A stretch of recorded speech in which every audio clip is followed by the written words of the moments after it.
Okay, welcome to TSP's Filthy Casual MMA Watch Party number 38. I am Dr. Evil Genius. We will be joined shortly by Mrs. Evil.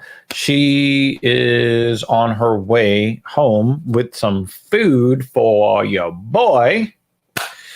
And we've got a very big and very controversial fight card going on today. We're a little bit late for the early prelims, but the featured bout was supposed to be between champion Charles Do Bronx Oliveira versus Justin the Highlight Gaethje. We have a bit of controversy surrounding the official weigh-ins, after which Charles Oliveira was stripped of his lightweight title. And there are some real questions about the there's some some real questions about the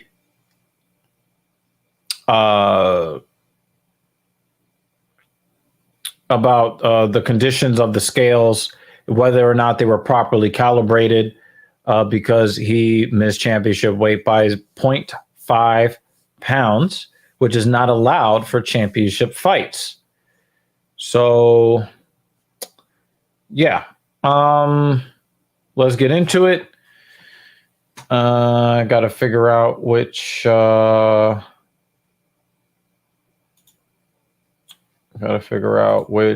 fight is going on right now. A fight is just beginning.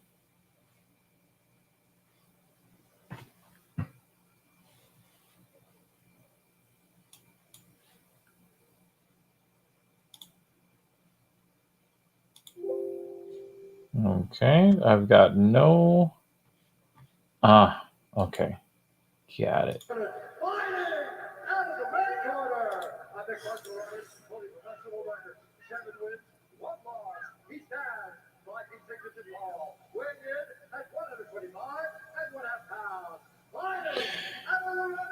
Clayton Rodriguez.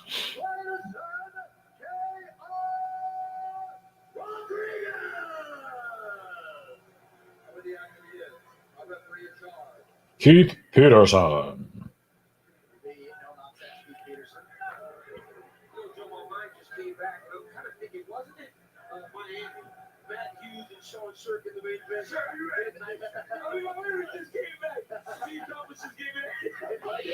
So yeah, we are back. Rodriguez versus Vergara. And 3-round fight here at flyweight in the prelims.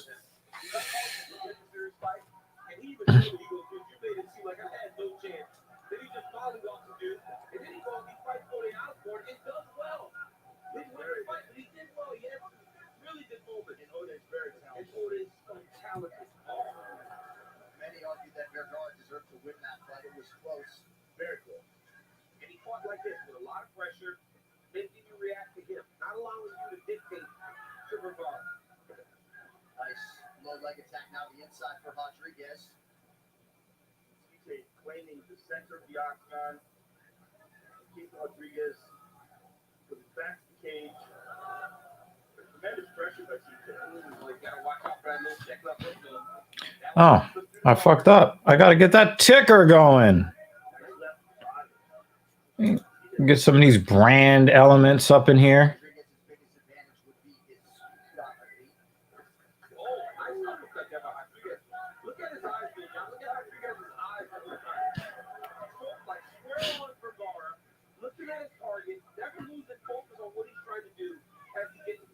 Isn't it weird how in Portuguese they don't pronounce the R?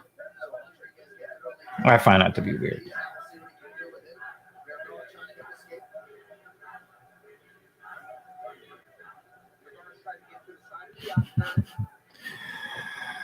Oh my God.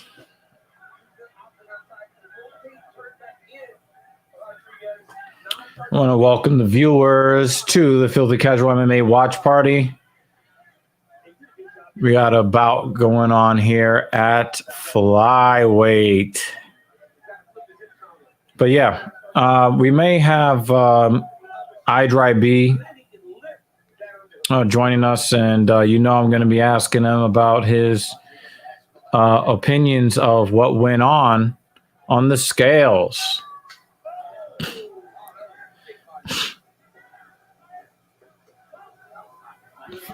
Vergara, he ate that body kick.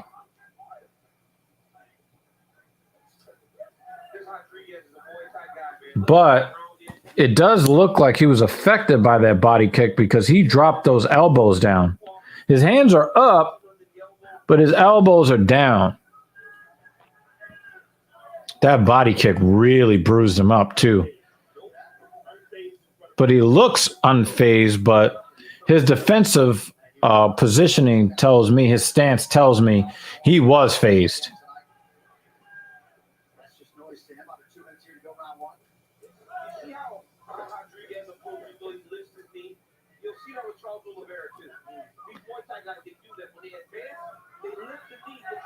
Oh, nice step in straight left.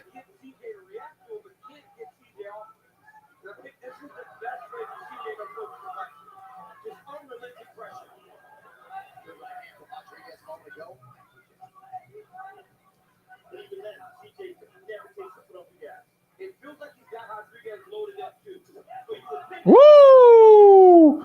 Rodriguez is really throwing that leather. But Vergara doesn't really care. He doesn't seem to really care. He's not deterred at all. Oh, check left hook. Vergara. He's testing that chin.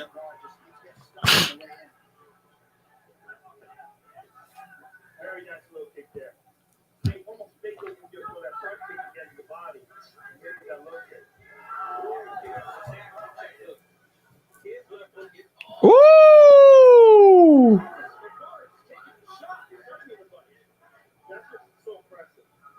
His lip is busted.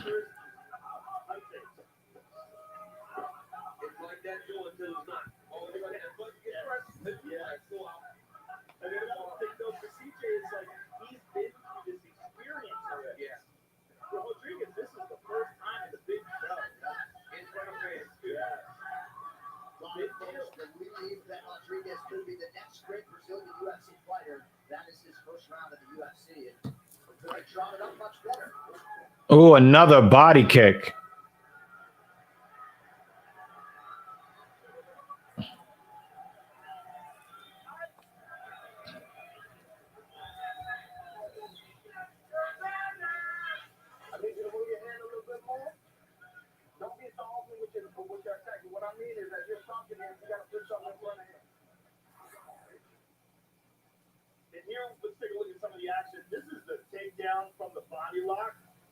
Rodriguez, and tremendous work with this beautiful jab by CJ, just right straight down the pipe. Right hand over the top, landed on the forehead, and nice left hand behind it. CJ with tremendous pressure though, and a lot of body kicks by Rodriguez. Like CJ's body is completely red well as we're looking at him standing in the corner. Well, the highly anticipated 2022 John Russ UFC trading card packs from Panini are available now. You can shop at your local hobby shops before they are gone. So you ready? Right, True is upon us as we check in with the coach, Dean Thomas, for the first time tonight. Dean, my man, what do you have? I love the pressure that CJ Vergara has. But he's right. He's got to move his head, or he's at least got to block those punches a little bit better. He hasn't taken as much damage as he should. Oh, Vergara gave him a nice body kick. Oh, he ended up in full mount. Oh, shit. Yeah, we're going to talk a lot about this, Bruce. But wow.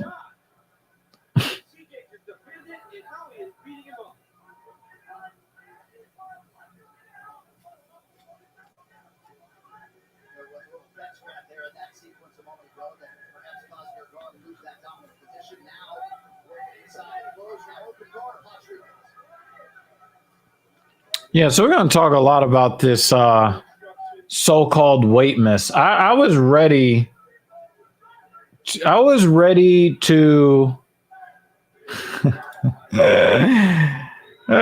are one of the goats of the channel, but I was ready to declare Oliveira to be a quitting disgrace. I was ready to declare it. Oh, he missed weight, championship weight when he used to fight at 145. Blah blah blah blah blah. Then I hear that the scales were miscalibrated to be 0.5 pounds too heavy. Now, if he would have missed at 156 and it was 0.5 pounds too heavy, then he's still over the limit. But he knew that he had to lose a half a pound. He had an hour to do it. He knew that. So he did what was necessary and then gets down to 155. He gets back on the faulty scale and it still says 155.5. So I don't know.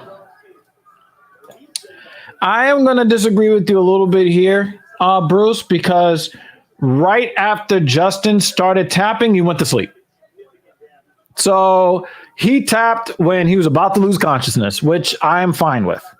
Now, the chick that wants to be Nunes, she started tapping before the lock even before the choke even was even locked in. That was disgraceful. You know who else is disgraceful? We got goddamn right. Then What's going on? yeah, we've got a very entertaining fight here, flyweight. Apparently, people in Portugal don't like to pronounce the R, so we have to say Rodriguez. Yeah, that's versus Vergada. like Hoist Gracie. CJ. You know, You Hoist can Gracie is argue spelled that right. Dustin broke Justin. Justin isn't one to talk about all that. No, I think Justin, remember, had the referee step in front of him. Justin was not looking for a way out. Now, Justin's leg kick game, if you recall, nearly caused Dustin Poirier to need an amputation below the knee. He caused some really bad medical problems. For Poirier, but Poirier dug deep, and he just started tapping that chin. Oh, look at that reversal, son! Whoa! I missed it. See what you made me do? Whoa! Woo!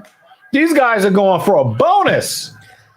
Oh, I'm so behind. I didn't watch any Oh of the shit! embedded. Spinning back fist. All right, so I watched the first embedded. Yeah, Charles is resilient, but Charles is known for being a quitter throughout MMA. So I can't really say I didn't watch a lot of those fights where they say he quit. So I can't really speak on that. But I know what I saw from Gaethje. Gaethje is the real fucking deal. I just haven't seen any evidence that the Poirier fight broke Gaethje. Gaethje has gone in and hunted for pain in every fight since then, especially the Ferguson fight. Gaethje was delivering a lot of damage to Khabib's calf, which caused Khabib to kind of pin him to the ground. I think that Justin did everything that he could skill-wise. He just didn't have it for Khabib. But then again, who does have it for him? But I don't think that this version of Charles is the quitting Charles that everybody expects him to be. And so I think that he's taken some unfair criticism, but Justin is the real fucking deal. Charles has grown past all that quitting nonsense. He could have quit against Chandler first round, but came back second round. All that quitter shit is nonsense at this point. I totally agree. With that, we're going to agree. What do you have to say, Lutch? I mean, I'm kind of confused at what the original question is here. But like the fact that I'm talking about the weight miss. He wanted to know my opinions on this so-called weight miss, and I knew you were going to come over here and give your opinion. That was the original question. So definitely let us know what you thought of that. According to Jesse on Fire, who talked to one of the officials in the elevator, he's at the Fighter Hotel, and he wouldn't say who it was, but he was like somebody who works for the UFC, legit. And his wife confirmed that they were in the elevator with him, and they were asking about it, and they were saying that there was something screwy with the scales. But I think then it was Justin or one of those guys who was saying, well, all the other champions made weight. I don't know. Because they came in light. They didn't come in on weight. They came in light. Yeah. But usually championship, you usually come in on the button. Right. But the thing is, Charles did come in on the button. The scale was improperly calibrated plus 0.5 pounds.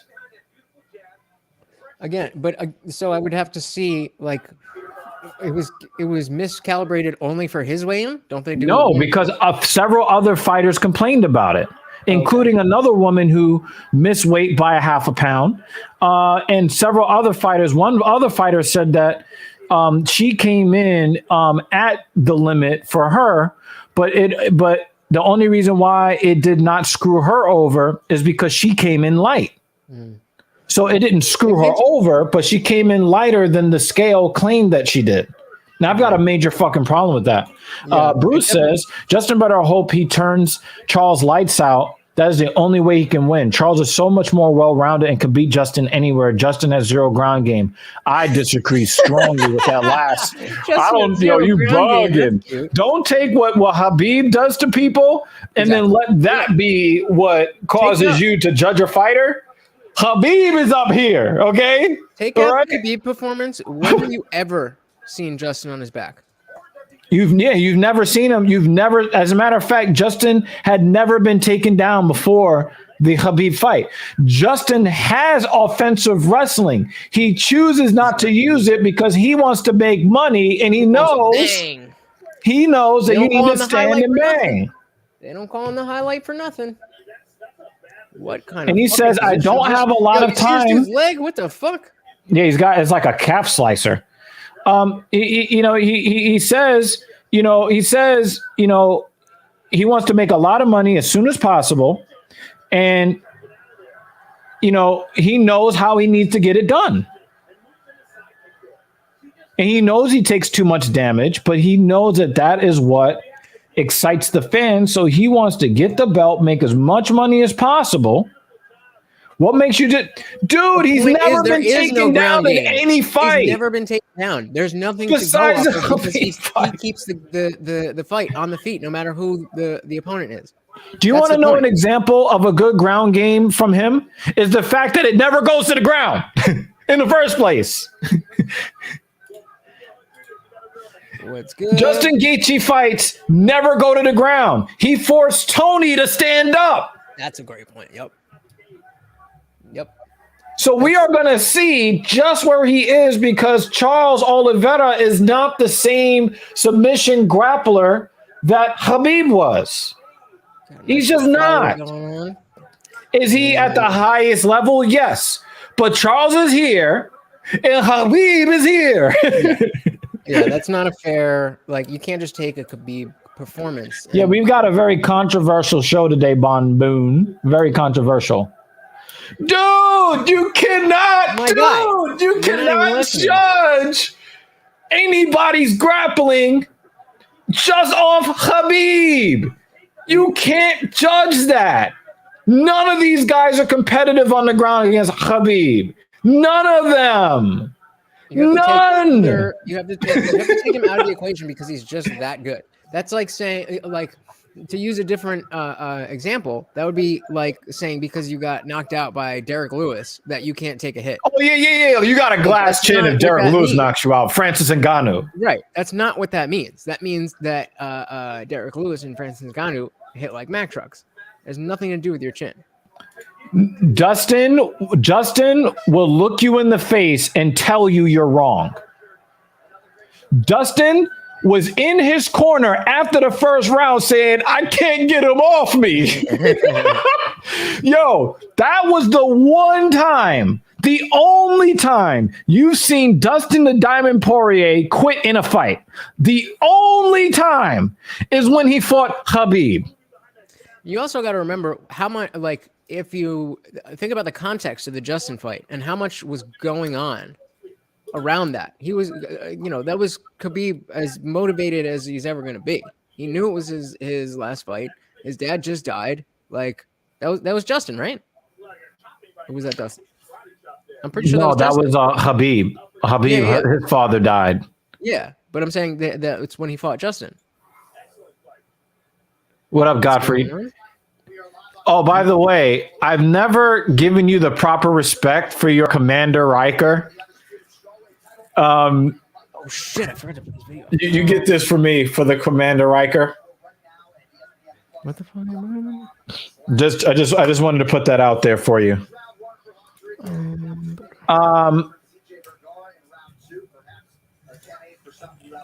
I think Khabib fell in love with his hands in this fight against Michael Johnson. And I think that Michael Johnson's striking kind of kept Khabib a little bit more honest. When you see guys that are really high-level strikers, I think that you will see that most fighters are better strikers than Khabib.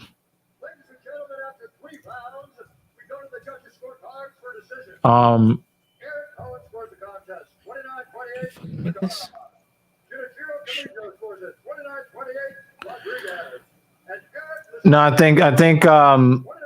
don't think that Bruce really respects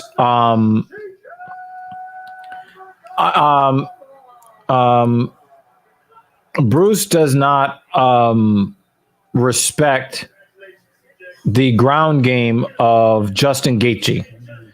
And I've been watching Justin Gaethje since the PFL days, back when it was World Series of Fighting. And I just could not disagree with him more. I think that this situation was very different because the Al Iaquinta fight was the same situation where Conor was throwing dollies and windows and injuring several people. Khabib lost his actual dance partner for that fight. He was not supposed to be fighting Al Iaquinta. They had to go find somebody who was in the top 10 that was close to New York City to be able to get that fight happening. And it was for an interim belt. Khabib was not anywhere near where he needed to be mentally for that fight at all. All right. Kevin Samuels' video says Justin is probably the best grappler Khabib has faced. At the time, no. I would say Dustin. Dustin is the best grappler, not Poirier. No, Justin Gaethje. Sorry, I got it wrong. Yeah, you're right. Justin is the best grappler Khabib has ever faced, and I think that part of the problem, no, you were right, Bon Boon. I got the names mixed up, Dustin and Justin. But I think that the real issue with I want to make my point, but I want to answer this question, so bear with me. I think that the circumstances in the fights between Khabib and Gaethje and Khabib and Poirier, they were completely different circumstances, completely different. And if you understand how Poirier went into the fight in Abu Dhabi, Poirier went in there looking to grapple, and he failed. Gaethje went in there looking to keep it on the feet, and we had a bunch of different fights where a bunch of fighters were severely compromised due to calf kicks. So Gaethje's like, listen, this is going to be my game plan. I'm going to slam that fucking calf until he can't stand, and then I'm going to keep my back off the fence, and then. But his plan was working, but Khabib is just more skilled than everybody else when it comes to grappling. He's just more skilled. So after Khabib took that seventh kick to the calf and his leg buckled a little bit, what did he do? He took him down immediately. That was the very next move that he did, and he didn't let the motherfucker up after that. It's just what it is. But as far as rooting for Justin, I was rooting for Justin. But after this debacle with the scales, I kind of want Charles to win now. Not necessarily because I'm not rooting against Justin.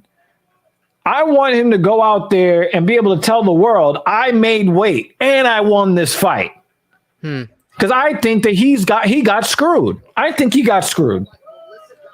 And I was ready to roast this motherfucker. Well, again, I mean that it depends on the situation. I'm sorry, I was doing something else. I didn't see all of these, but yeah, it does. It absolutely depends on whether there's bullshit with the scale calibration. I mean, if he didn't actually miss weight, then it's a completely different conversation.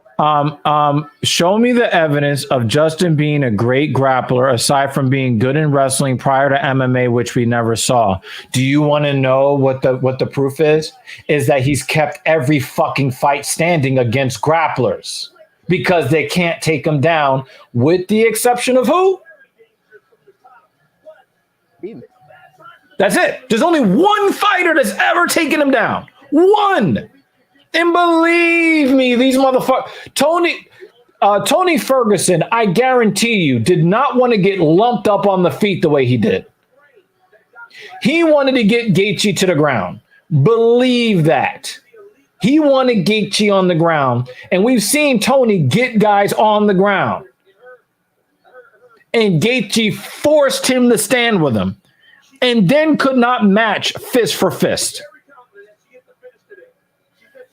The only fight that has ever gone to the ground in Justin Gaethje's UFC career was Khabib. That's the only fight that has gone to the ground. And the only way that you can be a striker and never be taken down is to have good defensive wrestling. He could drop this link for Bruce. All right, hold on. You wanted proof? I got you proof, brother. Came with receipts. I think we would. You guys can check this out. You guys can check out this YouTube video. We'd probably be fine showing it because none of it is UFC stuff, but just to be safe. Yeah, but I just think that it is. I just think that it is foolhardy. If you look at all the great strikers, all the great brawlers, all of them get taken down by multiple times by different fighters because they don't have the defensive wrestling. Justin Gaethje does not like to wrestle offensively because he does not believe he is going to get rich by wrestling offensively. I don't remember so where he it was. uses his defensive wrestling to make sure the fights don't go to the ground so they can be the most entertaining possible, so he can make the most money possible. And I love Wonder Boy Thompson. How many times have we seen him taken down by specialists, grappling and submission specialists? We've seen it happen to him a whole bunch of times because even though he's a really skilled striker, he doesn't have the wrestling to fend these guys off. And he trains. He trains with Weidman. He trains with Olympic level wrestlers. He just doesn't have the skills.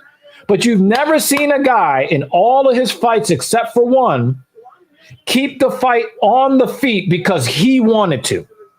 You never see it. He was doing an interview recently where he was talking about how, this is, he has a grand plan for all of this. And he's like, obviously he's not stupid. He knew that he had wrestling pedigree coming in to his career, but he purposely, wanted to be that guy. He purposely wanted to be the highlight, and because he understood that you don't win fights by being, or you don't make money by winning boring fights. It's just that simple. Now, this is interesting. But grappling isn't just about takedowns. How many times have you seen anybody attempt a submission of any kind on Justin Gaethje? Just twice, and that was twice in the Khabib fight. Never were anywhere else. So Never. Isn't just about takedowns. Yes, his game is skewed towards striking on purpose because he knows that's where the money is. It's skewed again. We're treading over the same territory. Because I'm not disagreeing with him. Justin's game is skewed very hard towards striking because he chooses that, not because he lacks the skills. And he has the power to determine where the fight is going to go. But we are going to see just how good he is against Charles, which makes it such an interesting matchup. All right, Tracy Cortez, let's go. But the reason why you never see Justin's fights go to the ground is because he dictates where the fight happens. And you can only do that with wrestling chops, especially against somebody like fucking Tony Ferguson. There was one exchange with them where I think Tony maybe tried to take him down, or there was a scramble. This I don't know. This is what I want to see, Bruce. What do you guys think is going to happen if the fight manages to go to the ground? I hypothetically, if it does go there, then you have an argument that, okay, now that we are on the ground, that Charles has the advantage. But that's such a big if that it's almost a hypothetical. Right. No, but he's saying hypothetically if it does go there. My thing is I don't have that answer. No, I would be with you if I had to put money on it, and like if they started on the ground, at that point I would give the advantage to Charles. Yeah, but it starts on the feet. Is that it has to get there first, and right. I don't think that Charles can necessarily get it there. He would have to really break down Gaethje. And that's just not who Gaethje is, and that's just not who Charles is. Do you remember when Damian Maia fought Tyron Woodley for the title? 26 takedown attempts. Yep. I mean, Damian Maia is a submission specialist, but he could not secure a single takedown on Woodley. Woodley went in there looking to defend the takedown. He went in there for that. Yep. He was like, no, get the fuck off me. She just grabbed her titty. Oh, no. She grabbed her own titty. Okay. That's okay. You should have the answer, though. It goes without saying that Charles will murder Justin on the ground. It isn't competitive there at all. My thing is I haven't seen him. Exactly. I haven't seen him in a situation like that, except with a wrestling god. Yeah. So Bruce, what are you using to say Oh, she got out. Sorry. What are you saying to justify the fact that it goes without saying that Charles will murder Justin on the ground?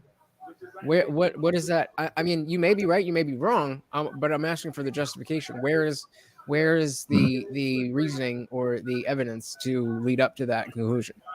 Because my thing is, if Charles fought Khabib, right? Charles gets submitted. He is never getting a submission off Nurmagomedov ever in his life. So I think that for me, in my mind, even if he there is not a comparison tonight in skills. Let me hop in there. He's still not. He would still in submission skills, submission grappling. I don't think that Oliveira is on the same planet with Nurmagomedov. Yeah. So the way that I see it is, if I've only seen a guy get schooled by the very best that has ever lived in that art form, and I have not seen him against nearly anybody else, then I don't know what to expect in those situations. Exactly. I don't know. That's why but I also feel bad for Charles because I think the belt was stripped off him unfairly. And now if he wins, he ain't the champion. Where's this event? This is Arizona. This is Phoenix.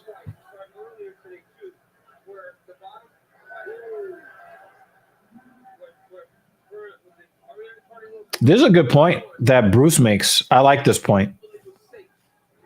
Because Charles has many finishes and near finishes on the ground. Justin isn't practicing it in real fights. Charles is regularly. That's a good point. That's a really good point. Yeah, and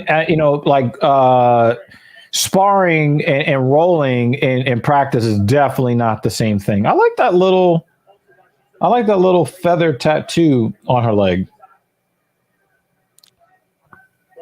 I have too many fucking windows open, and I don't know when. Okay, there we go. Yeah, I like this point. I'm going to concede this point right here to Bruce. I like this point. But my thing is that I'm not sure that he gets Justin to the ground. If he does get Justin to the ground, I probably have to side with you and say it would just be a matter of time before there's a submission or a submission attempt. Yeah.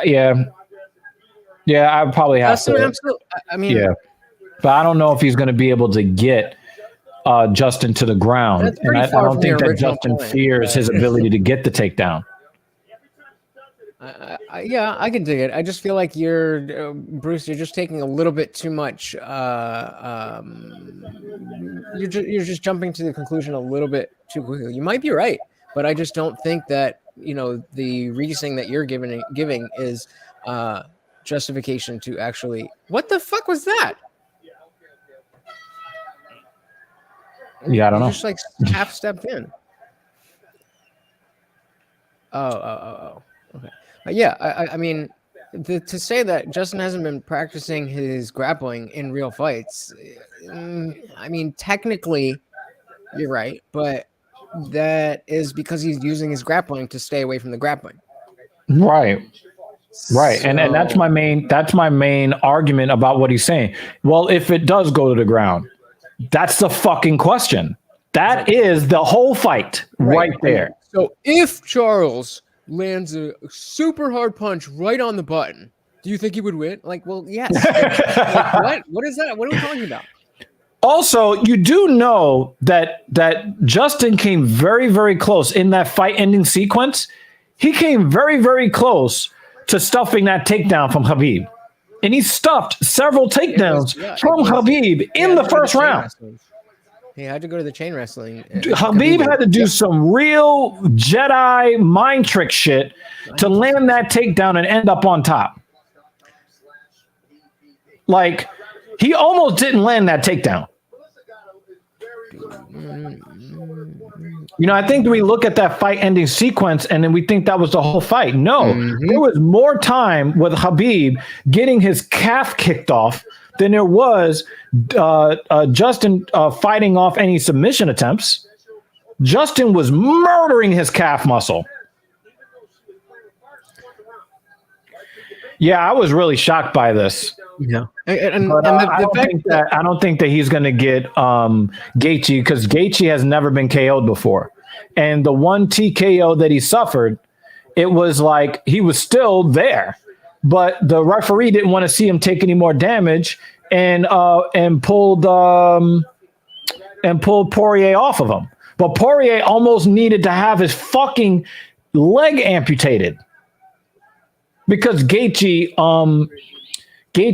damaged the fascia that covered the sheath that covers the skeletal muscle.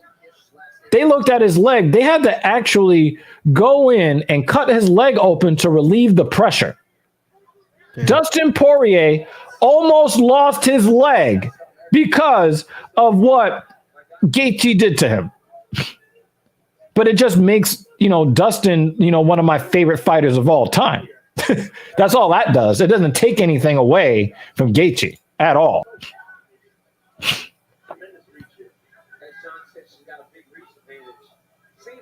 Happy Saturday. That Lady Cortez, she's the kind of girl where if she was a ratchet chick in a hood, she would be the one to ruin my life. You said Tracy Cortez? Yeah. Because her facial features remind me of my ex-fiance. And I almost let her ruin my life when I was 19. When you were 19? Yeah, I got involved with her. I was 19. I couldn't even believe that she was looking in my direction because she was the hottest girl I had ever seen in real life up to that point. Was she crazy? And I was a bum-looking ass bum when I actually met. We used to work in the same mall together, and she walked past with just like, oh my God. I had a girlfriend who. I had a girlfriend. Yeah, in the mall. Bruce, I can't ride with you on this. I can't ride with you. I can't ride with you on that one, man. You're alone in an island for that. What did he say? I'm not a fan of this. Like, you have your opinion, and I respect your. But what did Cowboy say? Cowboy was talking about this is going to be the first time he's going to fight in front of his son, where his son is going to actually understand what it is he does for a living, and how much he wants to show him, Bruce, how much of a man and how much of a fighter he is. Bruce, do you have kids? And Bruce says that we all have kids, so I'm thinking that he's claiming. I mean, I don't have kids. You don't have kids. That's why I'm asking. But I don't. I think that Donald Cerrone is the least beta guy that I've ever seen. Like when you look at beta guys, That's not Bruce. what beta is, though. Like, that's not what beta is. Like that's not. If you have a strong feelings about your kids, then embodying that is fucking alpha as shit. Like, what do you like? That's some antiquated fucking. That's like saying, you cried because somebody close to you died. Yeah. Well, everybody's have had somebody close to them die. What you crying for? Like, we're human beings, But you know what I thought was alpha as fuck? That Cerrone did. Cerrone said that when he went into the cage for the fight against Conor, he said he didn't want to go in the cage. He didn't want to fight Conor. But you know what he did? He walked in the cage and he let them lock the cage door behind him. That's some alpha shit. He knew he was about to get fucked up and then walked in there willingly to get fucked up at. Because the thing is, he was going to get his show money. He already made a lot of money. So it wasn't about the money. It was about his manhood. He's like, yo, I'm not in the proper mind frame for this fight. He went in there and got beat the fuck up and took that ass whooping like a man. That's some alpha shit.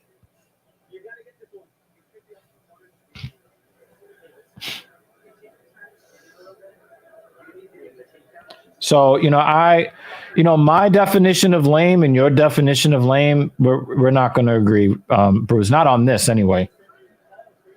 Not on this. If you want to tell me that if the fight goes to the ground, Oliveira is going to win, I'll ride with you on that. I think that's a logical. But for us to try to decide for somebody else how strongly they feel about their kids, that's not up to us.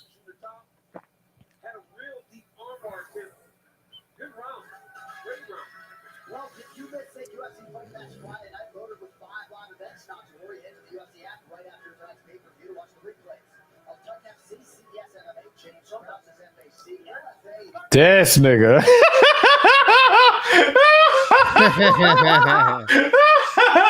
Oh man. Man. Jordan Levitt Bruce, can you put hashtag sus in the comment section? Hashtag sus. That nigga's sus. Really close to being finished. And Tracy definitely seems to have the advantage in actual wrestling.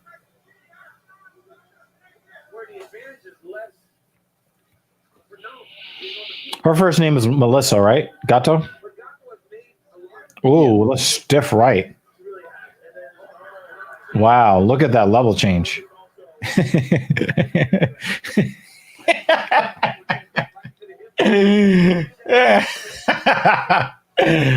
Yeah, we ain't about that life. We ain't about that life. Though, Bruce, you must admit that wrestling slam knockout that he got was one of the sickest things I've ever seen in my life. Do you remember that? Levitt picked up his opponent, and then he wanted to get coaching, so he walked him over to his corner. But then when he went to go slam him, he posted his forearm on the guy's chin. It's the dude with the fucking big ass mustache. The one that O'Malley abused. Michelle or Nah, the guy with the fucking Nah, but I'm saying yes. He's a can he's an now. up-and-comer. Okay, but the way that he kind of posted his chin Bruce and is then in a mood slammed him tonight, and yo. turned his lights off, I was just like, Bruce is in a mood tonight. but that was one of the coolest finishes I've ever seen in my life. So I was rooting for Levitt after that. Now I'm just kind of like, I want to see the guy fight, but I don't want to see him taking any man's back though. And I don't want to see him intentionally giving up his back either. Like, fuck out of here. Oh, my back. I can't get up. Yo, do you remember the Chappelle skit where they were playing basketball, Charlie Murphy and his guys versus the Revolution? You remember that? Vaguely. And then like one of the guys, and then Prince is like, good play, and then slap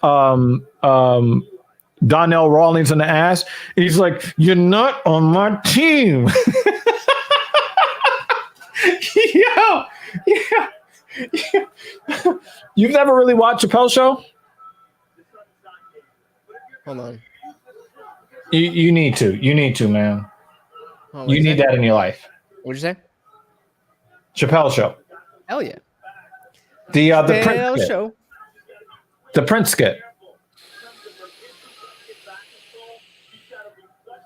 I mean, He was like, I don't watch it all the time. I used to watch said, it when it was on I don't know TV. why you're looking at me like that. You know where you got that shirt from, and it damn sure wasn't the men's department.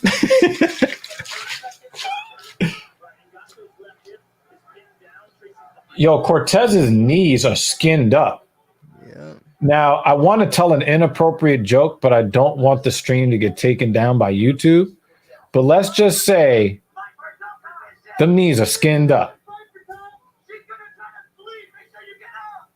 And she's hot. And her knees are skinned up. And that's all I have to say. Oh, she got full mount.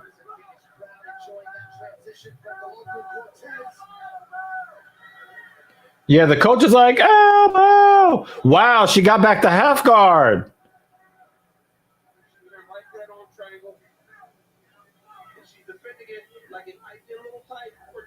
Oh, is she going to pass? She passed. Nice. And she got, oh. Ooh, that's in. And she's turning in. Oh, she's back in full guard. Wow. How did that? How? Nah, because she was already turning her shoulder in by the time Cortez got on the proper side. I'm trying to watch the embeddeds because I'm trying to get what I got from what I missed from the press conferences. You know what a lot of guys see when they see Gato in that situation? In that position? Ooh. All right, mute that.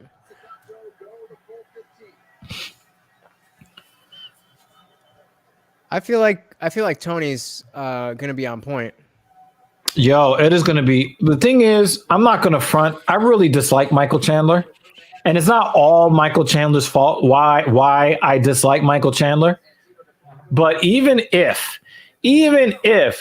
I liked him a little bit, I would still want Tony to win this fight. Yeah, I mean, But then a part of me wants him to retire because I'm sure he has CTE. Yes, Jake Beardsley. And I have this opinion because she looks like my ex-fiance from 20 years ago. So 19 years ago. And so, yeah. Yes. And yes. That's what I got for you, Jake. we get The some answer likes is on yes. the videos, guys. That'd be nice. I was actually just texting with her because I watch FF9, the Fast Saga, some shit like that. I watched that today.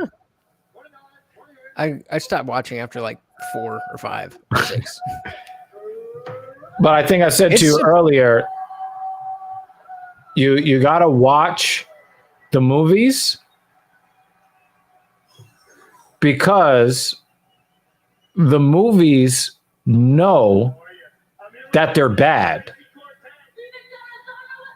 Once you have a movie franchise that knows it's bad, you are now free to enjoy it uninhibitedly.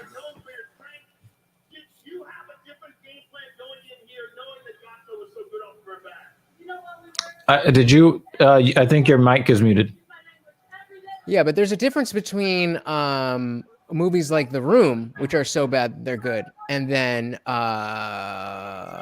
what do they call it? The when James Franco remade that. I didn't watch that movie. What's it called?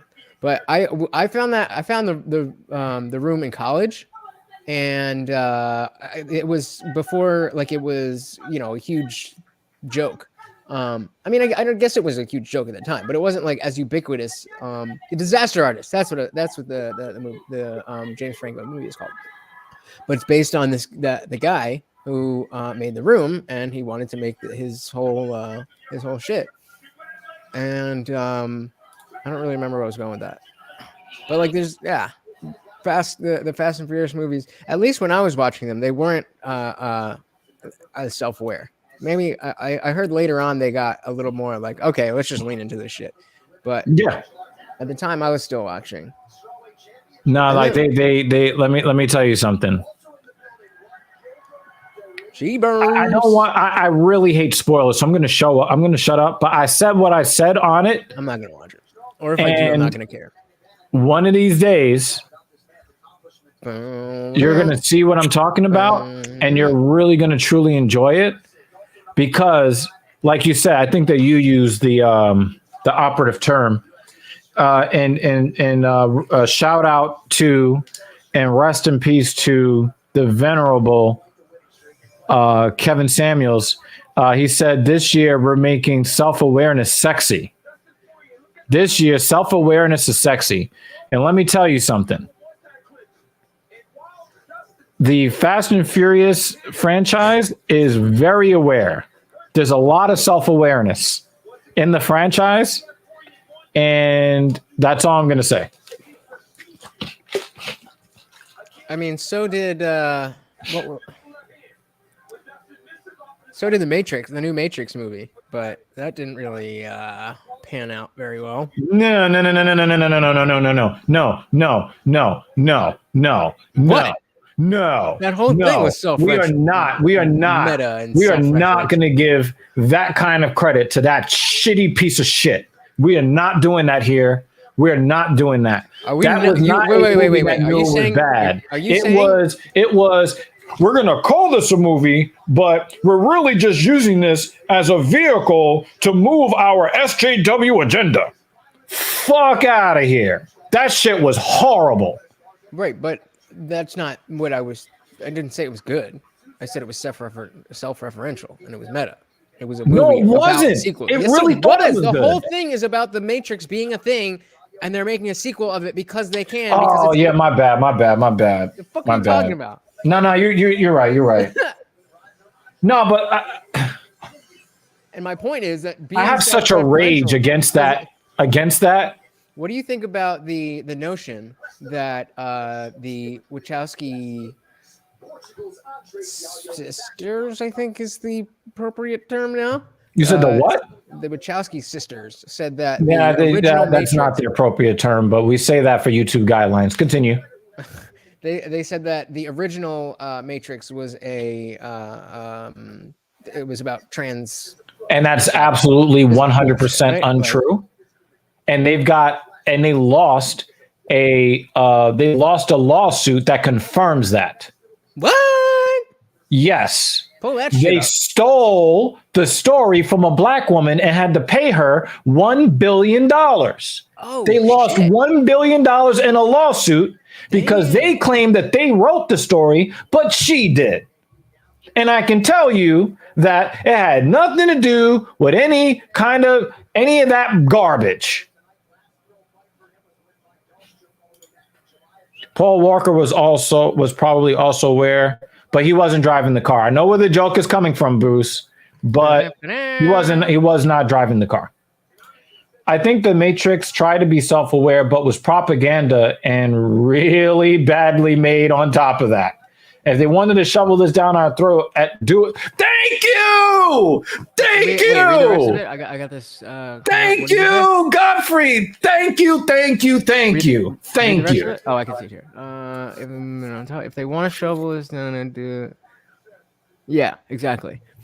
And then I was saying that in what was I talking about? I don't. This is the comment of the stream right here. I think in my Netflix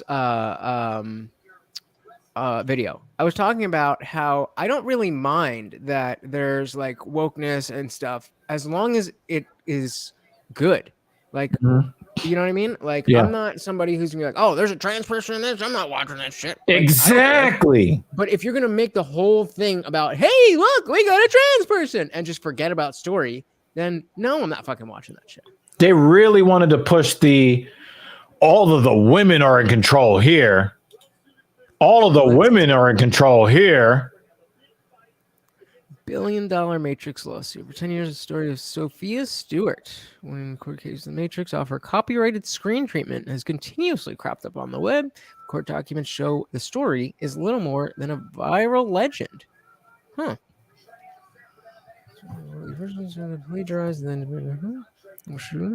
A claim that has circulated around the internet for years says so, but in actuality, it's little. That's interesting.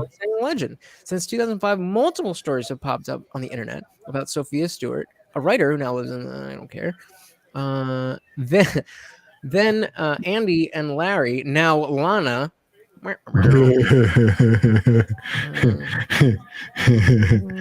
That's funny. One from the Indian. Is that what that says? Thai, and that's. Yeah, don't even waste your time. It's going to break your brain. The Indian, not Thai and Dian. Anyway, makes the phony claim, which has found its way to various Facebook accounts and since corrected by CNN.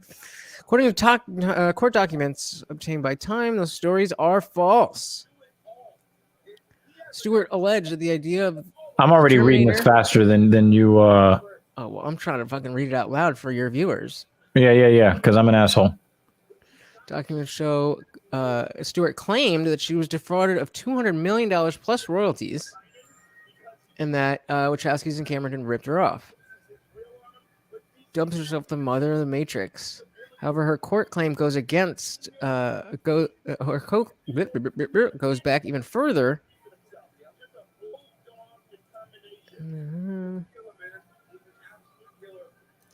That out.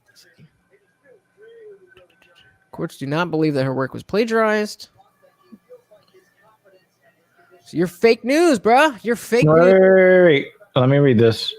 She does say she won a $150 million judgment against Jonathan Lubell, her former attorney, now deceased. The court document does say she won a judgment, but U.S. District Judge Clark, what ups? You know, I had to say it like that. Who the fuck has a last name like that?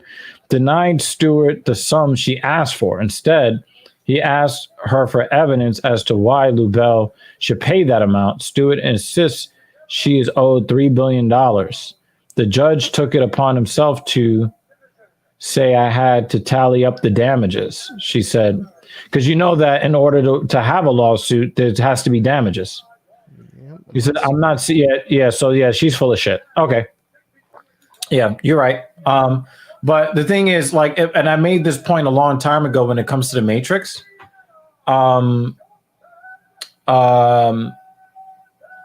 There was nothing about sexuality in the movie at all. Period. Nothing. Absolutely nothing. Yeah, I mean, there was the romantic aspect between Neo and Trinity, but like, I mean, and they had like they were saying bare nipples in the cave when they were all dancing. That was cool, especially since I was an immature, teenager. I was like, oh, look, titties. But the thing is that there was really nothing about sexuality or any of that stuff. They only claimed to be doing that when they jumped on the bandwagon with all the other people, all the other men. And I've said this for a long time. It is my opinion that that our society goes so far to try to demonize men so much that it makes boys, when they're coming up, think that, well, if men are so bad, why would I ever want to be a man?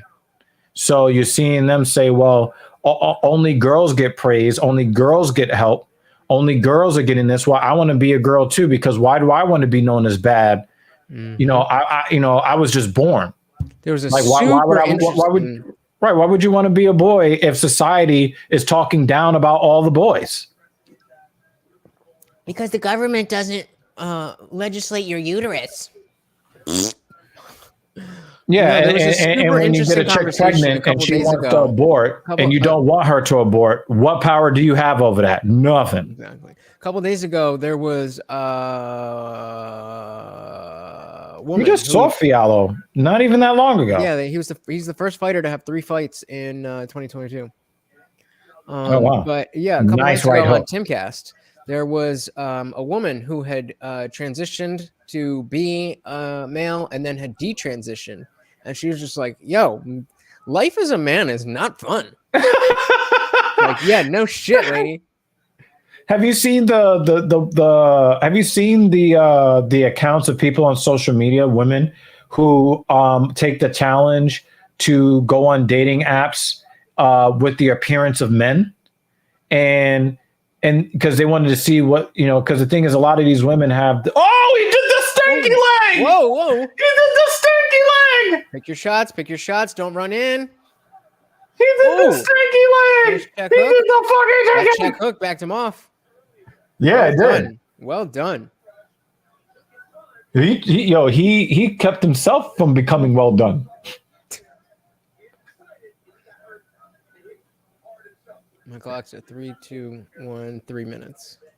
What the fuck is that tattoo that wraps around this guy's body? What the fuck is that? The only reason I'm not mad at it is because of all the negative space. I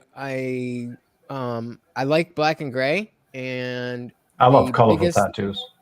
The biggest thing with me is when there's just too much. Color is. I like a little. I like a splash. Yeah, I was gonna get knocked out here.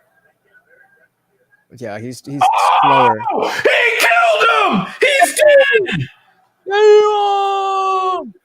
Yo!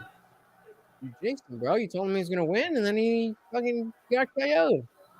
Exactly what you called it. Dude, you fucking called it. Oh yeah, I gotta look for Jesse and him. You fucking called that. Did I? What did I say? I don't think I called it. You called that. When he was doing the funky chick, you said, pick your shots, don't run in. Yeah, but this was after. Let's see again.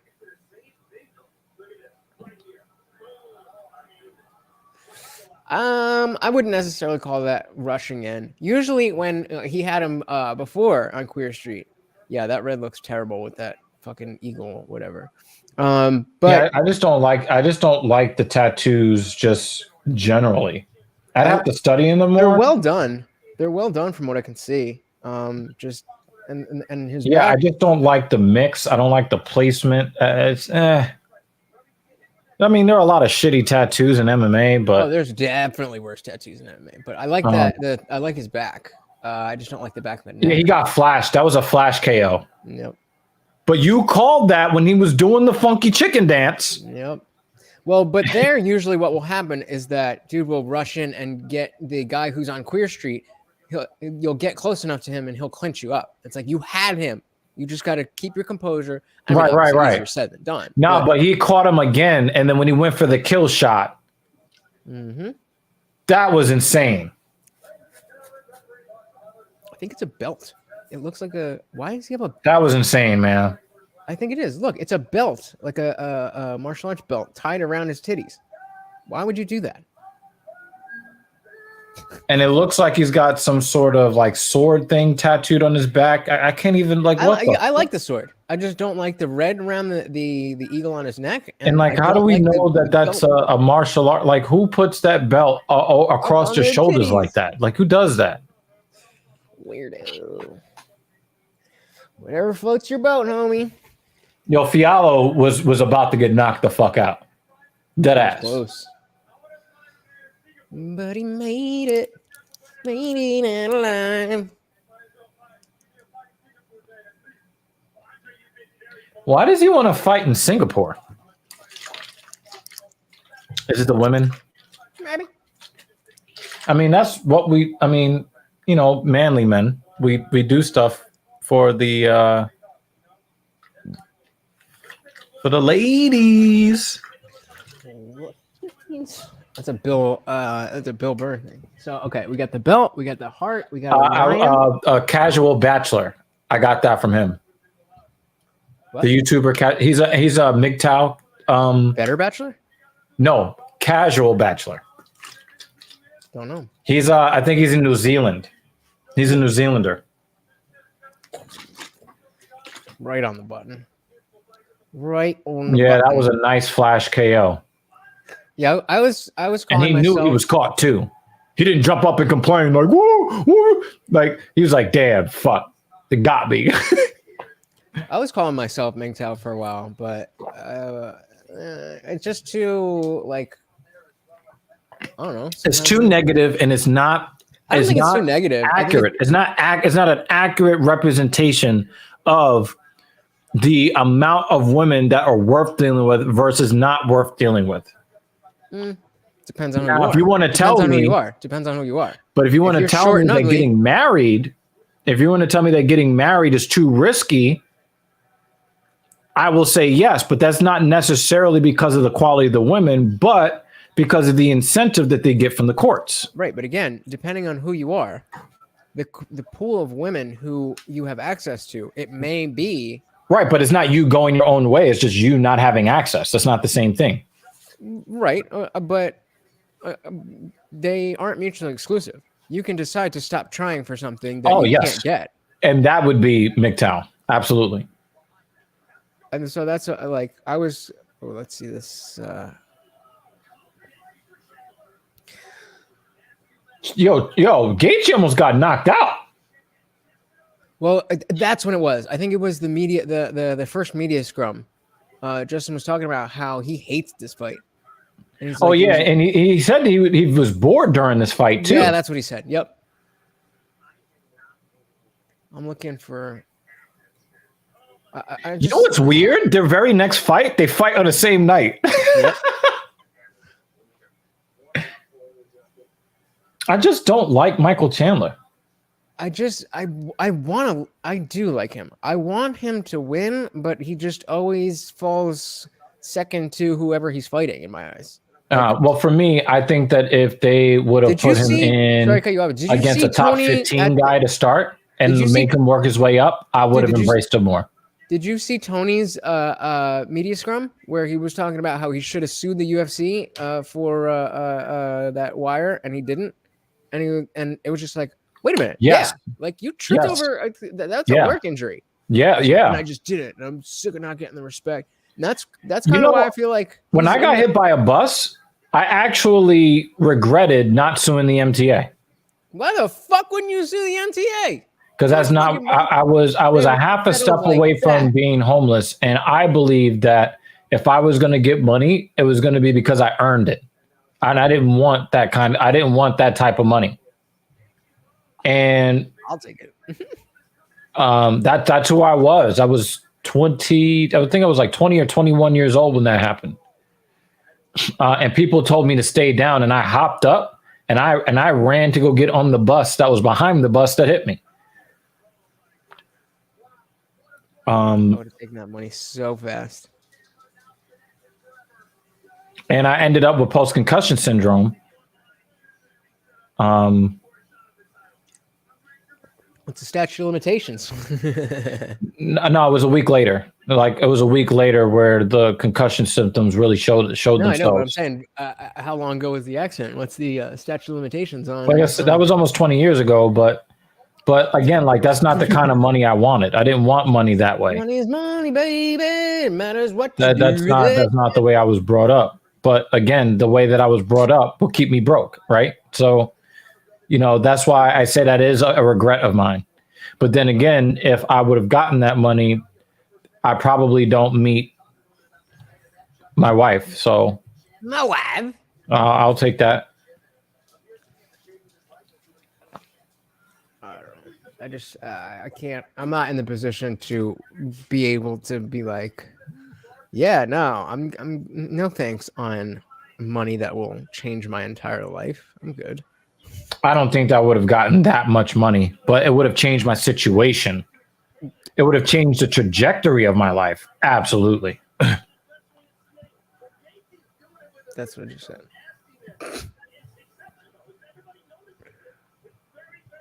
Because here's the other thing, like, because I what the fuck?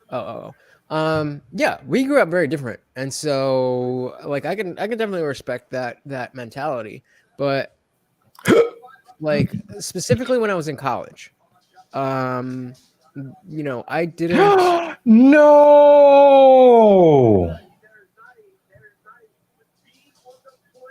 You good? Donald Cerrone versus Joe Lozon is off of the UFC 274 fight card. Cerrone fell ill after weigh-ins. Bruce, you fucking jinxed it. Ooh. God damn it, man. Good thing this card is fucking stacked. But yeah, it was when I was in college. I was still coming to terms with understanding the types of blessings that I was gifted. And even though, I was at a private university, Rider University is a private school.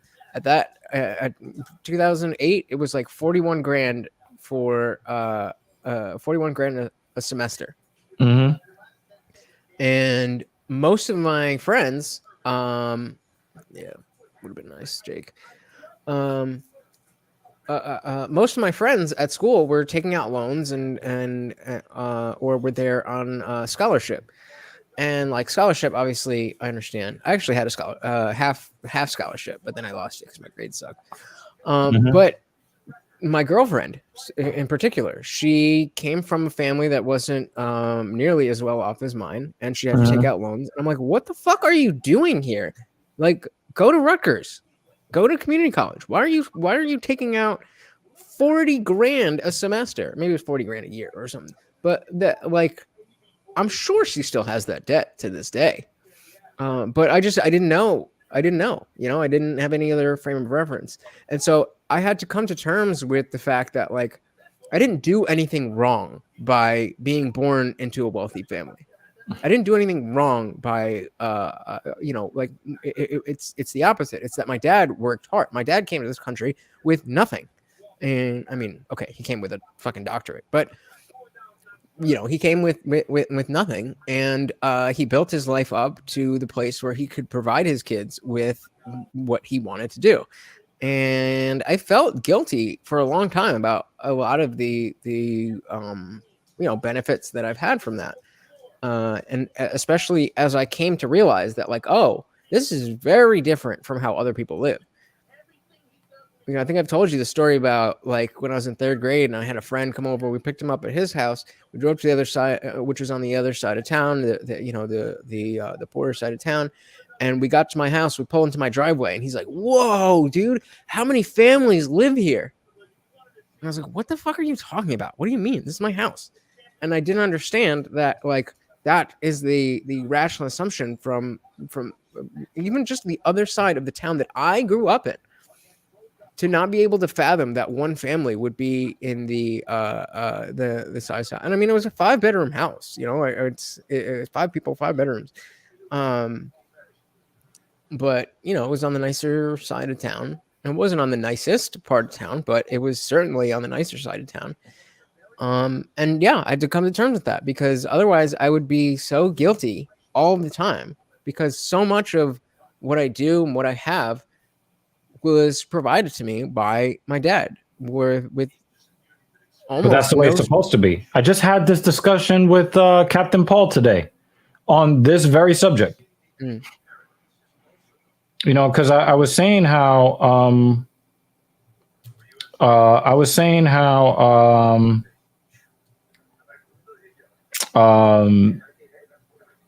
people think that if you're poor, just work harder. And it's like, what people don't understand is that this generation of workers works 4 times as hard as the generation that was in the workforce in 1970. They work 4 times as hard, but when adjusted for inflation, makes the exact same amount of money. Mm-hmm. So they work 4 times harder. They're 4 times more productive. But because remember, I did the video about how I thought Anton Daniels was incorrect and that Kevin Samuels, rest in peace, Kev, how I thought that Kevin Samuels was right, because Kevin Samuels always defended the average man. The average black man makes about $41,500 a year, and the average white man makes about $50,000 a year. So if you want to talk about the average man making about $50,000 a year in America, and then telling those men that they don't deserve sexual access, well, let's actually run the fucking numbers, shall we? The American worker today is 4 times more productive than the American worker in 1970. So they should not be making $50,000 for the work that they're already doing. For the work that they're already doing, adjusted for how productive they are, they should be making $200,000 a year. Then would you tell somebody making $200,000 a year that they don't deserve sexual access? Would you be saying that? No. So let's take several steps back. And one of the things I had to explain to Captain earlier is that back in the day, no matter what you did professionally, you always had a firm foundation for generational wealth. Why? Because your parents owned the house that was passed on to them from their parents. Mm-hmm. Your parents passed that house on to you. That link in the chain was broken when the baby boomers got fucking greedy. They said, you know what? I can sell this house and live in luxury for the rest of my life. I don't give a fuck about the Generation X or Generation Y or millennials. I don't care about any of those people, right? But then when those people don't have the generational wealth to operate from, and they're doing 2 and 3 and 4 jobs just to make ends meet, then you blame them for the position that they're in. No, the baby boomers fucked up the economy. I definitely agree with that. I think you and I probably have different opinions on where responsibility and accountability lies, but there's no question that the previous generations fucked us. And if you get out of that without generational wealth, it's a real accomplishment. Yeah. And I just think that I just think that people are too quick to disrespect themselves. How so? Because I think that we uphold rich people in a position that they don't really deserve for two reasons. One, just because somebody has more money than you doesn't mean they're better than you. And number two, you don't know how they got their money. Most rich people don't get their money through their own hard work. They get their money either inherited to them or off the backs of other people working hard who don't share in the spoils. They don't share in the profits. So can you dive into that second part a little more? Yeah. So for instance, the John Deere strike from last year, right? No.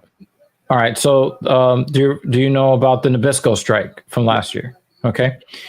There were three major strikes that went on at the same time during the whole Great Resignation thing, right?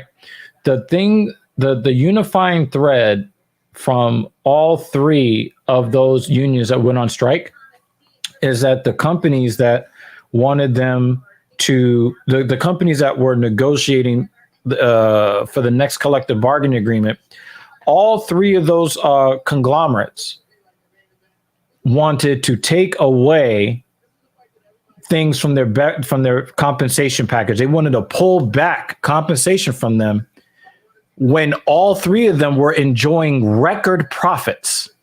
So they say, in response to you helping us be the most successful we've ever been, we'd like to take money out of your pocket and take away health insurance and take away this and make you work longer hours and give you less workers' rights. Thank you so much for helping us make some money. Do you think that should have been illegal? I think that I'm probably going to be aligned with you, and I need you to let me finish this thought. I'm probably going to be aligned with you and say that if the unions let them get away with that, then they reserve the right to make any money that they want if the union would allow them to. But the overall point that I'm making is I'm not saying that they should not be allowed to repay the hard work of their employees. I'm not saying that they should not repay them with disrespect. You can repay them with disrespect if they will allow it. Okay? I don't know what you mean. But what I'm saying is, if you're looking for a healthy society, we cannot continue to keep squeezing blood out of a stone and think that we have a society that we can lean on, because now we have no foundation. I agree, but that's why I treat them like shit. Right. And that's your right. But when the society crumbles and your ability to make money for the next several decades goes away, you have no one to blame but your own self, your own greed. Mm-hmm. That's why I believe greed should be regulated. I love greed, but it should only be to a point to allow the economy to continue to run. And you can't keep raising costs on the American worker, but not raising the pay. At some point, the system is going to break. Yeah, I 100% agree. 100% that it should not, people should be able to do that, but also the market should allow for an alternative. Right. I think it's immoral to do what they did, but I wouldn't want the government stepping in and regulating that. Exactly. And that's the whole. I just wish that people had the breathing room to say, you know what, we're just going to walk out the door. Right. And they took some lean times. They didn't make money for several months where they were out. But then Nabisco, you know what helped them, Lutch? What's that? And this happened on Twitter, and I was a part of it, and I was proud of it. There were people going crazy on Twitter, tweeting at Nabisco, directly at them. And what people were doing was they were circulating all of the brand names. Kellogg's was the other company. It was Nabisco, Kellogg's, and John Deere. So this is what Kellogg's did, right? Kellogg's got it went viral all over Twitter, right? Even people who are staunch conservatives, they even joined the movement.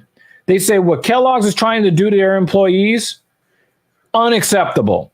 So what people started doing was they made a pictogram where they put every single brand name that is underneath the Kellogg's banner, and they just put all of the labels, and then across the internet, everybody is adding Nabisco saying, if you continue to do these types of things to your workers,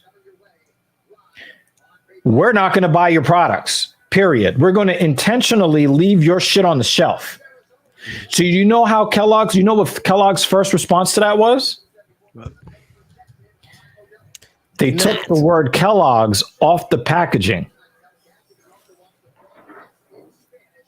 So like with the Pop-Tarts, it used to say Kellogg's Pop-Tarts on the box. Yeah. But people started saying, look, these are all Kellogg's. So they figured that Kellogg's had a bad reputation. So they took their name off the product and just put Pop-Tarts on the box. Gotcha. So that was the first thing they did. But when people pointed it out and then started sending that around the internet, they're like, okay. We're gonna put a fair offer on the table for our employees. Okay. You got, we can't lose any more money. We thought that all of you consumers were stupid, and we're losing billions of dollars. We're losing millions of dollars every week because nobody's buying our garbage. Okay. You got us. But that's where I don't fault Kellogg's for trying to necessarily increase their bottom line by any means necessary. I don't see it as a moral thing, but if we're just talking business, that's what they're there to do. Right. But as it should be, the people should be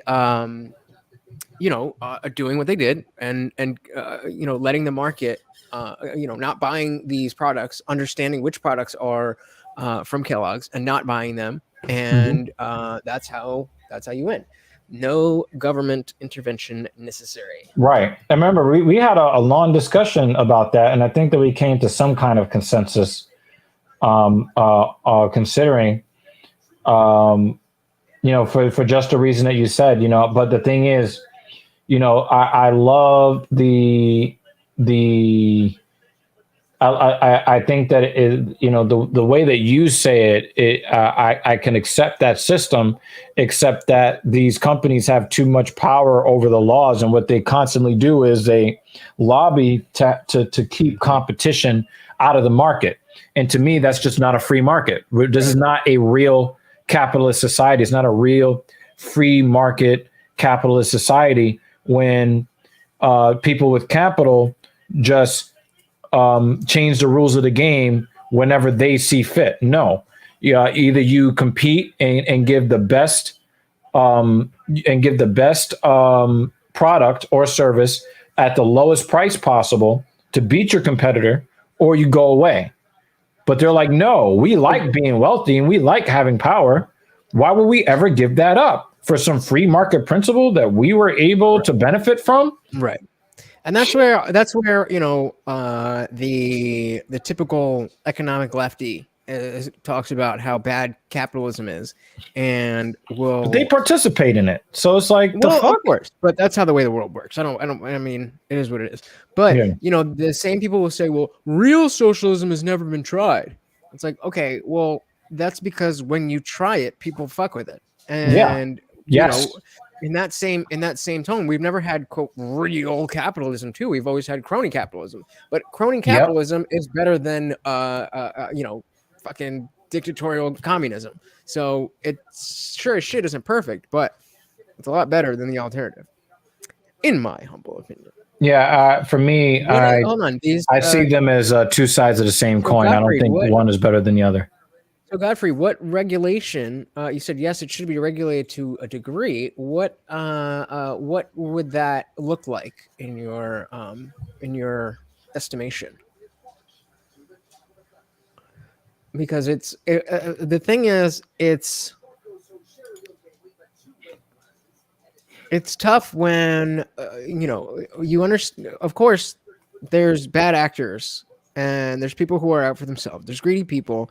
That's the nature of humanity. So what's the best way to, instead of trying to get rid of that and make sure everybody plays fair, is how do you incentivize greed to benefit the populace? And if it with true, like, if it was truly like complete laissez-faire, like there's absolutely no government intervention, then I do believe that on a long enough timeline, which is It would regulate itself. Yeah, but and the issue is how long is that And they timeline? gave up 4 goals in the first round. What the fuck? Oh, I was like, goals? What fucking sport are you watching? Hockey, I'm assuming. The Rangers are down 4-1 at the end of the first period. Yep. I mean, You what? got to put Mark Messier in. Wow. That's the last time. You're not supposed to be old enough to even remember Mark Messier. I had NHL 94 was my favorite Super Nintendo game. Don't forget, Gotcha. Don't forget I have an older brother too. He was a big hockey fan. He was a Rangers fan. But like the period right before Gretzky came to the Rangers is when I was the end of the Brian Leach, Mark Messier era. I would have thought that you would have been, with Martin Brodeur and those guys. I would have thought that would have been you. Mm-hmm. I am now. It's just that back then I was just like, oh, my older brother likes this, so it must be cool. And now I'm like, oh, NJ all day, especially since the Nets are gone. There's only one fucking professional the team. Nets need to go back to New Jersey ASAP. Okay, so what Gottfried says, well, it's hard to nuance here. Because once power is given, it won't ever be taken. I don't think I'm not a politician anymore. What? You were before? But I think a public outrage on Twitter or whatever can get manipulated just like any other. Yeah, a good example of that would be Occupy Wall Street.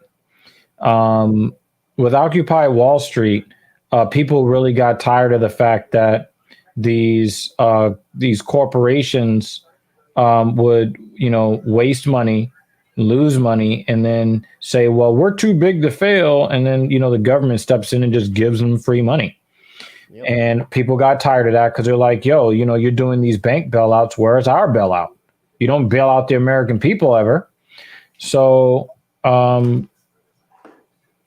ends up happening is the corporate machine sees an opportunity, and they're like, yeah, we should eat the rich. There's the rich guys. Yeah, we agree with you. We should eat the rich and tar and feather them and pitchforks and torches and yeah.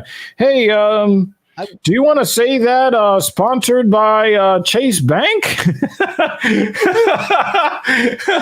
And then you watch the movement get destroyed from the inside out because of wokeness.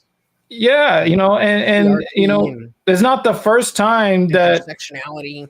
A lot of people don't understand that the feminist movement actually did not care about making as much money as men. They didn't care about prenatal termination. They didn't care about any of those things. Those were issues that were inserted in there once the corporate machine co-opted the feminist movement. The feminist movement did not care about any of this, prenatal termination stuff or making more money than men. They didn't care about any of those things. You're talking about third wave feminism. And no, I'm talking about second wave.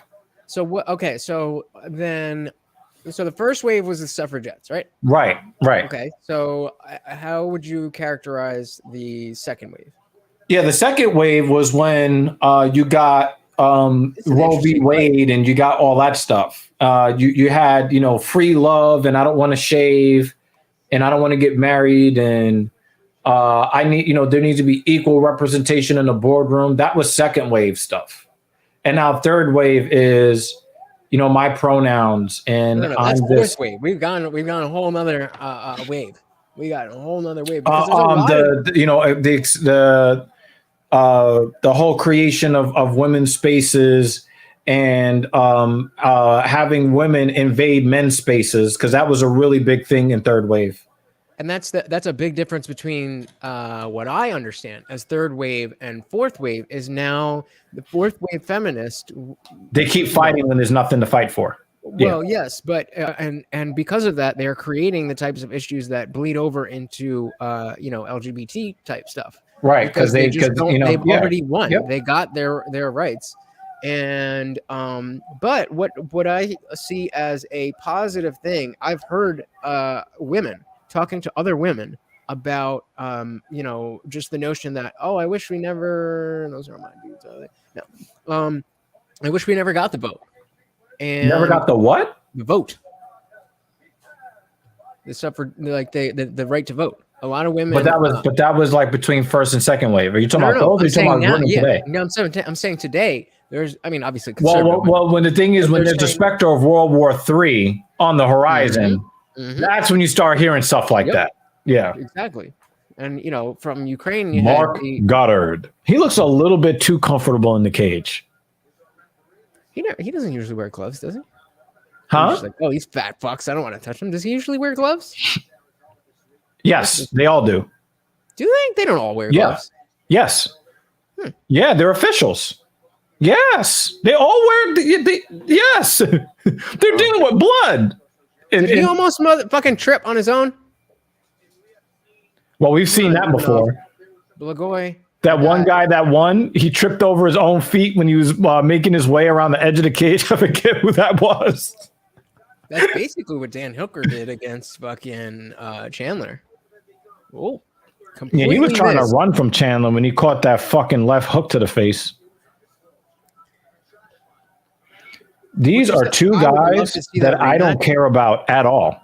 Yeah, I mean, I like Blagoy.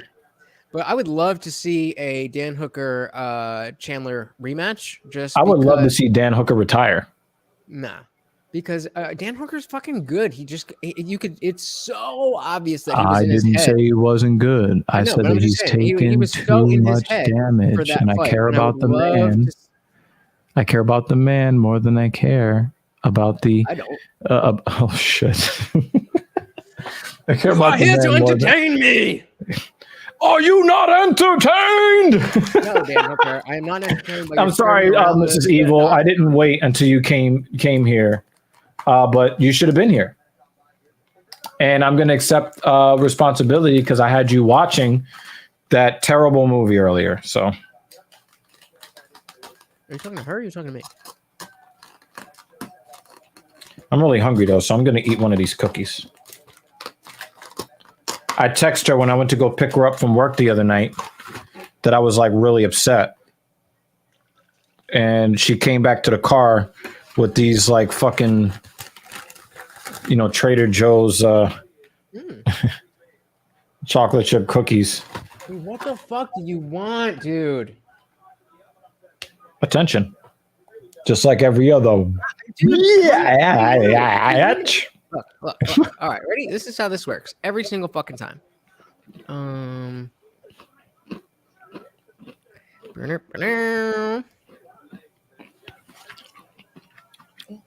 know why I don't like Ivanov? Why? I think that his first name makes a very ugly sound.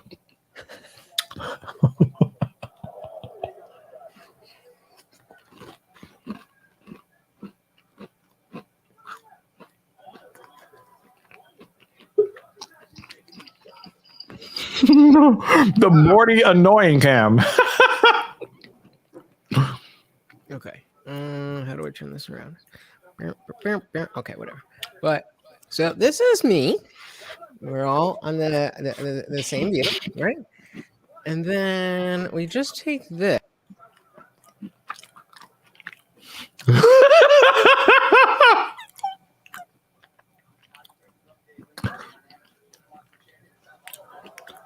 You do know he's going to slit your throat in your sleep, right?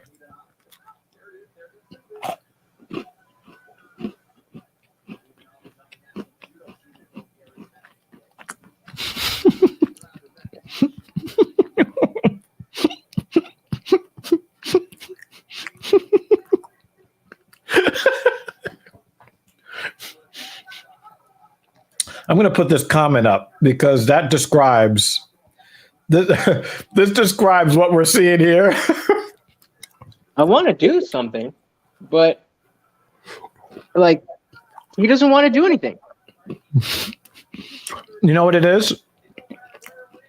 He knows he's looking at podcast Jesus and that he is in the he knows that he is in the presence of greatness right now.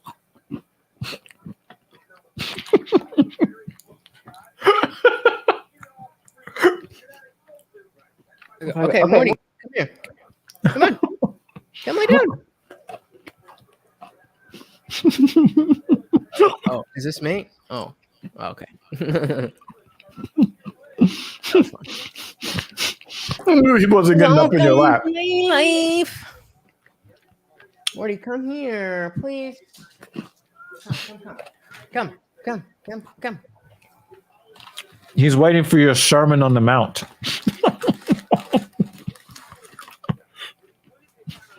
Finally, what's happening to this fight? Is this interesting at all?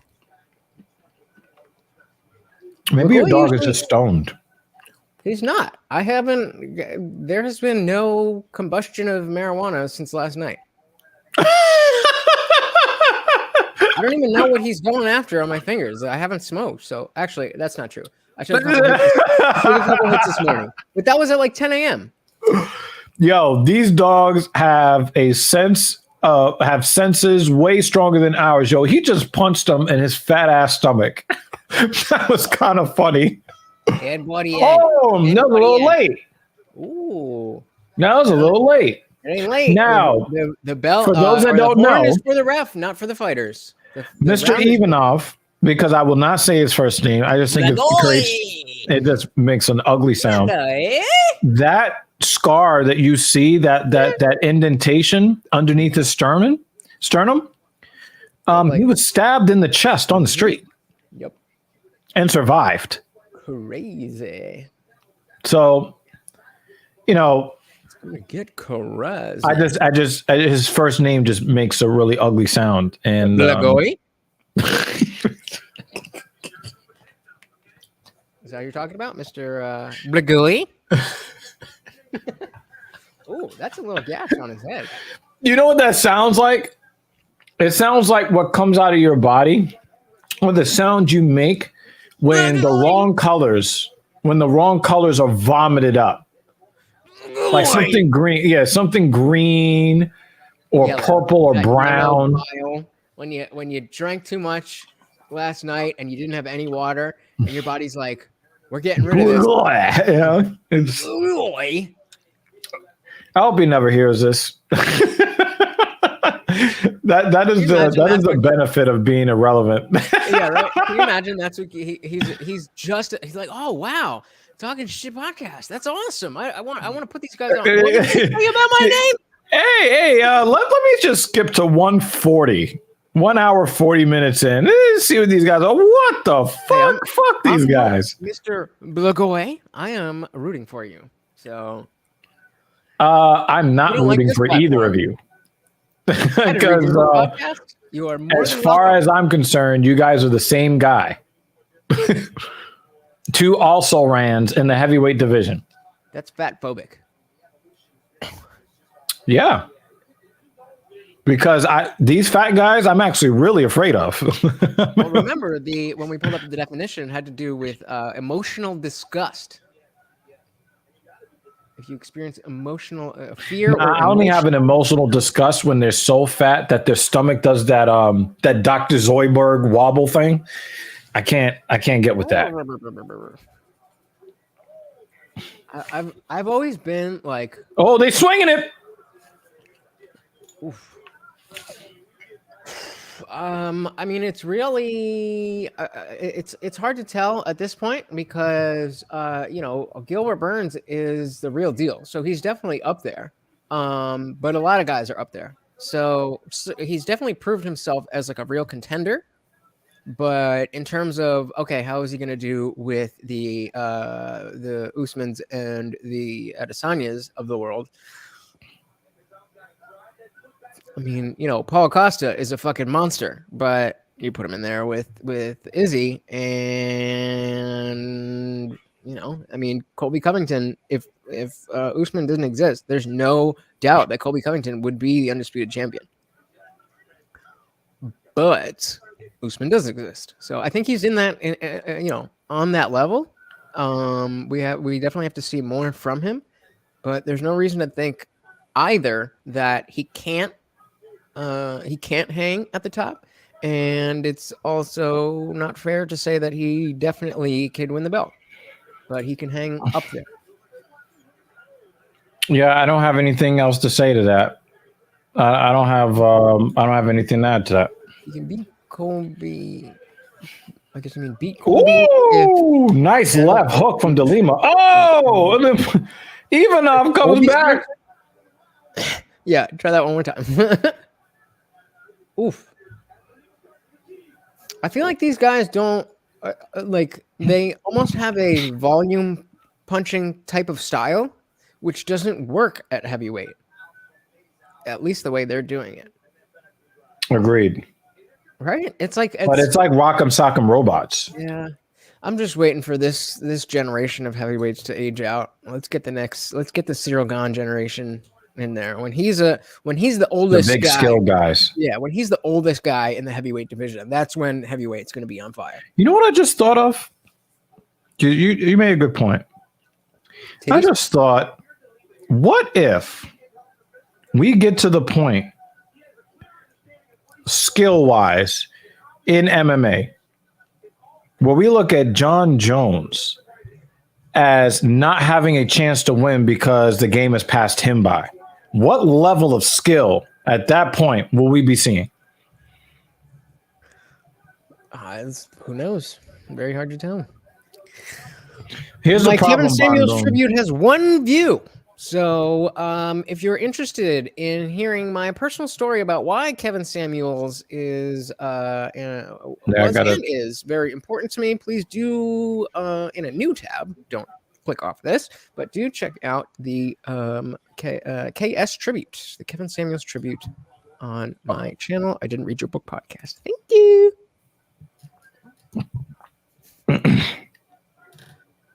It felt weird when I was on We Need to Talk, and I was talking about how I was trying to react to one of his videos, and I was like, shameless plug or no shameless plug? Like it's the Kevin Samuels tribute thing, and I was like, yeah, I was just about to react to your second to last video on my channel. I Didn't Read Your Book podcast.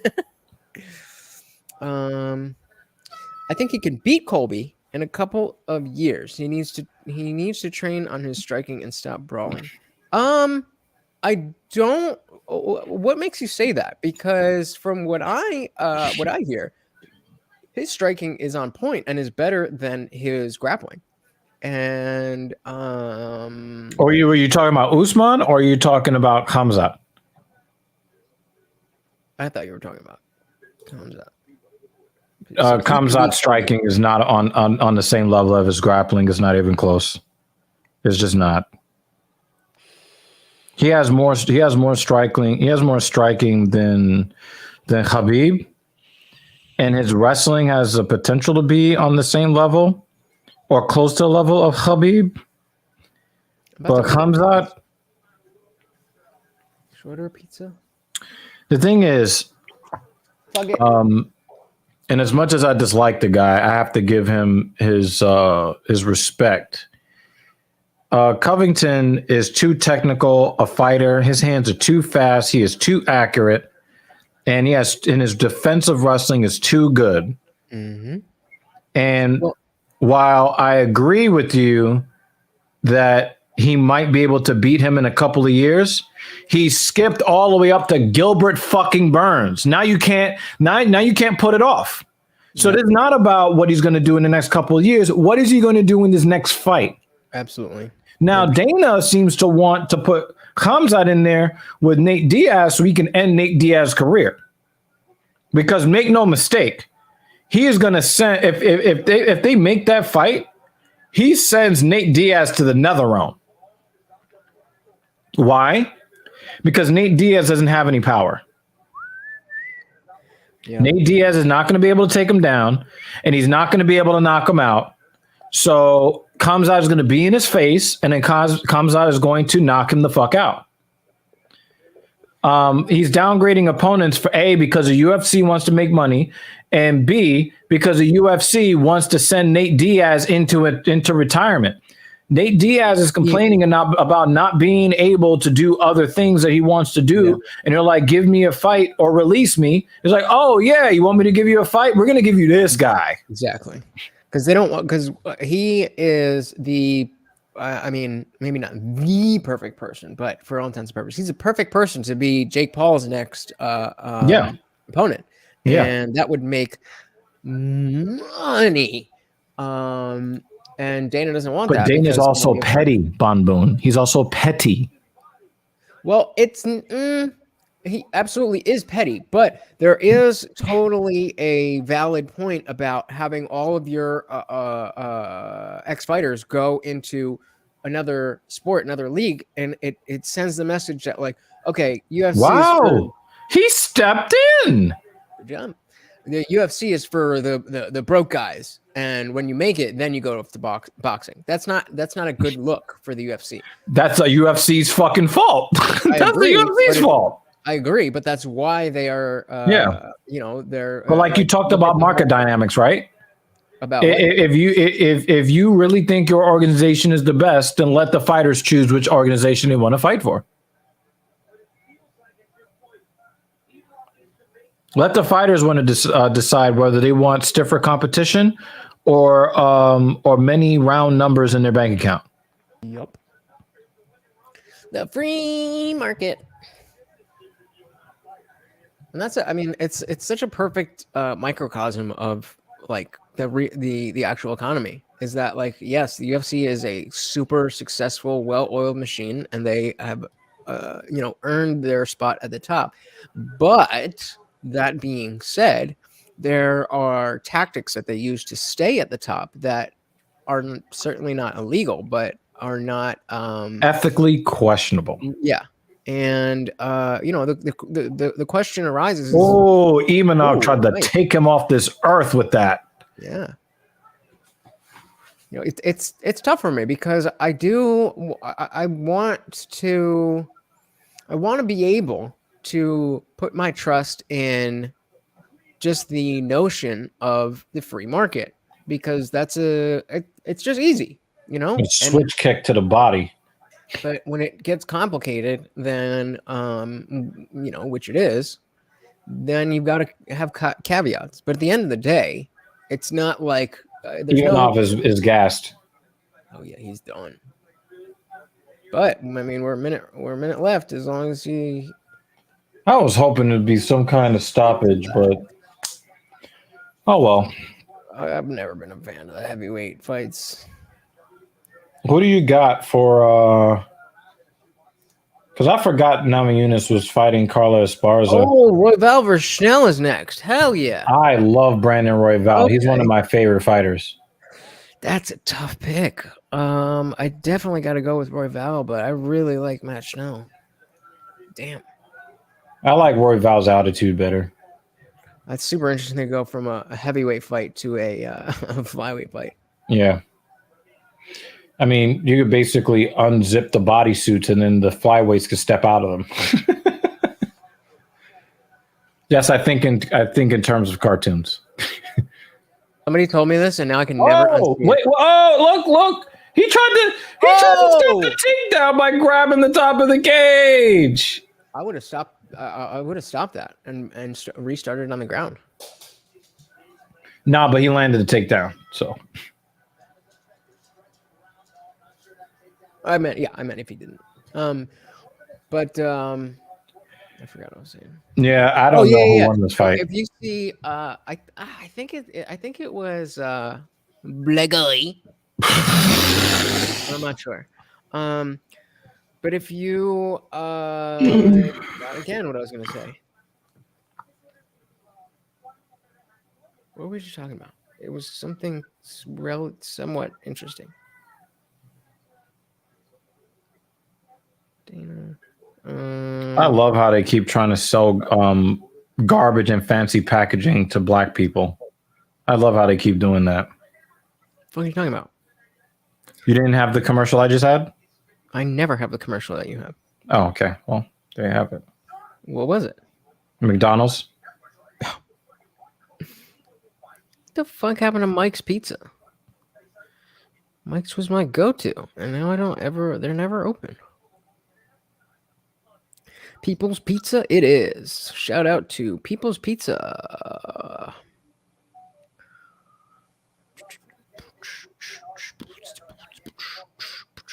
Is it worth the $5 for margarita, or should I just go with regular? Yes, and the wrong guy.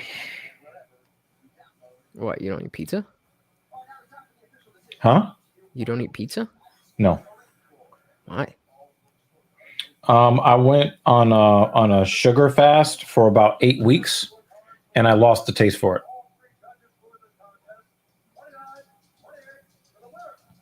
Also, I think the copious amounts of oil kind of turned me off too. Well, you called it. Yep. Yeah, I don't really eat. I don't really Yo, have that much Godfrey, around. you're very much respected around these parts. Peace out, brother. Thank you very, very much for coming through and hanging out with us. We'll be here all night. Come back if you got the time. Yeah, because he normally likes to show up, 2 seconds before the final buzzer, bell, horn sounds. Pickens. All right, I'm going in. I'm drunk enough to wings. I don't think a flyweight would knock me out, but I would be seriously fucked up mentally if I got hit by the hand speed of a kid that I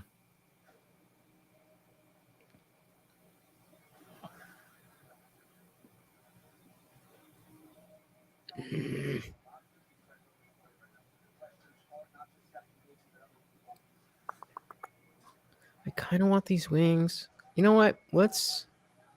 This is what we're gonna do. Barbecue wings. Are you a barbecue guy or a buffalo guy? that's hard. That's hard to say.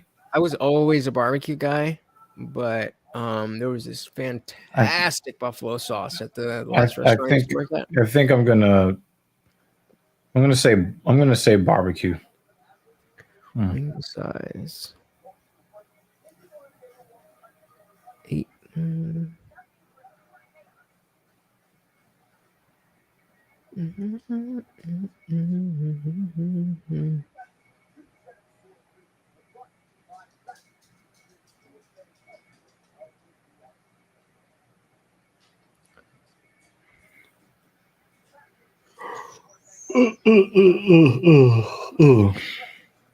Done. Okay. Fuck.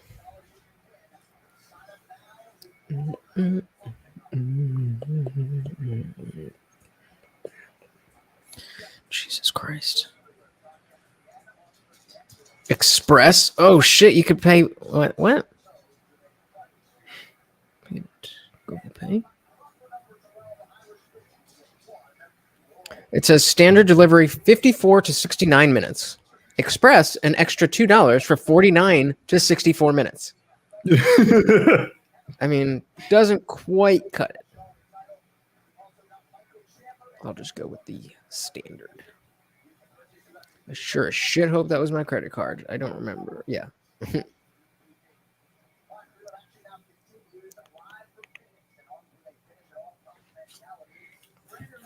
Boom. 59 to 69 minutes. We're getting pizza and wings, baby. You know what's funny? You may still end up getting it in the express window. That's what, yeah. So I was like, that's not enough of a, because I mean, it's only $2. So if it was like 15 minutes faster on an hour wait time, I would do that. Why not? But like for 4 minutes, and that fucking shoulder injury he suffered, man. What about? Yeah. I don't remember.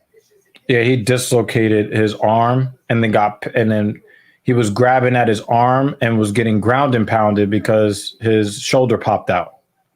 Oh yeah. That was rough. That was rough. I think Roy Bow's definitely more well-rounded, but I think Matt Shell might have better striking. I'm not too confident in what I just said.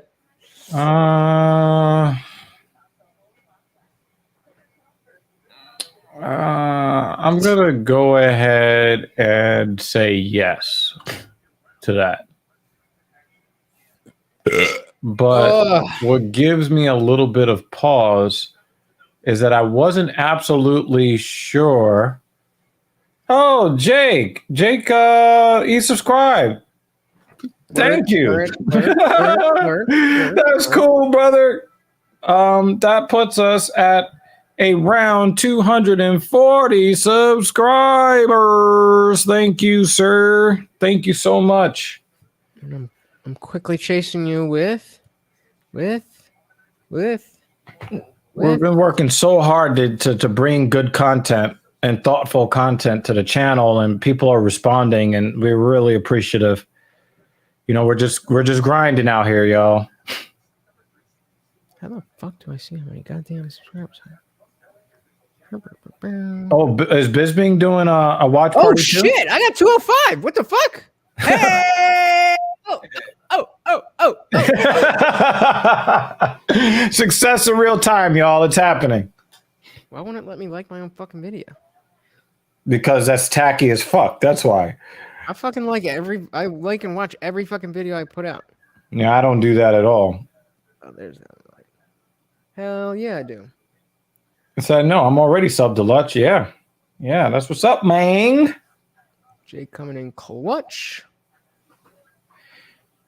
Oh, dude, I'm fucking hyped because I was at like 197. Yeah, that's what I saw. Yeah, one of my friends, finally, I had to fucking give her my old, or like some random email address I used to use for like free trials and shit, because she just didn't have an account. And why did he end it? Why did Bisping end it? That doesn't make any sense. I mean, the fights are still going on, and it's not like he's like, you know, calling the fights or anything like that.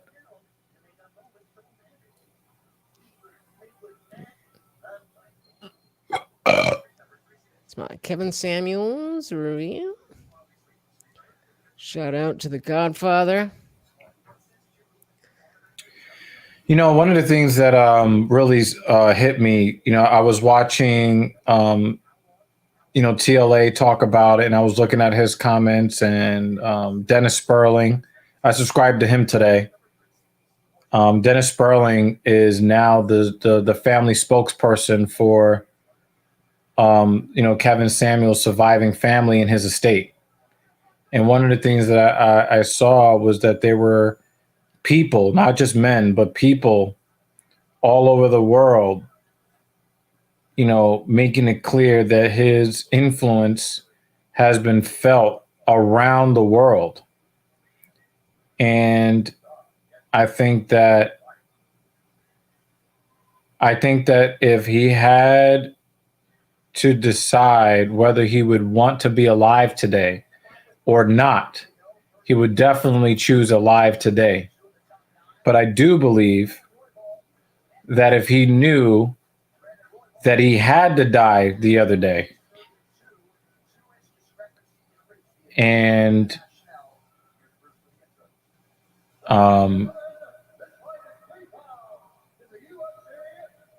but he knew that he had this worldwide impact, I think that he would say, well, if I got to go out, but I had this kind of impact, I guess I got to take it.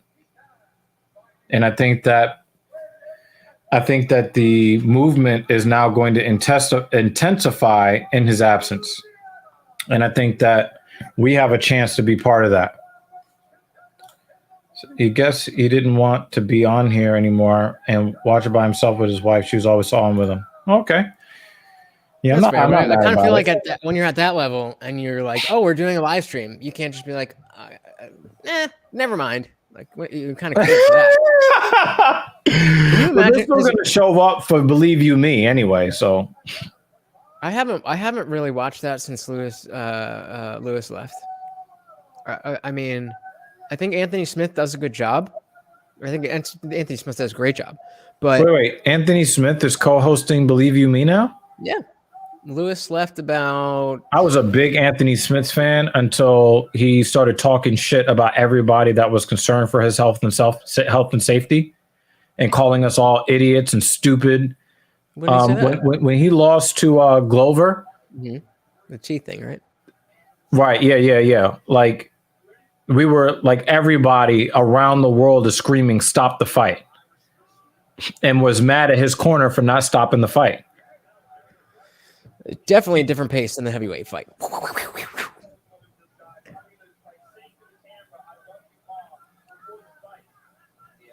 Oh, I was like, why is it so quiet? It's because I'm listening to your fucking TV and my shit's muted.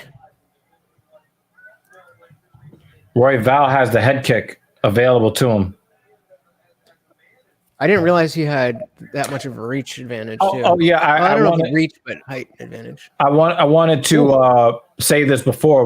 The reason why I hesitated in agreeing with you on your assessment of this fight is because I wasn't quite sure that Schnell was better or equal to Roy Val in the striking. I wasn't sure. With these little guys, they're so fast. They're all so crisp. Like the differential is it's kind of negligible. So when you're talking about what this guy's more well-rounded, this guy's a better striker. I have a tough time. Oh! Not. Oh, is he going for a leg lock here? He's walking right into it. Oh.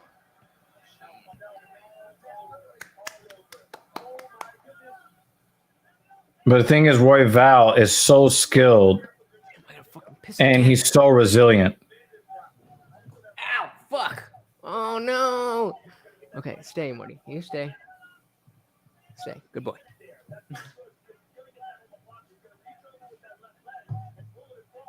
Ooh.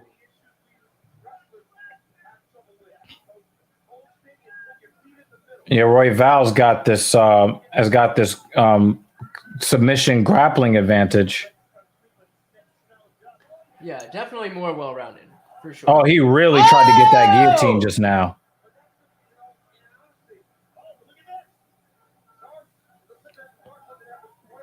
He let it go. Oh, now he's going for it. Oh! He's tapping. Let's go.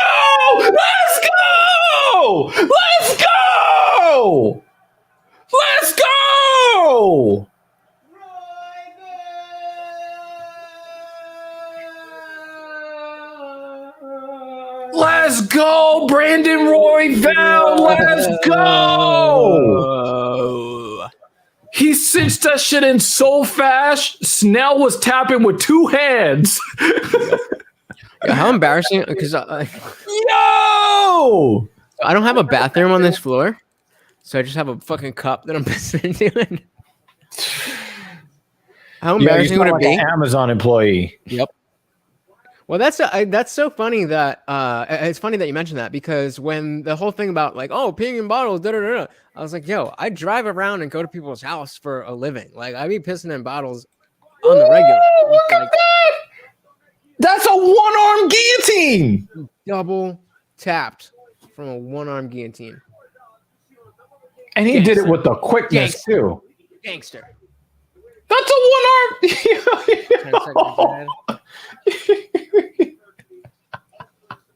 Hit back and then hit the live button again. Yo, I'm pumped. Pump it up. Just Blaze. You have no idea. I'm a big Brandon Royval fan.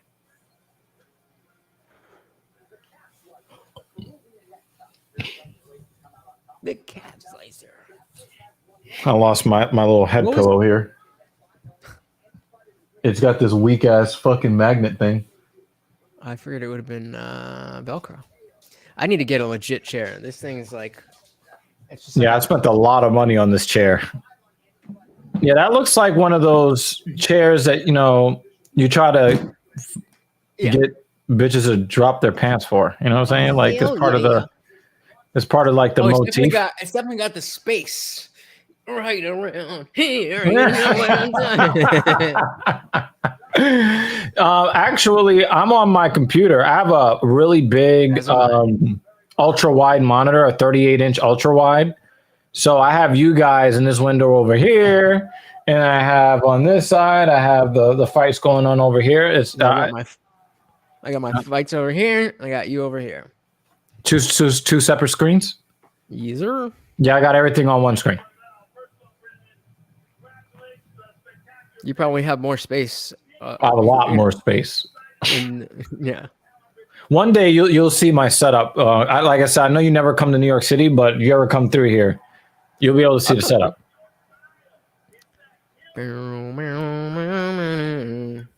Brandon Royval got knocked down very early in the first round too.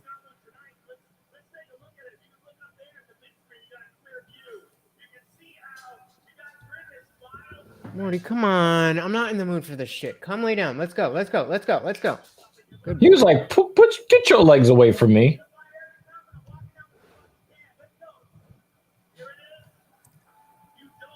Look, one arm, and then right as he was about to lock the second hand in, he was like, He's like, I ain't even need it.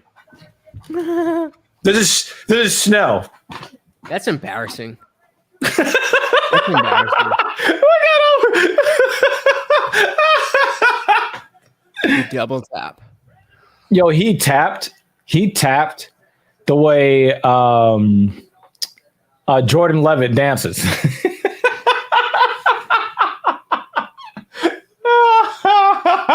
Oh, Jordan Levitt. Hashtag sus. Broyval.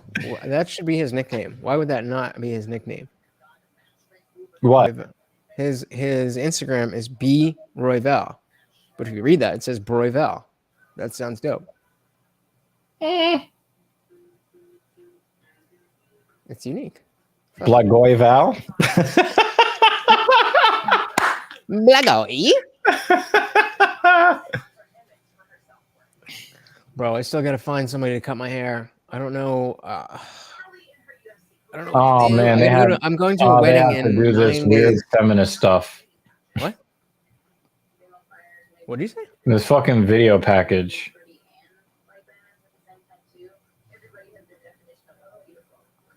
Are you watching Rose get? My definition of beautiful is looking masculine. But she's so hot that she can go Michael Jordan bald and she's still hot. I just not a big fan of the masculine look on a woman. They tap to strikes. If fucking there is no way. There's no way that Rose loses this. There's no way. They're using this to try to sell women on having masculine hairstyles. Stop. Stop. If she wants to do it, she can do that. Rose is extremely feminine, though. Huh? She's a very feminine looking woman, right? Hair or no hair, right? But what they're doing is they're trying to influence other women to do this. Stop. I'm not gonna put that on Rose. Rose. No. Did you see the video package? Oh. No, the video package. Yeah. No, I thought you were and they got the angry black feminist chick who's also bald. No, you don't look good, honey. Rose looks good with no hair, not you. I mean, I don't know if she looks good. She pulls it off, but then I mean, she still looks good. I mean, sometimes it does not look good. Sometimes it doesn't look good, but she can make it work. Most women can't. But so why is her forehead so massive? And it's massive to the sides. It's like it's like I've told you how it's like the Georgia Dome. I told you about how I hate. I don't want to say I hate, but I strongly dislike Carla Esparza because she stole the the first ever strawweight champ position from Yana. She never should have been champion. She never should have been champion. Yana should have been able to claim the first ever female strawweight champion. And because she won tough, like fair, she fought Rose. So I guess that's not like, you know, the end of the world. But I hate the tough seasons that end in an automatic belt. The best thing they ever did was the one with the male flyweights where Tim Elliott won, and he won a title shot, and he gave Demetrius Johnson one of his hardest fights. The Rangers tied the game. Damn. All right, I know you're not a sports guy, right? But That's still big. I mean, it was what, 4-0 there, 4-1? it was 4-1. That's still pretty big. But check this out. Check this out, right? The Mets were playing in Philadelphia 2 nights ago. Okay. Taiwan Walker puts out a stinker, gives up 7 runs fairly early, right? He gives up 7 runs fairly early. 6 of them earned, but he gives up 7 runs, right? Mm-hmm. Mets are down 7-0. It looks like it's just going to be an easy loss. Turn off the TV, okay? They get I think they get like a solo home run, so it's like 7-1, and then it's 7-1 going into the 9th inning. So since the Mets are on the road, they're batting around in the top of the 9th, right? It's 7-1, and it's like, well, let's just get it over with. Get your 3 outs. The game is over, right? Mets get this. Mets get that. Mets get this and that. They get a little bit more. A home run. A batted ball back to the pitcher, which hits the pitcher and bounces away. Some more runs score, and then a double down the line, some more runs score, and then before you know it, the Mets score 7 runs in the 9th inning to win the game. That's why I never, like when I was a football fan, if I would ever go to a football game, specifically the never Jets leave early? Never. Because especially with the Jets, like, you know, they are infamous for dropping the ball, no pun intended, at the last minute. But there's been, you know, I think I don't remember the exact stat, but if you look at their record in general, and then you look at their record versus the Patriots, it's something like their record against the Patriots is so much better. And I don't know what it is, but you just gotta believe. But yeah, I'll never leave a football game early. Yeah, that's a big New York Mets slogan. You gotta believe. And I say, no, I don't. Like, so much of the time you fucking suck, and you know, you fucking suck. So, yo, have you been? Oh yeah, obviously. I was gonna say, have you been watching the testimony? But I remember your super chat from the other day. Oh yeah. I have not watched a lot of it, but I did watch the testimony of that really hot psychologist. Yep. She looks exactly like the woman you would see in a prawn movie, who would be playing the part of the psychologist. Fair enough. I'm pretty sure there is a lot of guys out there that will be licking the webbings in between her toes. There are plenty of guys that would do that for her. I watched that testimony because I really wanted to kind of understand the psychological breakdown. And then when she mentioned the 2 disorders, then I really wanted to know. And then I wanted to know what the manifestation was. Polly Chaser's like, nah, definitely not. And it's funny. Polly Chaser would show up right when Mrs. Evil walks in the door. I said that there are plenty of people that would. I didn't say I'd be one of them. Are you a toes guy? No, Okay. but I mean, if that's what I gotta do to get it in, then yeah, I'll give you one. I mean, Yo, that's mad real, son. That's mad real. I'm not one of those guys. But it's really funny that Polly Chaser would show up as soon as Mrs. Evil walks in the door. That's really funny. Yeah, I really wanted to know how those particular situations manifest themselves, and I saw all of that in Amber Heard. I saw all of that, and I think that no matter what she says, I think that no matter what she says in her testimony, everybody's going to look at her testimony in the lens of, is this the disorder? well, not only that, the fact is I don't know how much of that the very last stream that you watched, but they were saying because they're not going back into court until the 16th.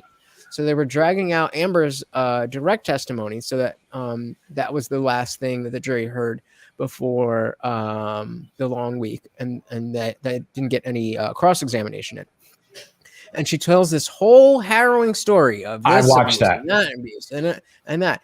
And then she has this one picture of a bruise on her arm. I think Lutch would break this rule. I have before. Now I know better. But this was before, like Kevin Samuels. But yeah, she. They had the one picture of her showing a bruise on her arm. Her face is in the picture, looking perfectly natural, and she used the word pummel. She said he pummeled her with rings on. So many Yes. she couldn't even remember how many times he hit her. And there's Had no bruising, no scratches to show for it. Then in another incident, there's broken glass all over the place, and she's climbing on it, and it's in her. She can feel under her arms, and there's blood everywhere, and she can feel. And didn't under her TLA feet. say it? Well, show picture. us the undersides of your feet. Like this is like. When it comes to just general whatever, it's like, okay, believe all women, but like, no. If you're like, we're in court now. It's not about that. Oh, I guess Godfrey's gone, but thank you for subscribing. Look at that. My last 4 notifications. Yo, did you see this, Lutch? And speak on it. I'll be right back because I'm gonna. Yourself. See this short clip where it seems she was snorting coke on the bench, where they showed the picture and there was a couple lines. I saw that. It didn't necessarily look like she was snorting lines. It looked like there was just lines there. But she talked about how she was doing drugs with them, with Johnny and them, like earlier on. Like, we were just doing a little bit of MDMA and like,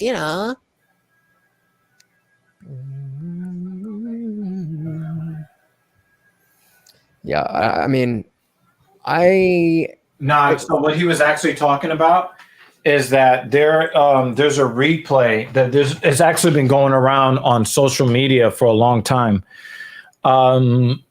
She's on the stand, and it looks like she's supposed to be blowing her nose because she's so upset and she's so crying. And then you can see that she kind of holds one nostril closed and does like a snorting thing. And then when she pulls the tissue away, she's like wiping at her nose, and it looks so much like a fucking coke move. No. That shit was so funny. You're not fucking doing blow on the fucking stand. Come on. But if you look at every single thing that she did, it looked exactly every maneuver she made. How many times have you done coke? No, I've seen other people do coke. How many times have you done coke? 0, and it will always be 0. But when you watch it, she was not doing coke. I didn't say that she was doing it. What I said was every mannerism, every single thing that she did physically looked exactly like she was snorting coke. It was the funniest thing I've ever seen. And she's looking around, and it looked to me like she was looking for sympathy around the courtroom. But in the context of what she was doing with her hands, it looked like she wanted to know if anybody caught her. Oh, fuck. I don't know if I can. I'll pull it up in a different window and see if it's kosher. Kosher. Are you on Twitch right now? Hey?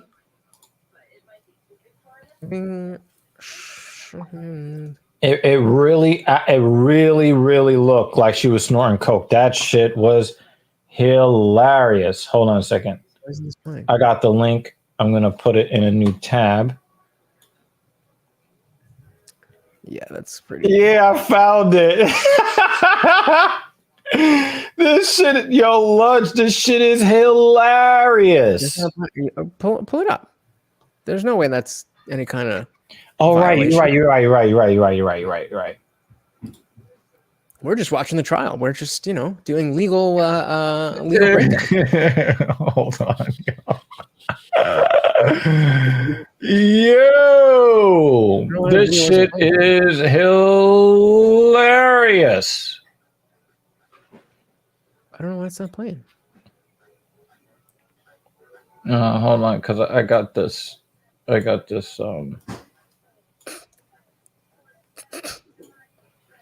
know what I'm gonna do? I'm gonna move this over here for now. It does kind of look bad. No, hold on. Let me move this over here. Oh, you got it. Yeah. I'm trying to tell you. I mean, it looks bad, but Yeah, I'm saying. Look at what she does with her hands. Just look at what she does with her hands. Yeah. So it looks like she's got something on the thing, and she's like a bump, right? Look.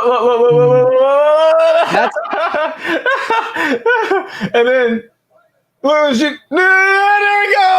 See, but that's not that. I don't. That's not a typical. You wouldn't necessarily do it like that. I mean, you normally go like that. And then the cokehead sniff.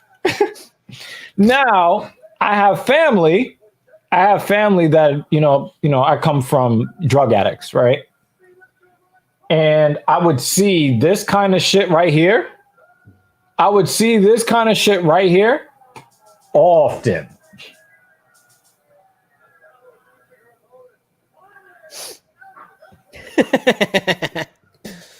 All right. See that little the sniff right there? Yeah, that right there. I've seen that a lot growing up. And oh, I forgot Chai-san fights. Yeah, that's my girl. She got this. I don't know. You like the masculine ass women, son. I like her as a fighter. I'm not trying to fuck her. I mean, I wouldn't not, but. Yeah, she Yvonne Drago looking motherfucker. If she was like, "Hey, do you want me to sit on your hand?" Then I'd be like, Bon Boom said the cokehead sniff.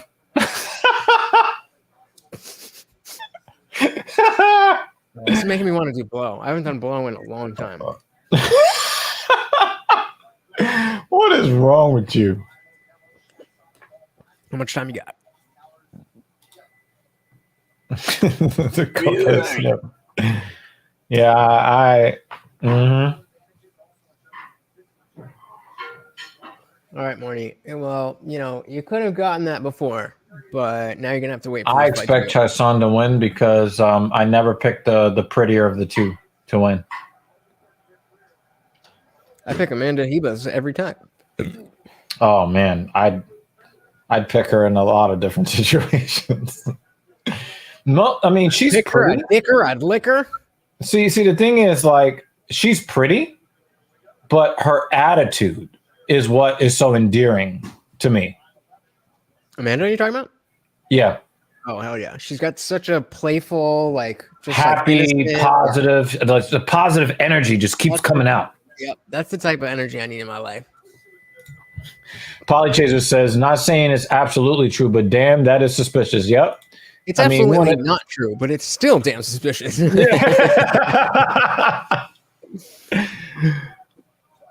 I mean, she definitely handled that tissue like an expert sniffer.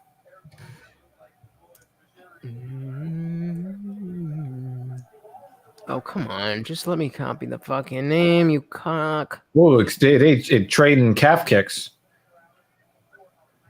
I ain't gonna front. Dumas kind of thick, son. I'm looking up her record right now. I'm looking at her legs right now. Oh, okay. She's coming off From 3 today? fight win streak. Did you order more stuff for me? There's a whole plate you want. It's half of it. I guess I'll start with this. Oh, The entree comes with rice.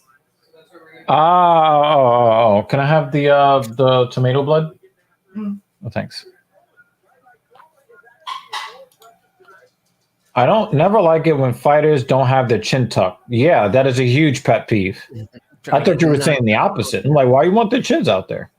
Yeah, so she does all decisions, but This is not always the Felicia truth. Spencer This is not always the truth.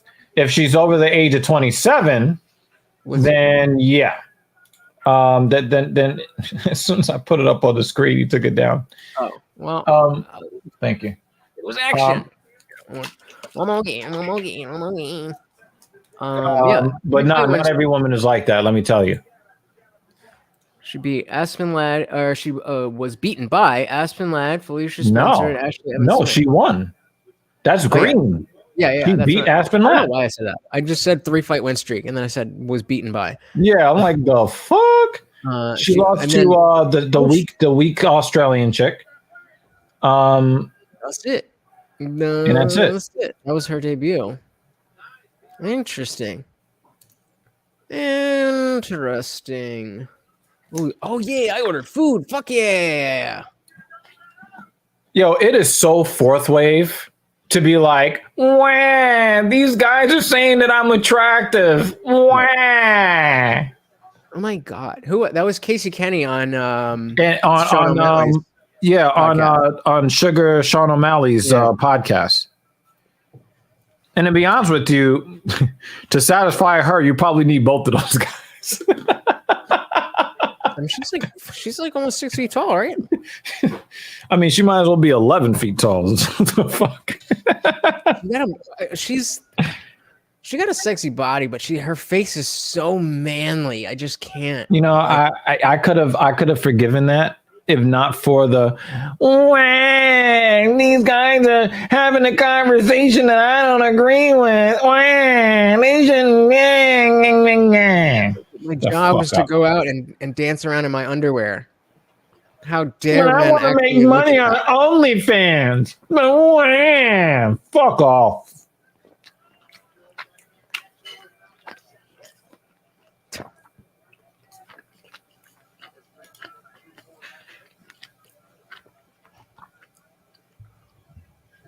Yeah, don't worry about chewing right in my ear. That's cool. You said what? I said don't worry about chewing right in my ear. That's cool.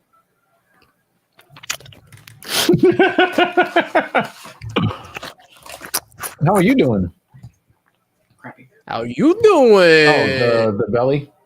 Yeah. Ooh. Still, like this is okay, but this is still jacked up. Yeah. So I'm having toast and electrolytes. Oh, nice end to the round. Ducks under the spinning back fist and ends with a takedown. Because it feels like just Yeah, burbles. a rock in my stomach. It just doesn't matter. Bill Burr. No, Bill Burr is for me. For me.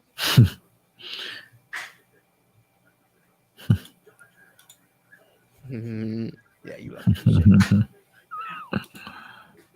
And I'm just checking in on you. Okay. Hello. I'm coming. Hold on. You need snacks? Oh, I almost died from this chip. What the fuck? Get away.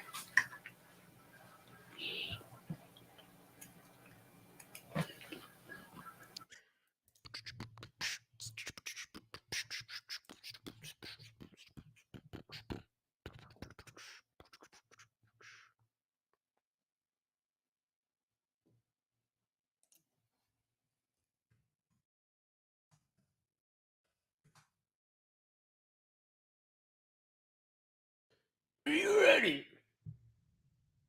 Sounds like he's on the verge of throwing up at all times.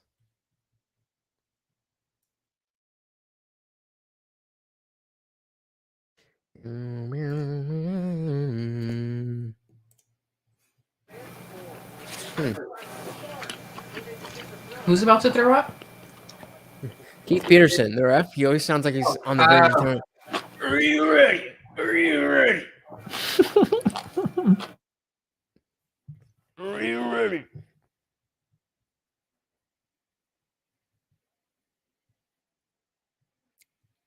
Pretty technical fight for the Ladies. that one's for Polly Chaser. I mixed it in Gatorade. I'm having emergency, and I'll probably have yogurt after this.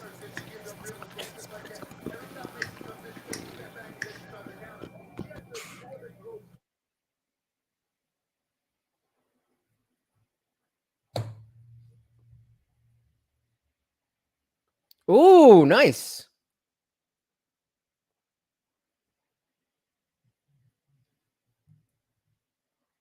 Hell yeah.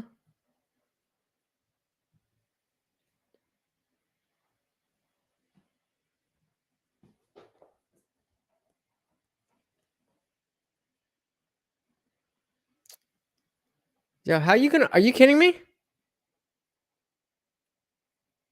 They dropped off my food, and they say like you got to take a picture. And they took a picture, and the food's not there. Like, where's my food? What the fuck? Like, there's no food. On the I floor. don't understand. They took a picture of it and then picked it up and walked out with it. It's not in the picture. It's not even in the picture. Can you I gotta- call I them? gotta You should be go. able to call them. Damn, Dumas is so thick. I gotta make sure I got my food. Bear with me.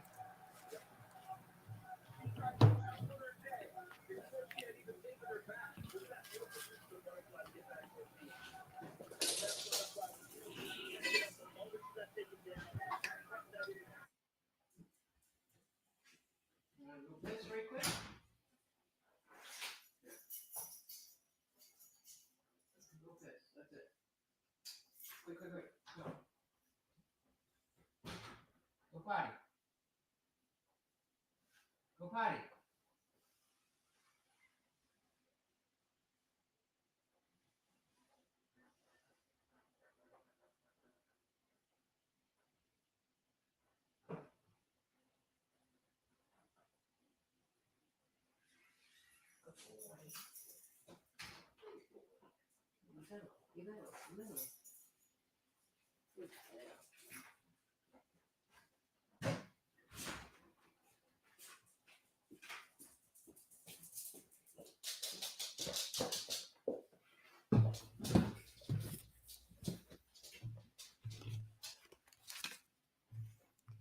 Got my pizza and my wings. Let's save the wings for later because those can be reheated.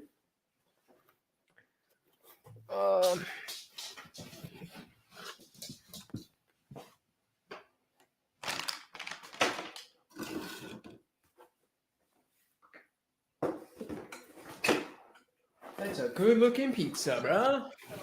I have a fucking.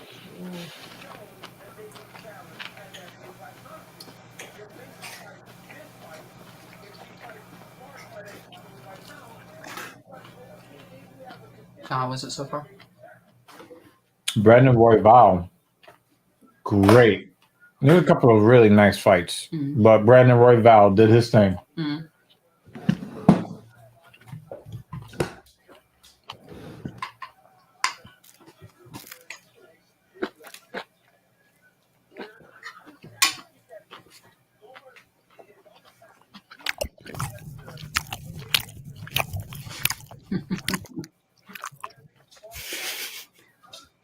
The only Didn't person even that's notice. gonna bother is me.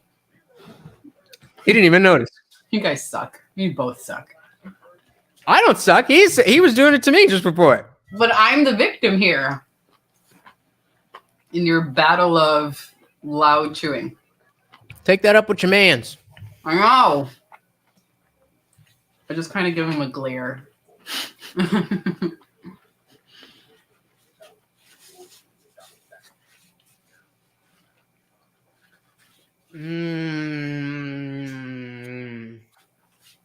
kind of pizza are we having? Just plain. Okay.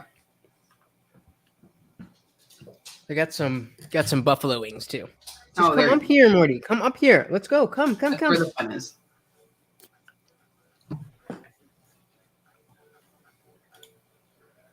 Fuck this shit. Learn how to fix shit around the house. That's what's filling up all this time.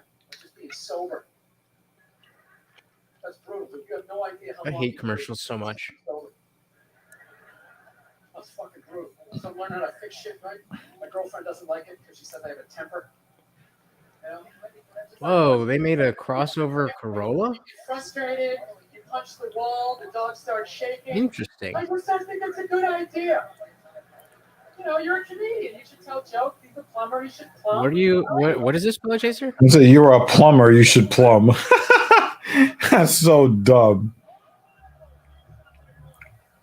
And there's the takedown. Oh man, now you're ahead of me. And why is Norma Dumas? Why is she so thick? Damn, you're mad ahead of me, huh? Look at them thighs, man. I mean, damn.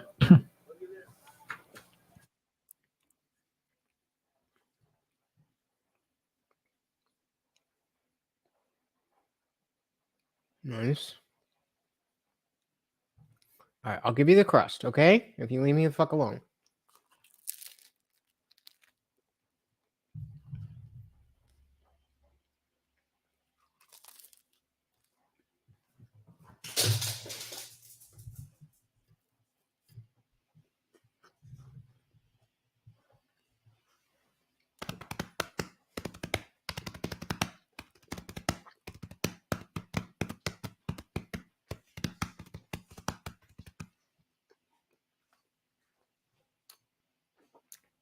Boo.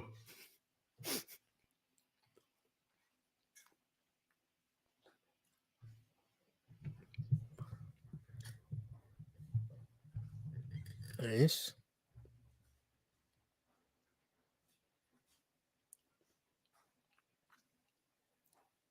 Oh. Nice.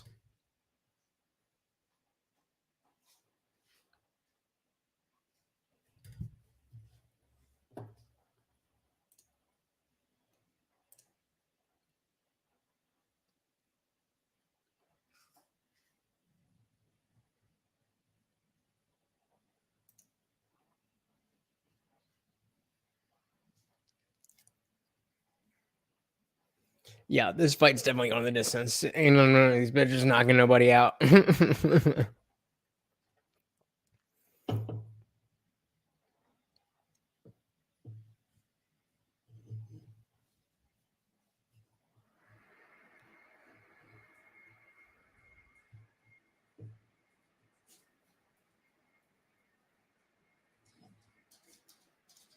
Boo.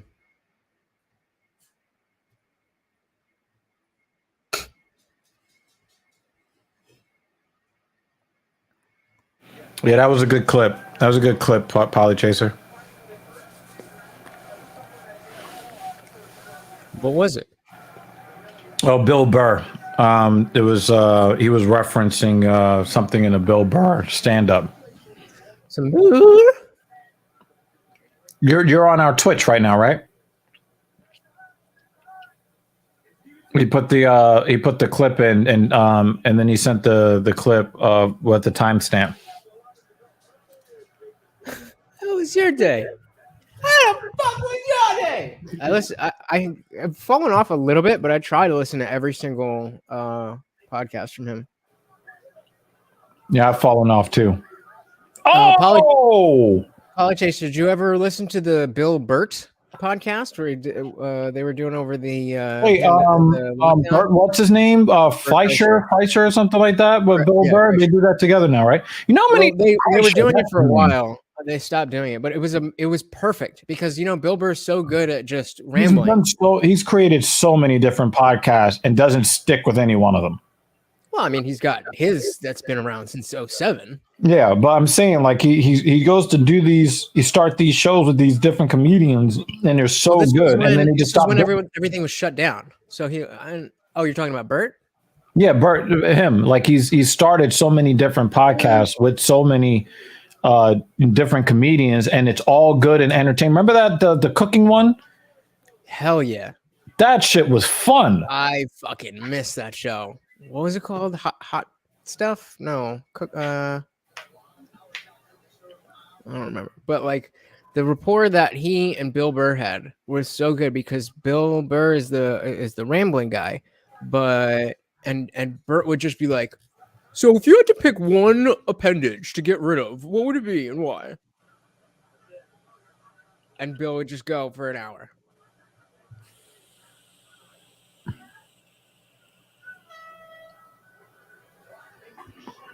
Boring. There have been a couple of snoozers. There have been a couple of fights, so I'm just kind of like, I don't care about this. Yeah, I'm ready for the fucking main cad.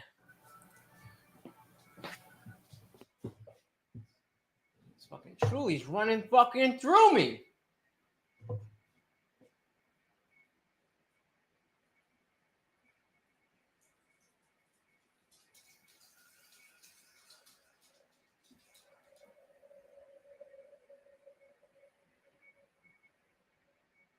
You already pooped before, right? Yeah, you're good.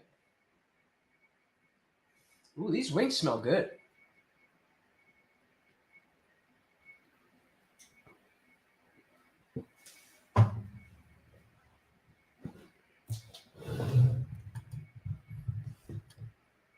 When does that start?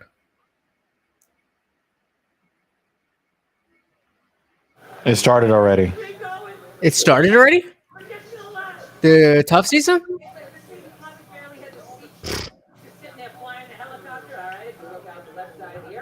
Guess I'll catch up with it. I'm so disappointed that they didn't change the show at all. Like, there's a reason they took it off the air. And then they started Dana White's Contender Series, Dana White's Tuesday Night Contender Series, as it was originally known. Oh yeah, the Philly rant was amazing. But yeah, then they brought back Tough, and I assumed they would make it a little bit more updated for a better, a more well-educated audience. Like the average level of understanding. The decision.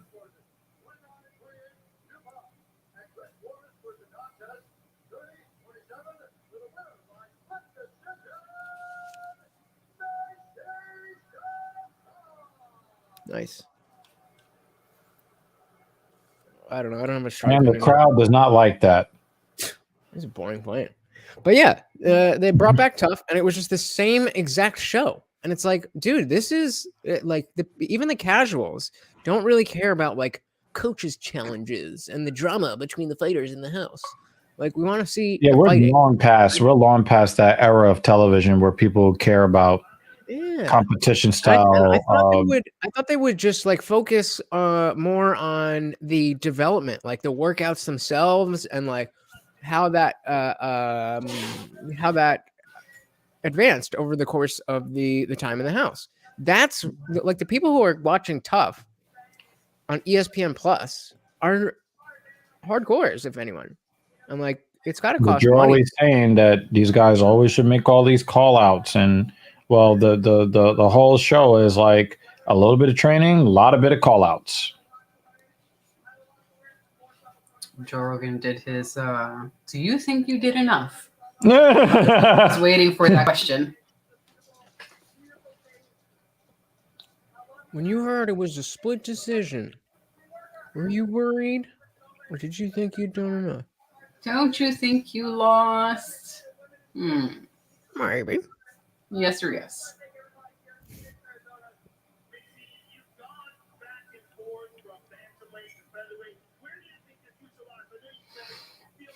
Good question. I feel like I have more power, you know, and I never got close to finishing my opponent here, and I got a split decision win. But yeah, I feel like I have more power. Actually, I'm gonna take him out.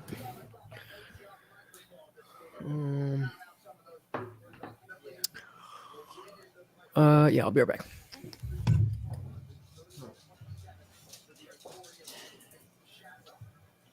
Why is this? He always got one red eye.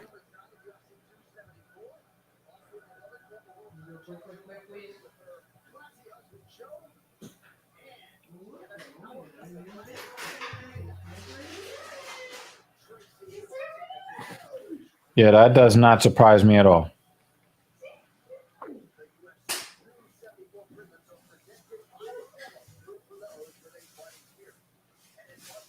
Let me bang, bro.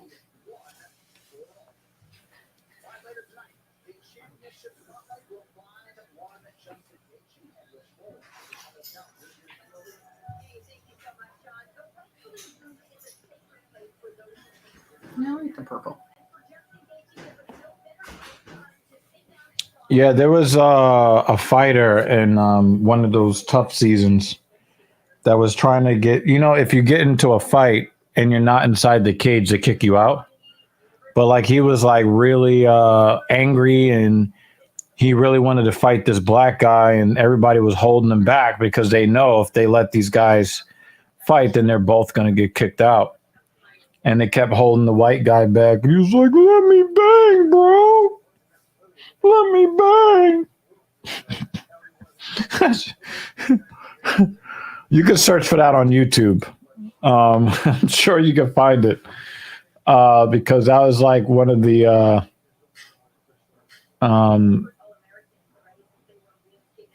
you could probably find if I guess if you search "Let Me Bang, Bro," you could probably find that. Maybe put UFC after that sentence. I mean, it's YouTube, so they're not going to show you anything that's like, you know, Prawn Hub worthy. I'm just saying. Probably a good idea. I'm going to search for that now because I know. He's all I see is black couches.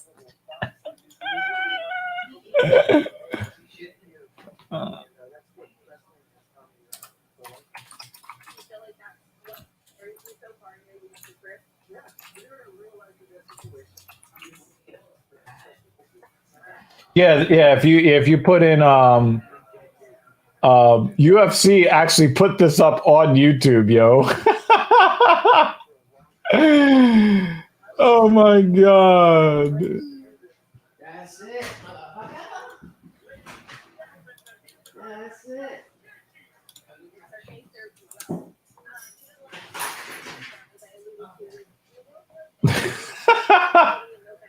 His name was Julian Lane. Holy Jesus. It is fucking cold out there.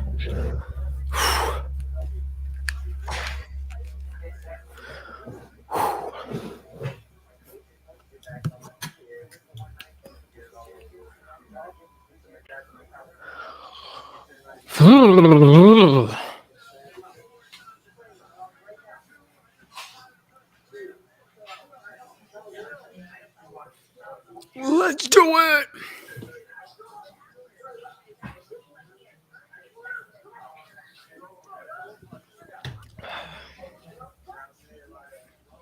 Fuck it. Turn the heat the up. white guy he was going at.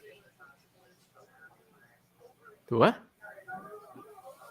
And then I guess the black guy wanted to step in.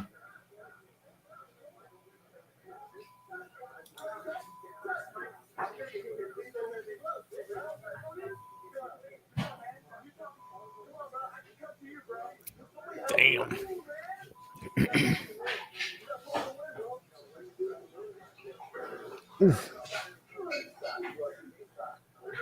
Neil Magny was on this one.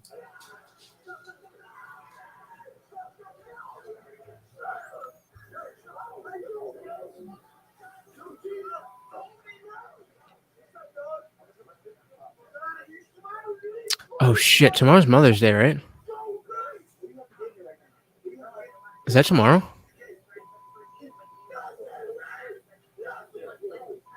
What are you watching?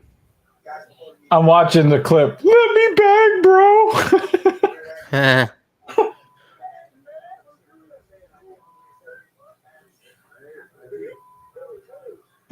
Black couches. What the fuck are you talking about? The fuck is Polly Chaser talking about? Let's turn this heat up. Heat it up, heat it up, heat it up, heat it up, heat it up.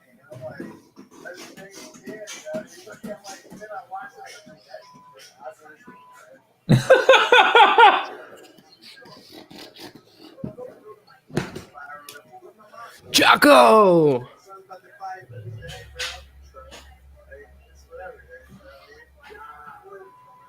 Yo, that dude is on steroids, son. I'm like, what is he fucking... Yo, Polly Chaser, please tell me that you followed that link I sent you.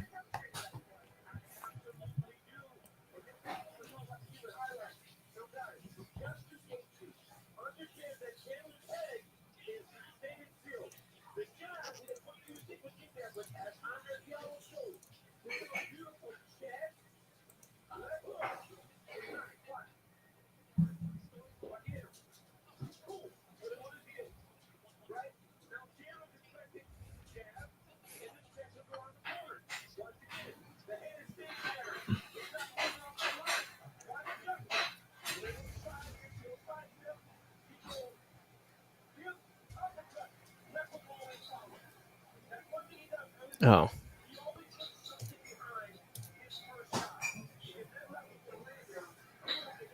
I forget how this whole thing started. How what? Stopping it. Let me fucking bang. Just let me bang, bro. You know, they should probably mix that audio in with one of these Bang Bro videos. They should mix that bang, audio bro. in. I do let you bang, bro. He's trying to get at the chick that's on the couch. He's crying, let me bang, bro. Lay down or come lay down over here, please. What are you doing? Come on. Come on. Come on. Come on. Jesus, fuck. This dog is obnoxious. Bubba, lay down. What is it that you are trying to accomplish? There's nothing that you need to do. If I could tell him one thing, it would just be, chill the fuck out. I got it. Whatever it is. I promise you don't have to worry about it.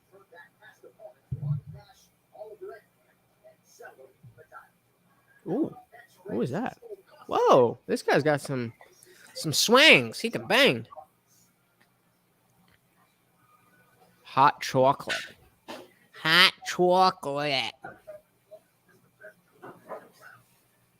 I need to get more drunk. These fights are too boring. I mean, if I said let me bang bro on camera with a bunch of naked women around, I would then use the nickname Hot Chocolate. I'm not using that in the cage. Sorry. It's not going to do that. Doesn't work for me. You be hot chocolate, I'll be hot coffee. Whatever, nigga.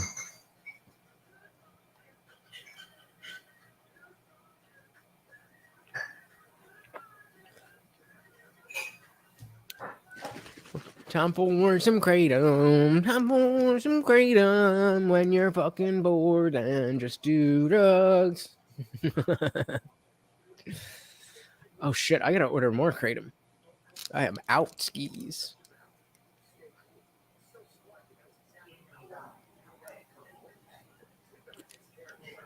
One of us needs to get sponsored by Yo Kratom. $60 kilos.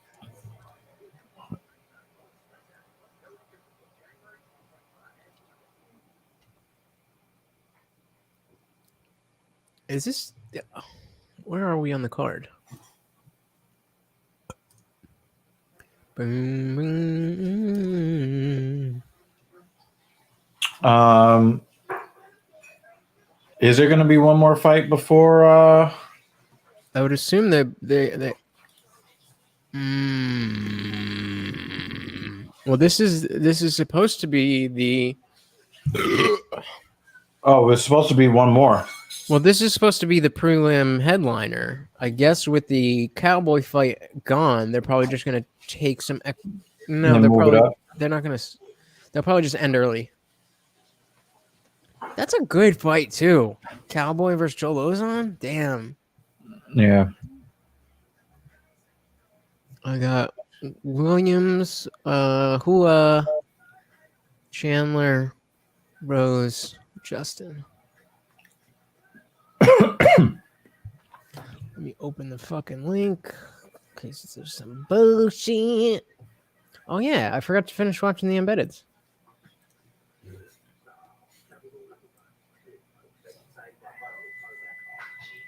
But there's supposed to be Francisco Trinaldo.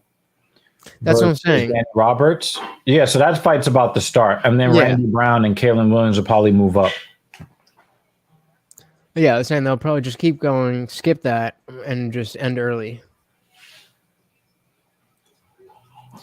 Alrighty, my pay-per-view stream is up and running. Well, Yeah, so they're I- watching page now.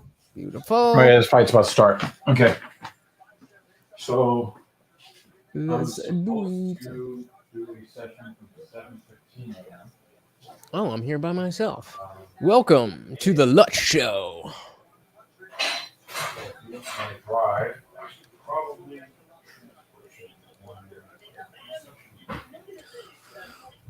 If you're in the comments, who you got for this fight? Let me know. Let me know. Let me know.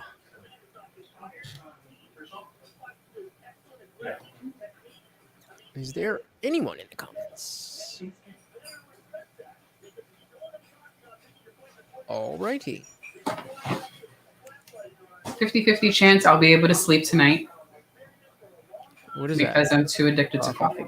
Oh my god. No, Oh my god. no regrets. Drinking coffee at 10, 9, it's like 9:30, but like, oh, This I shit used is to gonna be- go on until like 1 a.m. I know, but Mind then if you're trying I- to fall asleep. If I was to drink coffee now, I would not be able to get to sleep, period, tonight. Well, Second oldest fighter on the you're not roster. going to be able to sleep on your period? Now I used to drink mad coffee, but like so this morning I woke up at a decent time, and there's this caffeinated seltzer that I have that I didn't realize was caffeinated when I bought it. So I'll like open a can and keep it in the fridge and just like take a couple sips if I gotta wake up early or if I have a long day or whatever. And I was supposed to like first do my Kevin Samuels video, then I was going to do a reaction video, and then I was going to do Monday's video so that I didn't have to worry about it tomorrow. Oh, that's right. I got to buy my fucking Doctor Strange tickets. And then my internet was out because of the storm. Is it raining by you? Mm-hmm. It's fucking storming. It wasn't. Actually, I don't know how bad it was. I didn't notice how bad it was. It just rained all day. But when I went out, what time did I leave? 2-ish? 2. Mm-hmm. It wasn't so. I mean, raining and a little windy, but not. Oh my god! There's a Ryan storm. Broderman.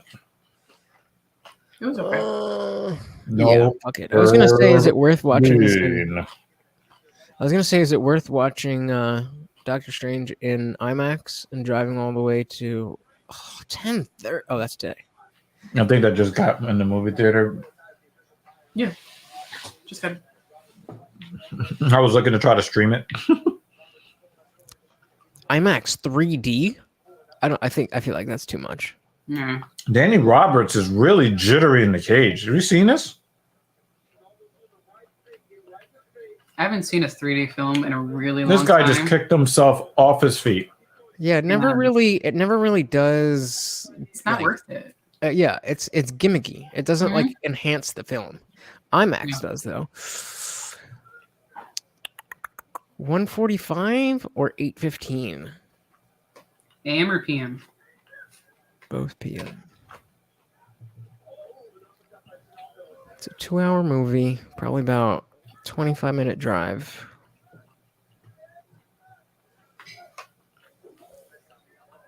Oof.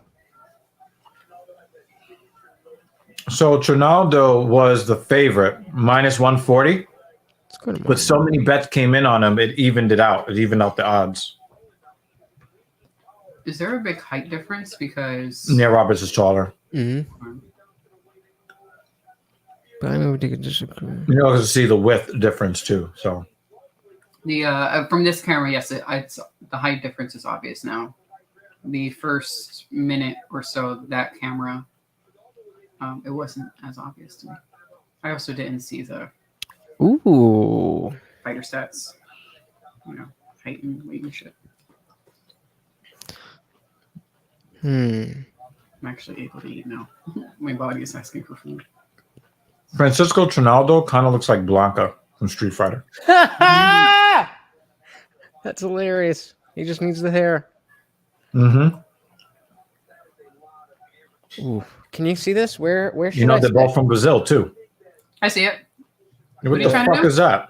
the seating Seating selection? chart for I always like to sit directly in the middle. there is a spot like middle. I want to be a little bit further back, but Because I don't want anybody crossing over me when I'm trying to fucking watch the movie. Yeah. Also, I don't like to go to the movie theater and watch it at an angle. Actually, I don't like This is going to the IMAX. movie theater This is anymore. IMAX. So Just stream everything. I usually do, but for MCU stuff now, I can't. That's what I did for No Way Home to avoid spoilers. I downloaded a cam version. We just watched it this morning at 2 o'clock in the morning to be able to not be victimized by spoilers anymore. Oh, Multiverse of Madness? Excuse me? Spider-Man. No Way Home? What is that? How does that help you avoid spoilers? It came out 3 months ago, 2 months ago. Nah, but we're gonna wait until it goes to a regular streaming service, but it wasn't gonna be on for another 6 to 9 months. So just nope. Exactly. So that's why So we just rented it last night. I'm too in there's too much Marvel stuff on my social media that I wouldn't be able to avoid. I would just have to stay off my phone. This weekend because it just came out. There's actually, let me see what the 145 is because I don't really feel like staying out that late. I'm old. IMAX 145.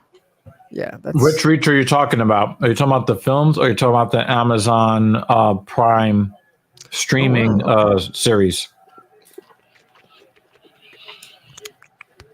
I don't think I finished the series. Did we get through all episodes? I mean, I know you did. You know I did. I don't think I finished that. Let's do it. Obviously not tonight. I'm seeing the series. Yeah, I haven't finished that. I definitely halfway through. Mm-hmm. I don't know what happened. Why did I stop watching it? How do I feel about this choice? The red is my seat. The darker ones are empty, and the white ones are already bought. I would go a little bit more to your left. Well, I would go dead center.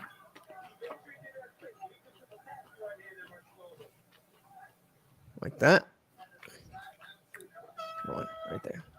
Yeah, it looks more center.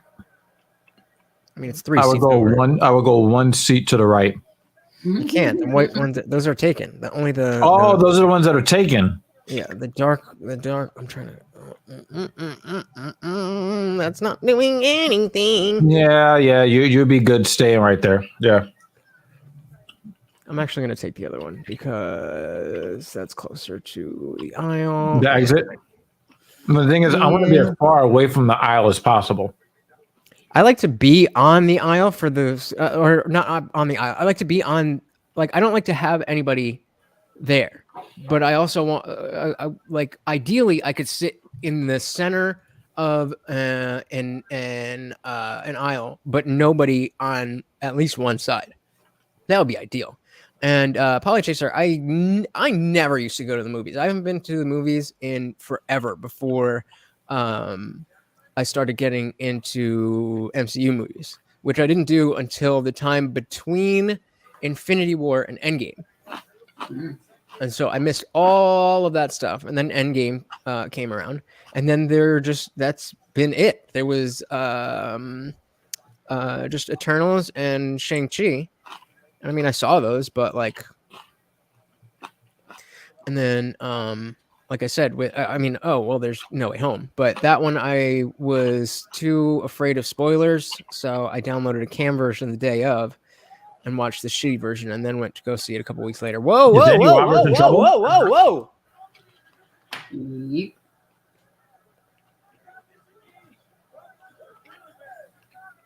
Polychaser said Marvel is dead. I don't know if I agree with that. Marvel is dead. Marvel's just beginning. What you talking about, son? Marvel isn't dead. It's so not dead that when I look on dating apps, a lot of women make it a condition of whether or not they'll date you. If you don't like the MCU, they're like, no, I don't want to date you, which I think is comical. Oh, this is gonna. But it's so ingrained in modern society that the I would say the novelty is dead, but the popularity is like probably near its height. 8720. I don't remember if this is my fucking debit card or my credit card. I'm so cash broke right now. Fuck it. I think he's still in trouble. Oh! Oh, you're a little ahead of me. Oh my God! Oh! And he's about to tap. Done. He's going to tap here. Done. Should have punched him in the ribs one more time. I think he just would have. That Oh, would've No, been I good. think he's looking But for I think this. he's got it anyway. He's looking for this tap out action. And he let it go. But Oh. now it's side control.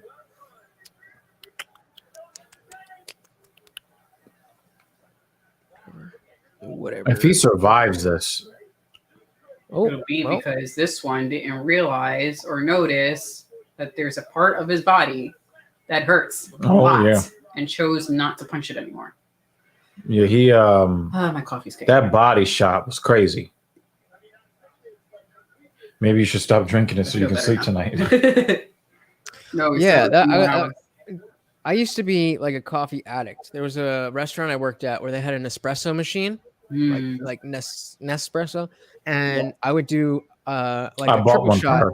I would do a triple shot just to start. Uh-oh. Somebody's about to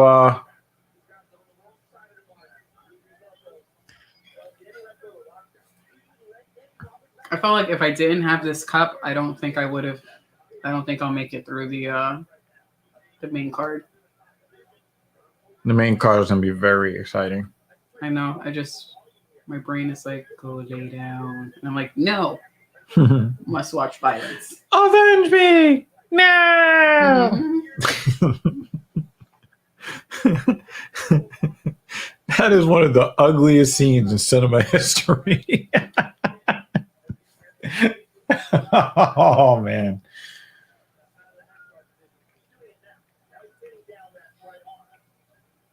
Did you buy your ticket yet? You're gonna lose your seat. Yeah, I did. Okay, good.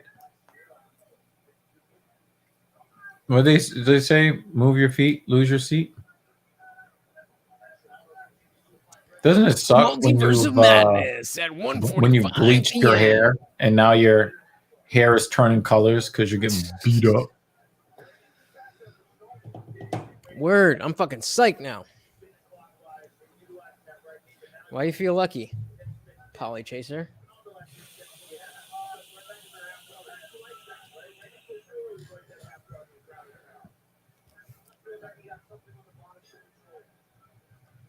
I wish I had some edibles. I don't have any. Yeah, this is a very clear win. If Danny Roberts is not careful, it can turn into a 10-8.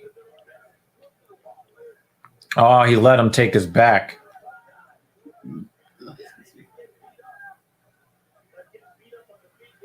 Wow, he gets back to his feet. You might be able to salvage a 10-9 here. Okay. That brought it back. 10-9. There we go. Loses. Oh, we saw a guy almost knock a guy out and then get knocked out.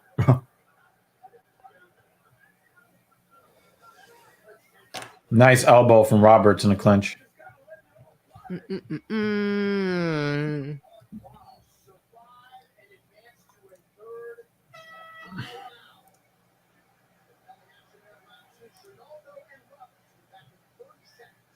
Damn, he looks like an old drunk now. Mm-hmm.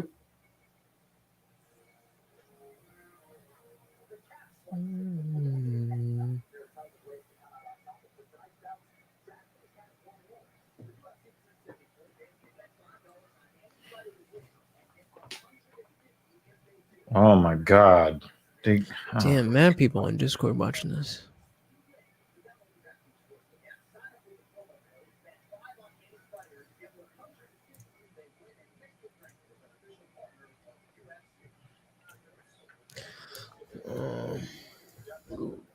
He has a nice gash.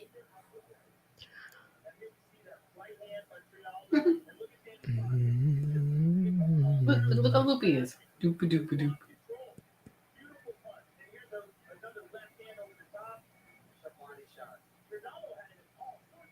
Bam. There was that one. To the ribs. And then nothing. But the thing is a shorter guy going for the guillotine there. That's a good probability shot to take.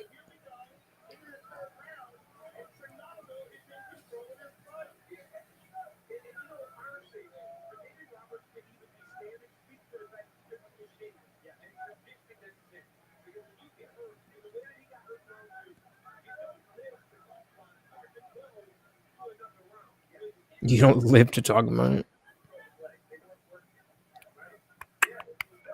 What you got for me, babe?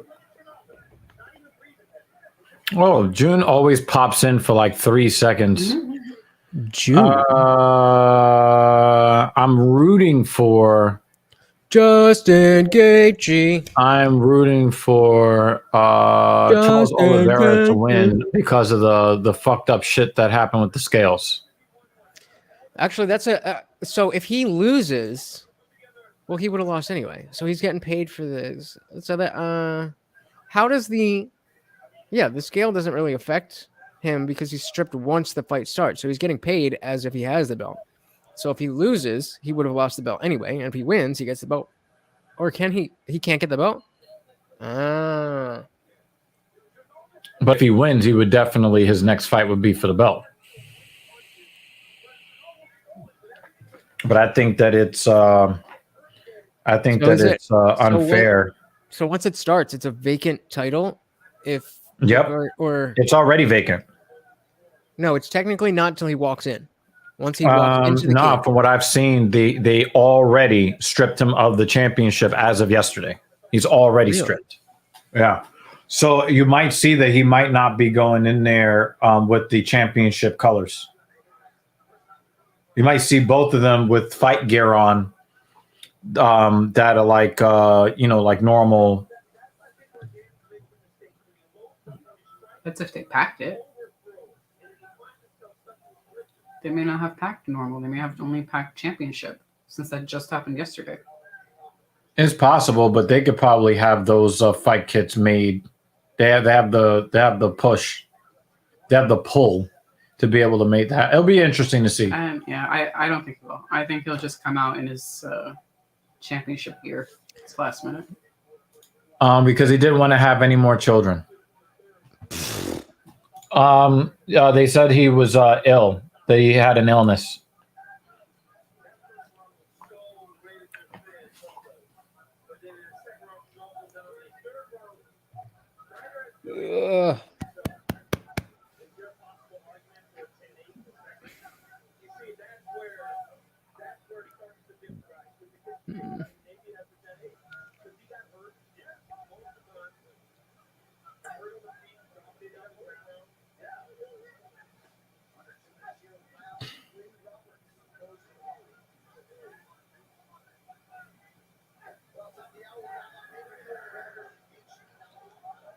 He did the stinky leg. Fucking goes. I can't. I'm sorry. Let me help you get up. Oh,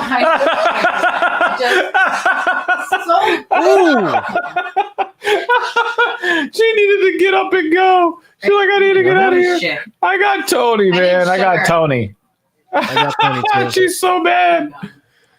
She got pissed off because Trinaldo had him doing the funky chicken and then went in for another grappling exchange instead of trying to finish the KO. She really hates that. Yeah, June. I also got Tony, but I do think at this point in time, Chandler probably has more skills. But after watching that media scrum with Tony and just how focused he is, when we know that when Tony's on point, he's what an uppercut from Trinaldo. Yeah. I thought that would separate his soul from his fucking flesh. If Ronaldo loses, I wouldn't be disappointed. But you would be surprised. 30 seconds left. I think he's just going to hold him up against the side of the cage.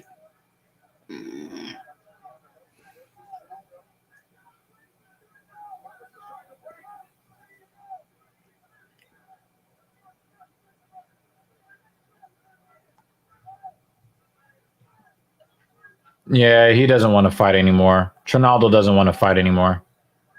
He didn't have to. Yeah. This could have been over already. Yeah. Yeah.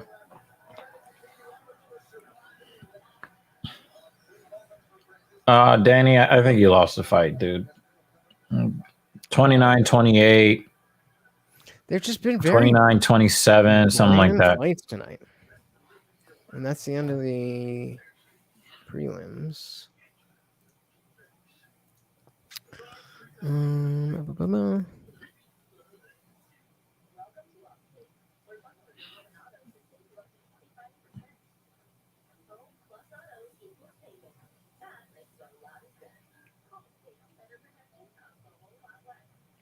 Oh, did you see the name of the place that we went to today?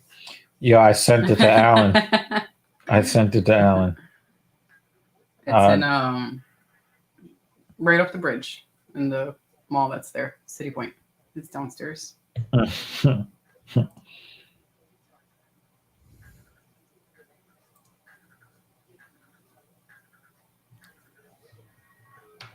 yeah, they're so sweet.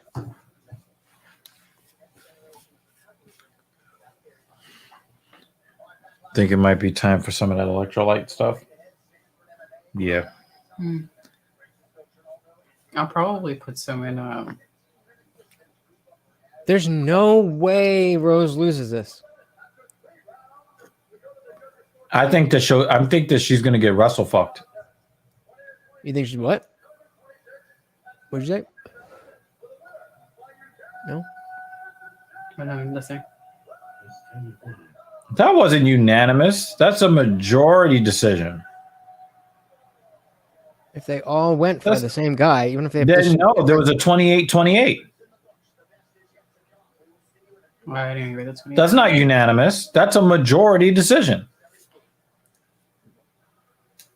It's not a split decision. It's a majority decision. Oh, I wanted Joe to go in there. So why didn't you? 29-28. No, that didn't happen, June. Zhang Wei Li laid on the floor 30-26. in the fourth and the fifth round, and she laid on her back for 2 rounds for no reason. She did not deserve to win. Not 28-28. It was 29-28, 30-26, 30-27. Oh, I heard 28-28. 30-26. Yeah, so they gave the 10-8 in a second. I don't know how you give. I don't know how you give them. I don't know how you give them the all 3 rounds though. Danny Roberts is more effective in the first round. So, all right. So let's see this. I'm watching the last embedded and doing the weigh-ins. Stop asking me to buy the pay-per-view. I bought it already. Oh my God. They're going to make me go through all of this. Mm-hmm.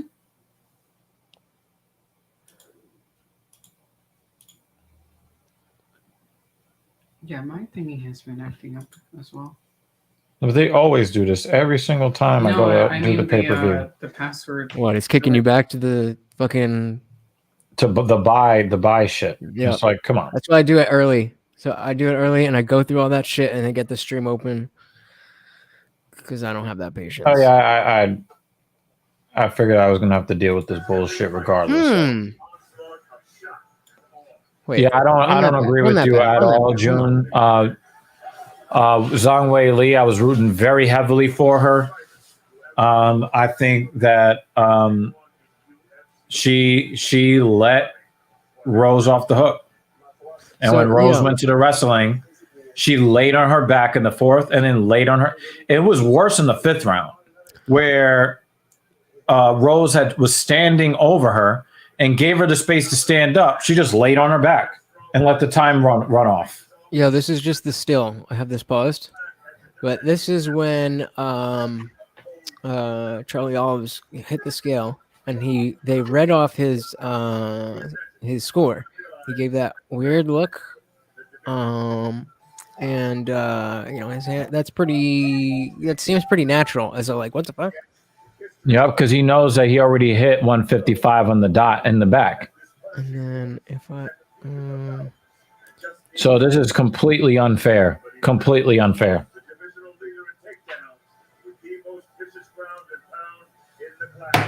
Sorry, Bubba. I'm sorry. Did I scare you? I'm sorry. I didn't mean to scare you. The lightweight division is about to go boom as two of the most devastating action fighters clash head on. El Kakui, the boogeyman, who has haunted the division for the better part of a decade, and his nemesis, a forward-rolling, bomb-throwing brawler, hell-bent on destruction. Yeah, I'm not impressed that he beat a guy who still had his bell rung from getting hit as many times as Dustin Poirier hit him. And now you've seen, I just don't like the fact that they let Chandler skip the line. If Chandler came to the UFC as the Bellator champion, I would be more accepting of that. But he was no longer the champion. You got to get in line like the other people that earned it in the A organization, because no matter what you think about the pay scale or whatever, the competition level is much, much different. Right, but it's not, as we've talked about so many times, they don't have a strict athletic architecture to their. Yeah, I know. I'm just saying, So I mean, there's look at this nigga's suit. I don't have anybody's suit. Okay. Are you still watching the prelim stream?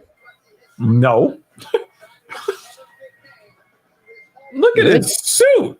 Wait, really? And, Justin Gaethje's like, listen, that ain't me, shit. man. Mine was behind. Wait, whose suit?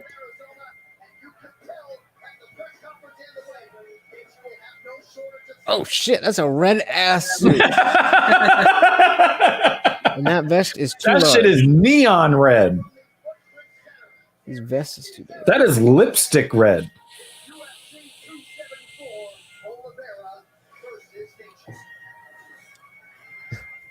That's right. Chandler got that Dana White privilege. But that's the name of the game. I mean, Connor got it. Fucking Sean O'Malley's been getting it. Go down the list. The people who Dude, like did you hear Chandler up on the stage? Yeah, I'm your boss's favorite fighter. Shut the fuck up. brown nose and ass licking motherfucker. You fucking boot looking bitch. He's a company man. You got knocked the fuck out by a submission guy.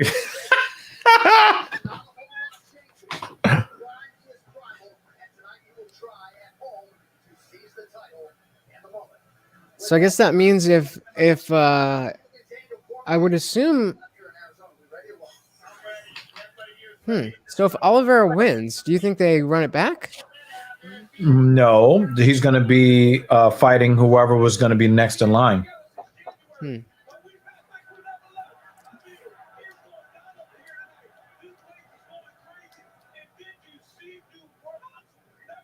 That's crazy.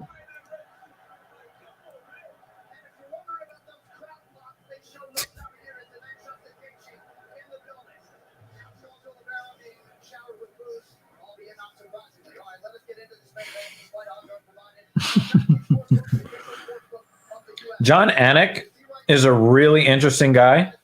When you see him off of the official UFC broadcast, he gives no fucks. Yeah, I love Right? that. But then he is like the epitome He's so buttoned of up. professionalism. Mhm. You ever wonder if you could stop cursing if somebody paid you tens or hundreds of thousands of dollars to do a broadcast? No, because I work with everywhere I work. I've always had to talk a lot and not curse. And also, my parents are strict immigrants, so if I'd cursed around them, I mean, now they don't really. It doesn't really matter. But back in the day, certainly was not cursing around my parents. I'm getting fired. I could switch it up to some Adventure Time stuff. Son of a bleed lob. I don't know forgot which what episode that that was. means. Son of a bleed lob. Sound like Joe Biden. The way Similar Joe approach. Rogan yells when he's doing the assessments before the fights is hilarious to me.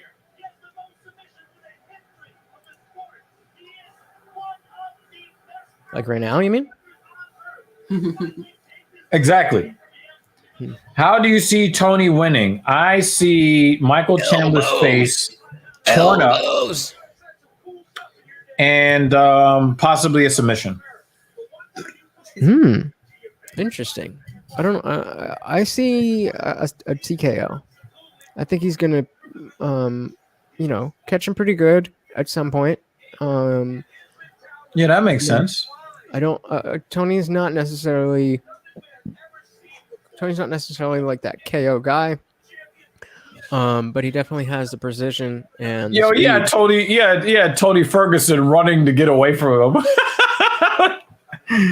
That KO was so funny to me. Yeah, I don't see this finishing as submission for either of them. They Okay. don't seem like submission dudes. Who? Like they're just Not that. this one. We were talking Who? about Tony. Talking about Chandler. Ferguson? Oliveira. Tony Chandler's 3 rounds. No, Oliveira is like the submission guy No, in the history of UFC. No, I got you, but the way this So is Damian seems Maya. to be, the matchup is, Thank you. I don't think anyone's gonna get Is submitted. Damian Maya still Can you on the do me a roster? favor and rinse this bottle out and then put a scoop of that electrolyte fucking The Bacchus one? yes. Then fill it all the way up to the top with water.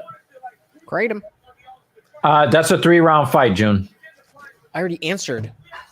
Oh, you did? Oh, sorry. Thank you Yeah, I very just looked at the comment. Tap 2 strikes. Right. Oh, they cut it. If it's a 5, I got Tony because his cardio 3 round Chandler by KO. That's fair. I feel like Tony's in a headspace where after that Justin Gaethje fight, he went back to the drawing board, and I just have a feeling, the way that he's talking, he's that kind of guy who, if you think about his basically incoherent rambling from the Khabib era when we were dancing around the Khabib fights in the last 3 schedulings of the Khabib fight, he was so much more out there and just like I don't know what the word is, but he just sounds so focused, and he's got a little bit of a chip on his shoulder. And he should, Michael Chandler is a 320 favorite. Damn. Over Tony. I would have thought that Rose would be a bigger favorite. 2-1 over Carla. Yeah. I think is fair. I think Carla is going to try to point fight her and lay on top of her for 15. Bad game plan with Rose.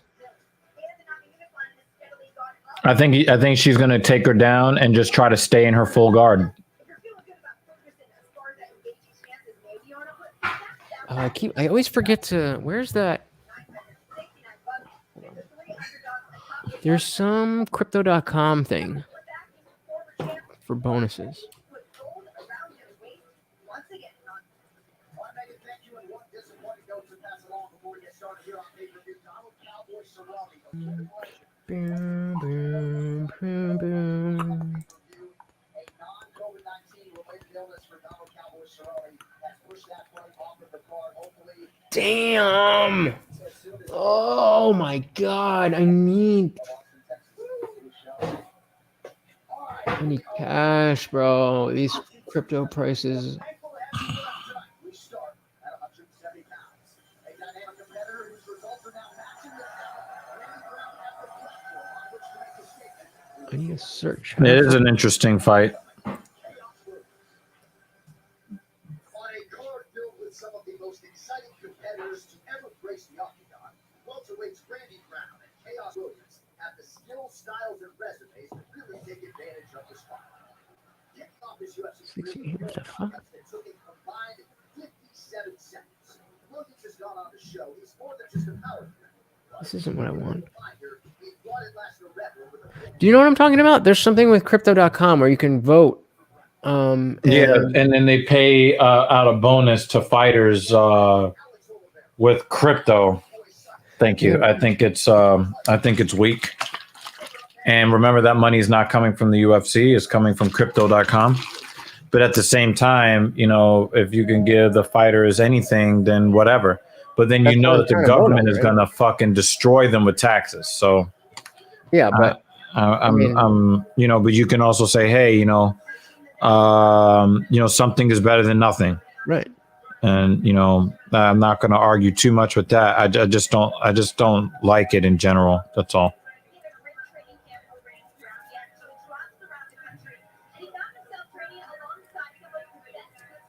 Just pay the fucking fighters more than 17% of revenue. I don't know how to do this. They don't make this easy. Yo, this is the first time where I've seen the media work hard to try to cancel a woman.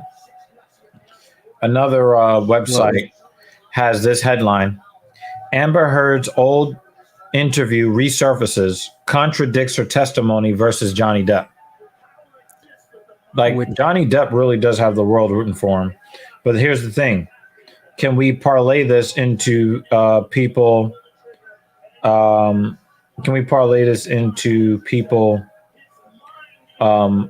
using what what we've learned about what's possible, and then give men some real justice? Can you answer this question for? Nope. Yeah, I don't got an answer for you. I'm not watching that. I don't. I don't really watch boxing anymore. I'm gonna say Canelo because I don't know who the other guy is. It's just That's I was my level. about to tell you. I would always default to Canelo because that's the name I always hear. But I don't watch boxing anymore. So, are you just like not interested in pro boxing or what? Nope.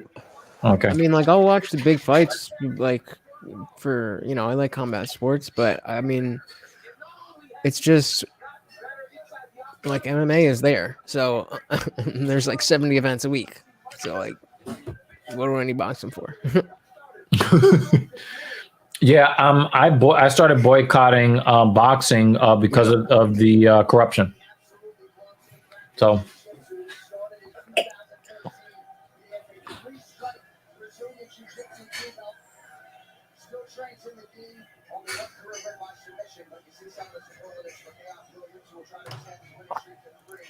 Chaos Williams versus Randy. When I see your hand on your hip, I'm like, uh-oh, it's about to get interesting. I'm going to go with Chaos. What you got?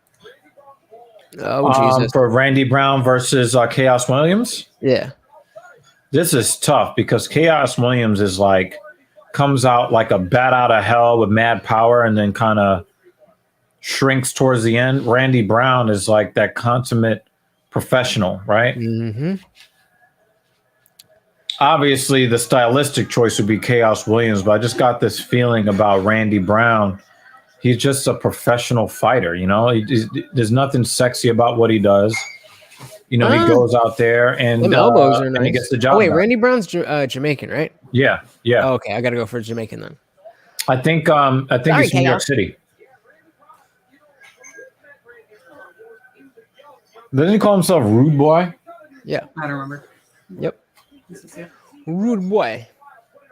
But I think he fights out of New York City. Oh yeah, no, he's not like. Look at his fighting in real Jamaica. social He is media, Jamaican. touch and go. But that's what I'm saying. Jamaican flag. You used to Spanish watch the frauds in Florida, right? Yep. Do you remember that one dark-skinned chick that was like how she wasn't looking for commitment? She was just looking to smash, and she would say touch and go, touch and go. And then like she came on the show a second time, and she became known as Touch and Go. Maybe That if was I saw her like- again. I don't remember. That was before they were kicking women out of the studio for breathing wrong.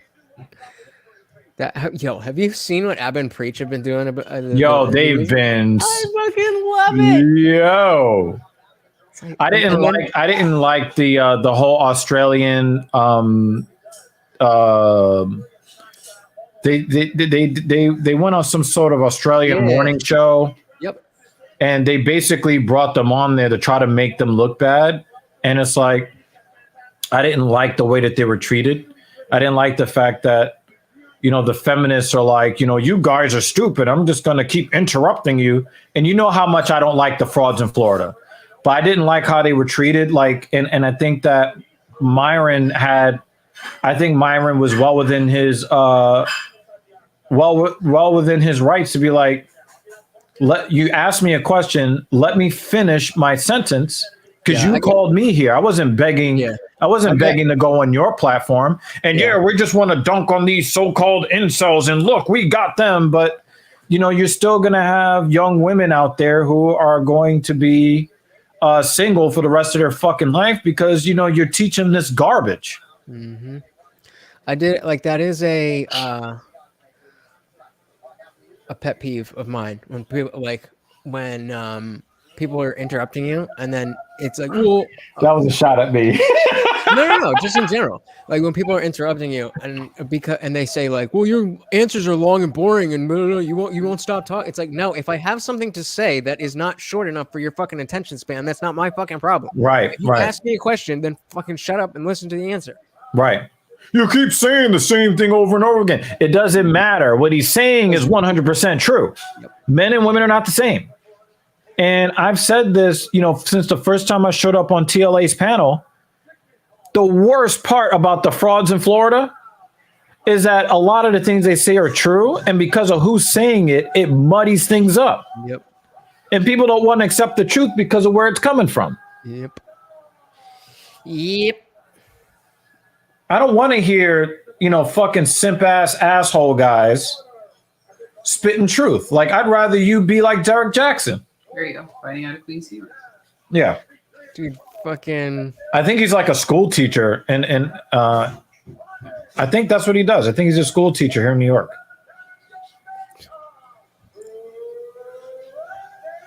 Rude boy Brown. No one in the accent of his class. No hurt beans tonight. I'm good now. They have some other guy with a weird last name. We got first of all. All right, Macho Man Randy Savage out here. Also, this guy's coat is flashy as fuck, and I like it. That's Bruce. All right, Ball. very interesting fight, y'all. Hopefully, finally. It's about goddamn time. If Randy Brown can A, fight long, B, Hardy with his back. get Williams to gas out, he can win this fight. Mm-hmm. Yo, did he just sun him? I'm sorry. Randy Brown looks like a stick bug Whoa! compared to Chaos Williams. It looks like what? He looks like a stick bug. Ooh, nice body shot. Damn, how fucking far ahead of me?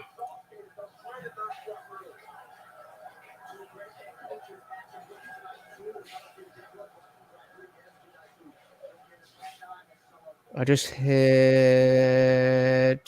4 minutes right now. Are you? Oh man, Chaos Williams just tried to decapitate him. Like right on time.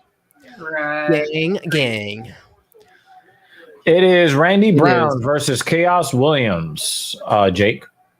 Jake became Is our this the first one? 240th subscriber. Ooh, yay, welcome.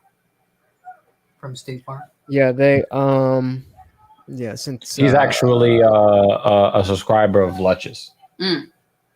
She sounds hideous. he's actually from the Dressing on Fire group. So Okay. Welcome. spreading Yeah, love. we had Jesse on fire on The show. the Filthy Casual MMA watch party for about 7 minutes.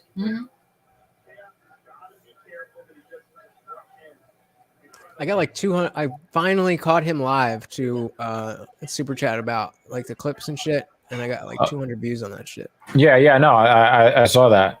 Because originally you thought, well, 313. nobody was watching it. You got frustrated, and then out of nowhere, you're like, oh, I got 6 subscribers. Oh, I was like, all right. Uh-oh. Really, bro? Yeah, I'm telling you, Chaos Williams has a lot of power. He's very, very, very, very powerful. So if you can, that's what I said. The key to victory against Chaos Williams is to try to tire him out, like him wasting a lot of this energy with a choke that he's probably not going to get. This is to Randy Brown's. Advantage. Thank you. Yep. That's all wasted energy. Did he break his nose? What? Oh. Randy Brown looks a little bit desperate right now, and he just needs to fight long.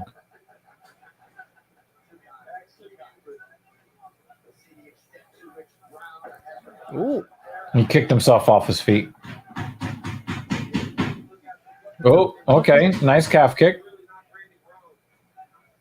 Normally, Chaos Williams is the bigger fighter, and he looks tiny compared to Randy Brown.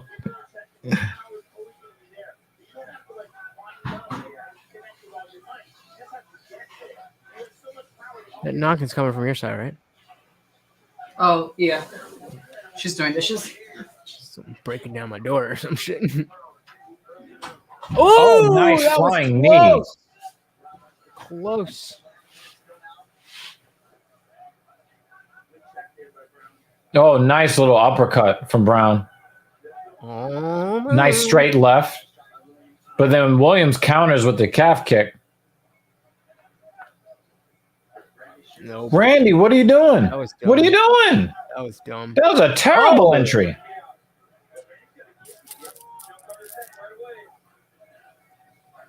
I wouldn't go for that. I would. Ooh, nice knee. Nice knee. Yeah, Nice. There definitely. you go. That's how you use that position. He Yes, reminds we me. got the underhook here. He reminds me of a Neil Magny. Yeah, the length. Yeah. Oh, man. You see his rib cage flared out like that, and then Chaos Williams punched him right in the bottom of the rib cage twice. Oh, that's hard, man. Whoa! Oh, shit, he's going for it. Oh, I didn't realize it was the end of the round. Okay. Oh, it was at the end of the round.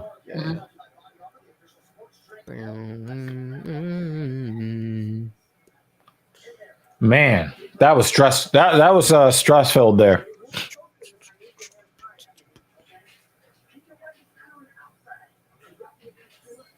Yep, I agree with the coach.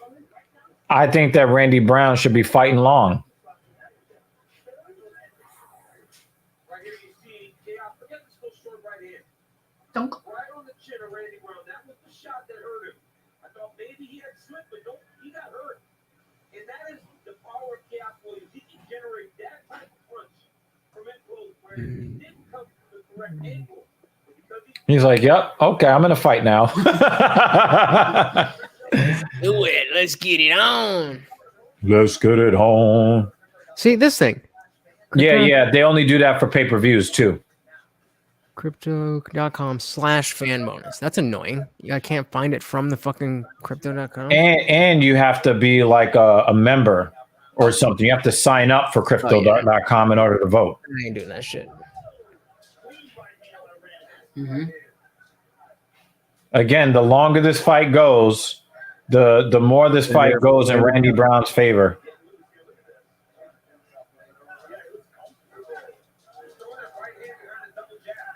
I don't think that he should be styling. He should not be styling against Chaos Williams. Okay, Yeah. he shouldn't be doing that. Yeah, well, Williams looked a little wobbly.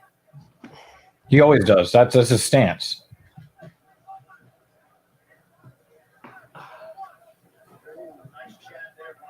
Yeah. Really, Robbie Glover? Not really that. I mean, it's a good fight. I mean, wow, what a fight!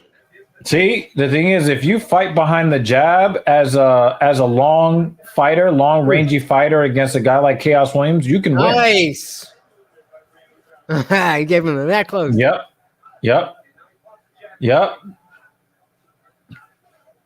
The longer this fight, he checked that. He checked that calf kick. Mm-hmm.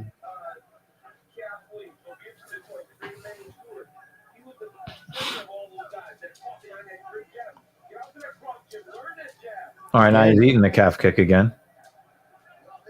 For a second there, it looked like Randy Brown was seeing everything. Just one hit.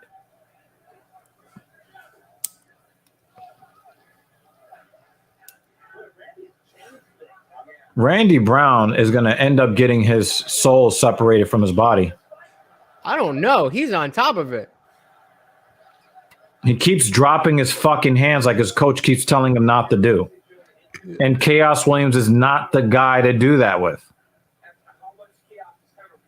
You know, Randy Brown could look like he's on his way to a 10-8 in the second and then get knocked out with 14 seconds left. Oh, I just hit my knee on the end of the fucking. He's playing too many games. Show Chaos Williams a proper respect. Yeah, I agree. I mean, he's winning and he's pulling off these. Oh, wow. He's getting these style points, but I don't think they're worth him. I don't think it's. You know, he's pointing to his elbow when he missed the elbow, right? And if he gets knocked out, then what? He would have been done. He's doing the Anderson's uppercut Silva shit. Yeah. Yeah. That's so cool. Yeah. And then he get knocked out. Yeah. That's a good call too. That's a good call. Well, I mean, the Silva was always. It was never about stunting on him. It was always about being unpredictable, and he just got caught with Chris Weidman. But most people who are doing that shit aren't doing it tactically.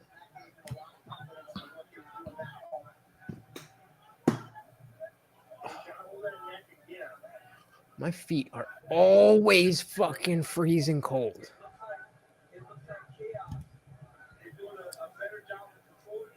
That means you're probably having problems with circulation. Maybe you're not getting enough iron in your diet. When we were talking before, I was in the bathroom because I was working down here all day, and I've had to put some. I had needed a foot bath because my feet were literally frozen. Yeah, to warm those feet up, right? Yep. Yeah, I normally struggle with cold feet too, man. It fucking sucks. Like when the wintertime comes, it's like cold hands, cold feet, cold elbows, cold nose. Can't stand it. It's just my feet for me, and I've got like these thick ass winter socks on, and it's pretty warm in here, but like I don't know. I mean, I tend to cross my legs. I don't know if that cuts off some circulation somehow, but like it just. My feet get freezing. I'm the total opposite. My whole body could be freezing, and my feet are like, "Please set me free." They're saying that Chaos Williams is leading in the striking department here in this round. Makes sense. I don't get that sense. Well, Randy's doing a lot of dipping and dodging, and not a lot of offense. Yeah, but it still looked like he was putting out more offense. I got the sense that Randy Brown won this round. Not Williams. So that'll be an interesting way to score. But right now, Williams has outstruck him in both rounds.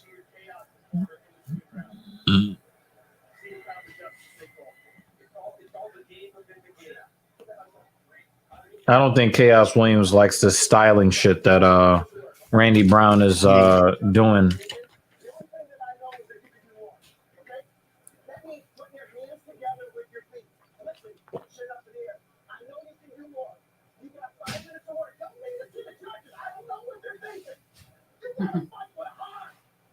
Is that Javier Mendez?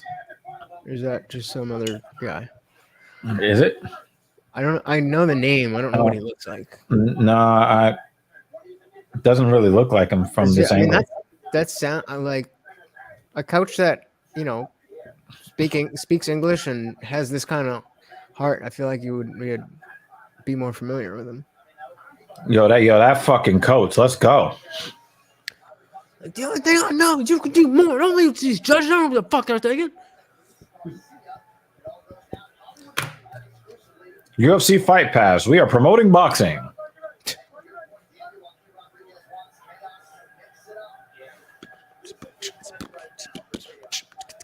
Yep, because he normally doesn't do well in the third. AMC, bing bang. Oh, what a front kick! Oh yeah, I forgot. Damn it! I wanted to fucking do some shrooms during Doctor Strange, but I don't really want to do that in the middle of the day. I mean, I could.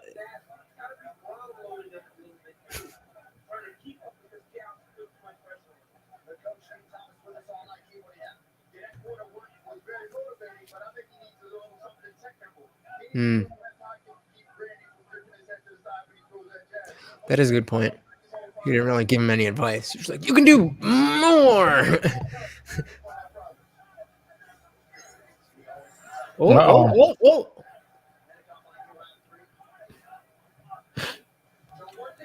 Oh, what? That was a nice 1-2 from or 1-3 from Brown.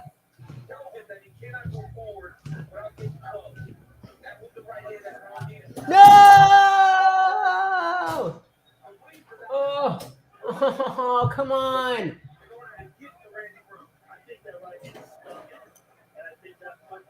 Oh, for fuck's sake, I hate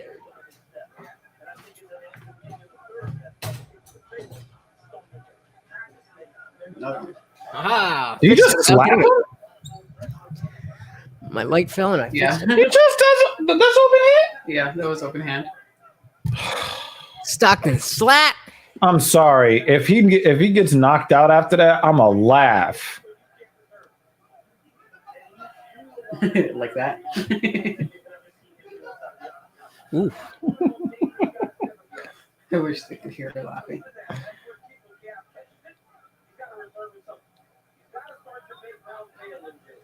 This has got to be the slowest pay-per-view card in the It just last started. year.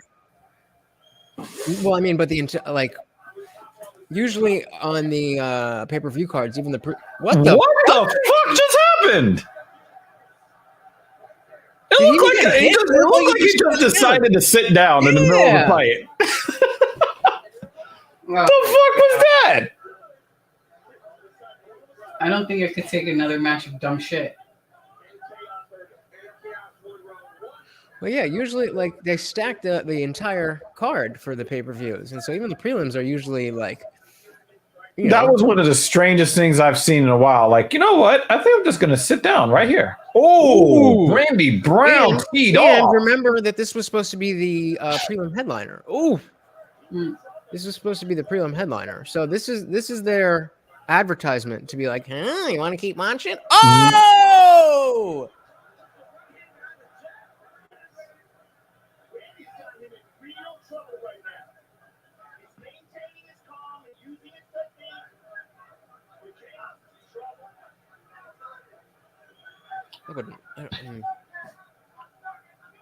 Chaos, I think, has really been going for the has been going for that calf kick because he sees how skinny Randy Brown's legs are.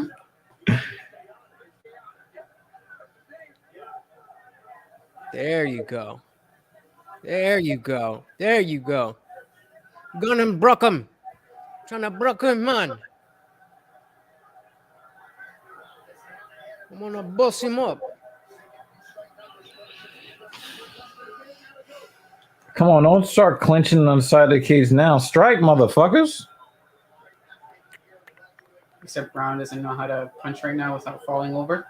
Yeah, he's going for that highlight reel instead of like he does like really good stuff to get into position to hurt Williams, but then he thinks he's about to get that kill shot, and then he wants to make it look as stylized as possible. And then, he overcommits.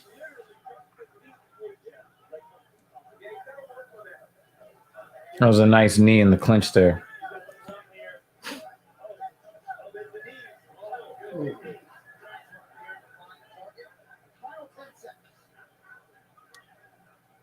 Days ago. Okay. Superman punch.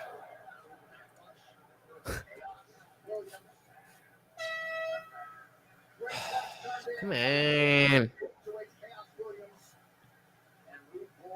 Was that the end? Yep. Weak. Yo, they having a full-on barbershop conversation in the middle of the cage. I've never seen that before. Williams is standing there like, fucking tired. Are you as tired as me? I'm tired. Nah, Brown is like, yo, I could do this for like 7 more rounds. If you want to train with me, man, we could train. Or next week, man, we're gonna have he did it. Yeah. You dig it? Yep. That's probably exactly what it is. He went to go duck and then got caught as he was ducking. It looked like you're just like, you know what? I'm tired. I want to take a seat.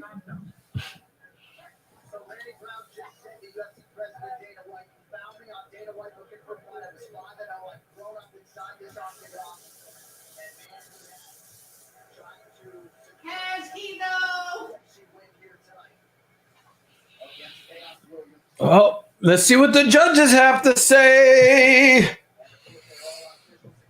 Say it ain't so.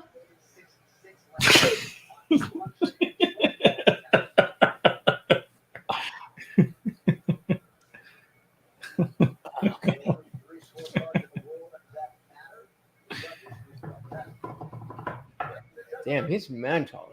He's the tallest welterweight, right? Yep. Split decision. Williams. For the winner by split decision, Randy Woodboy.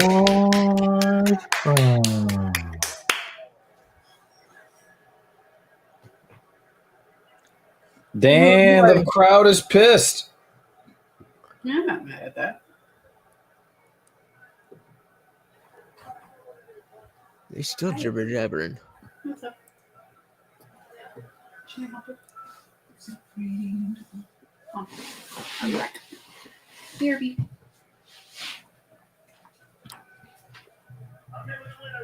I don't know what they about to do.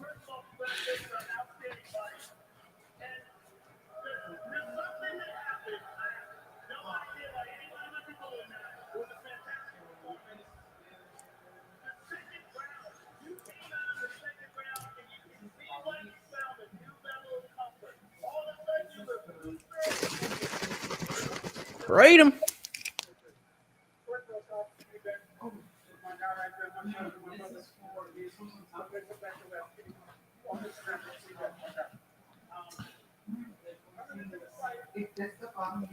Have you any opinions on the Marshall Inu? On the what? The Marshall Inu coins? Nope. The Marshall Rogan Inu. Nope. Have you heard of it? Nope. It's a crypto, and they use like whenever I think it's on the Ethereum network. So whenever you buy some, the gas fees go into a fund, and like they pay fighters. I don't know exactly. Let's. Only thing I heard was they pay fighters, and if you're finding a way to put money in the pockets of fighters, I'm good with it. Ultimately, you were victorious. Congratulations, sir. Look forward to seeing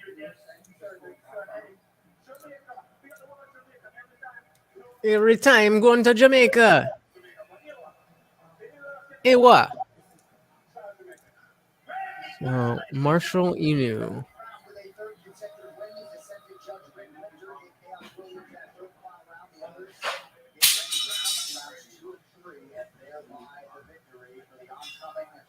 Our goal at Marshall. Yeah, that made a lot of sense. That made a lot of sense to me. What? Our goal at Marshall Inu is to support fighters worldwide, no matter what. Who the fuck is that? Jamal Hill. You sure that this is not some pump and dump shit? No. It's for real. They've been paying. I'm trying to look for. So yeah, I'm trying to see if they can.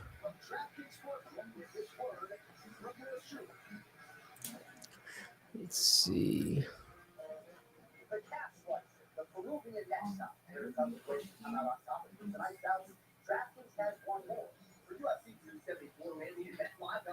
any fighter to win and get 150 if they do, whether it's Oliveira by submission, hits you with a KO. Your fighter wins, you win. So download the DraftKings Sportsbook app, sign up with the promo code, bet 5 on any fighter, get 150 if they win, and get ranked with an official partner of UFC.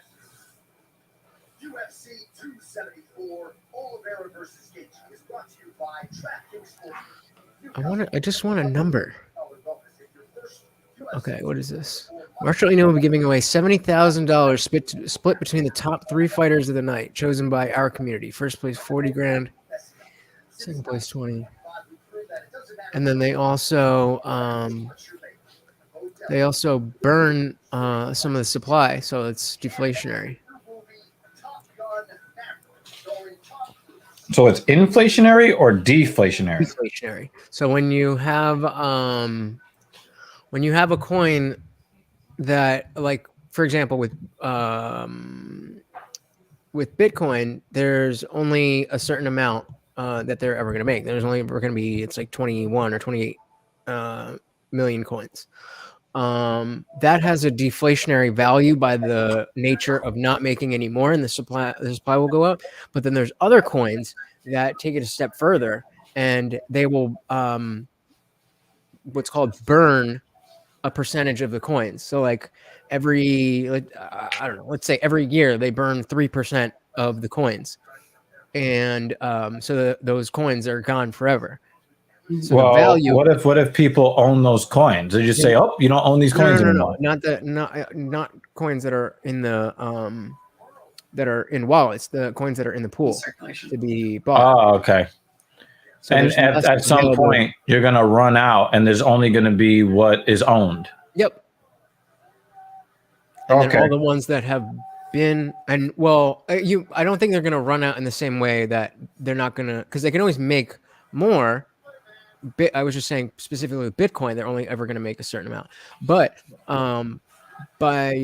so let's say they put out 1,000 coins at $1 each.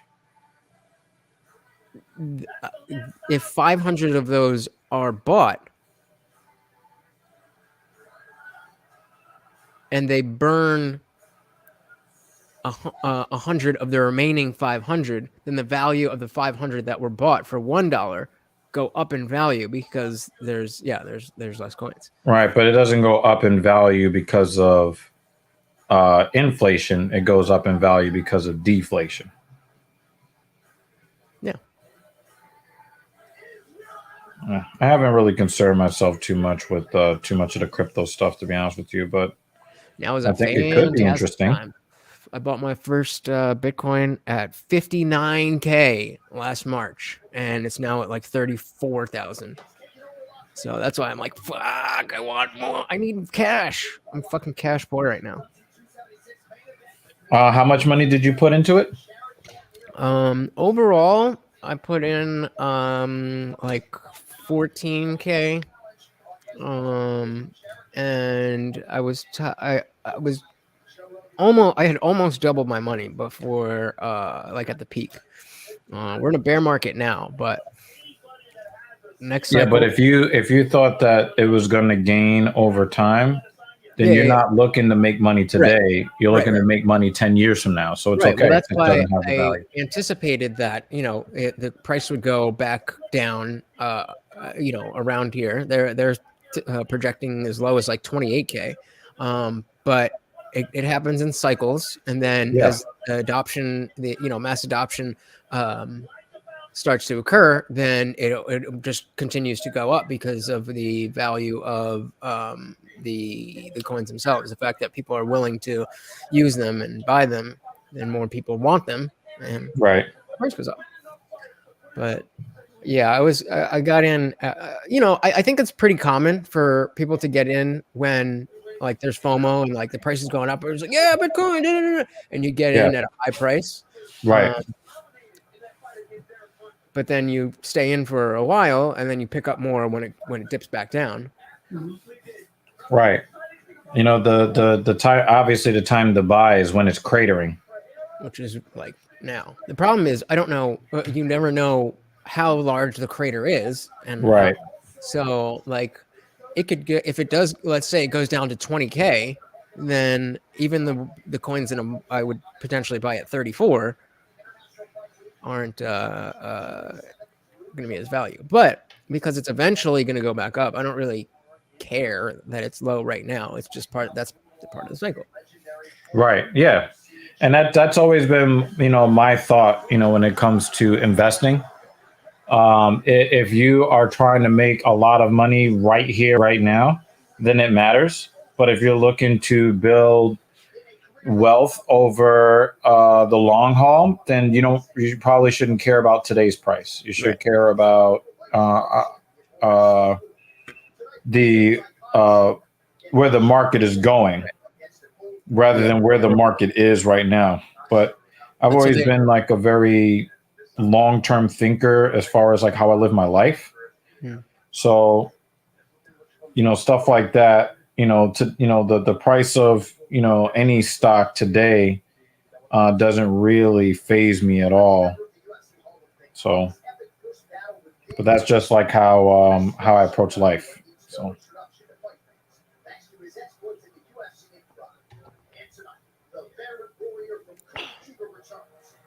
Damn, he's got mad knockouts. Shogun Hua. oh, he's on this card, He's fighting right now. dude. Retire. Well, he's fighting fucking OSP, who's been on. Another guy that needs to retire. How disrespectful am I? I'm just putting out mad fighters to pasture. Let's see. I never thought I would see the day where there would be a matchup that would necessitate these two guys fighting each other. Right. So OSP's record. He's coming off 2 losses. Coming off. Wow. Okay. So he's won 3 out of his last 1, 2, 3, 4, 5, 6, 7, 8, 9. Whose record is this? This is OSP. He's won 3 out of his last 9. 2 losses. And the thing is, he's given a lot of lackluster efforts. Mm-hmm.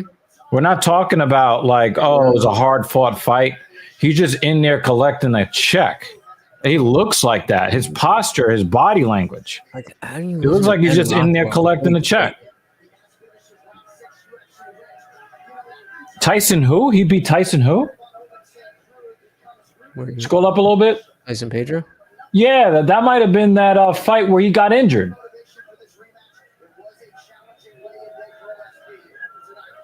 I don't remember. I don't know. Damn, he fought Glover all the way back in 2015. Oh wait, oh, never mind.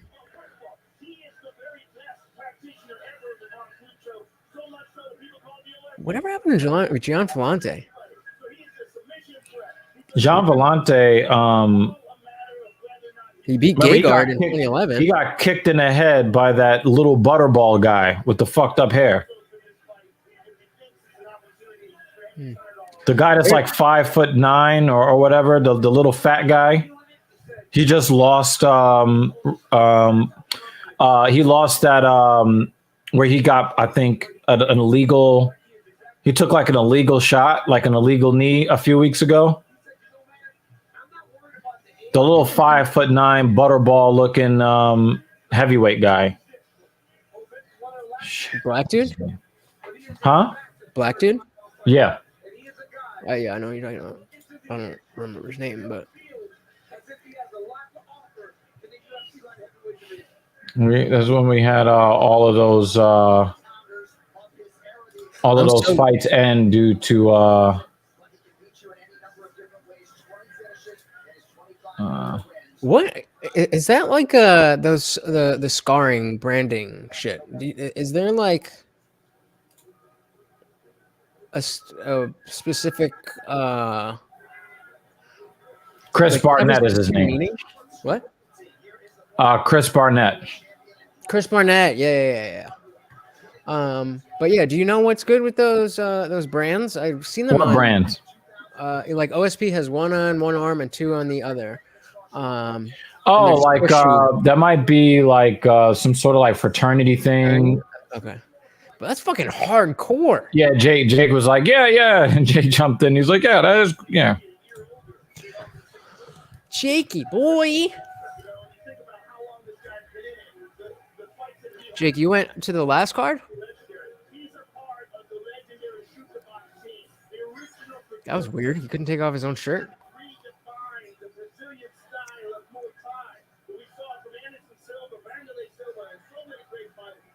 Did he pick Jeremy Renner as his walkout song? I forgot that Jeremy Renner makes music. I only remember because of Chris D'Elia on his podcast. Always I don't even remember that because there was a commercial. There was a commercial where they were like featuring Jeremy Renner and like, yeah, I make music and I'm such a drink this alcohol, please. And it's like, whatever. I think it was a car commercial, if I'm not mistaken. Yeah, I don't remember what it was. I just thought it was tacky and corny as fuck. How old is this motherfucker? Who? I think Shogun is like what, 61, 62 years old? He looks to be at least 42.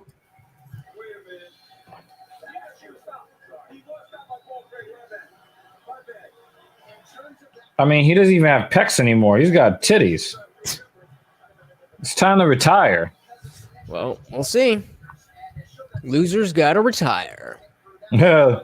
Loser leaves the WWE. Oh, damn, he's only 40? Shit. But I mean, OSP's 39, so. Oof, 4-inch reach difference.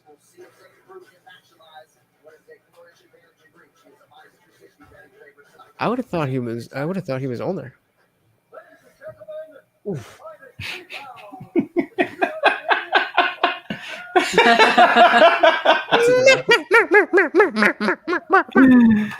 Oh, that's so good. Yo, OSP is like, listen, I don't feel like I feel like eating whatever I want. I'll fight a heavyweight. This ain't heavyweight. Is it? This is 205. I do not understand why he has not been cut from the UFC. But yeah, it's 205. He's always Shogun's always been a like. Shogun's got some sad ass titties. Retire.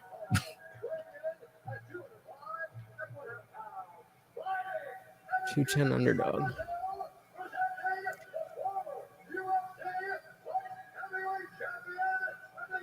Look at my balls. That was a very old man thing to do. Yep.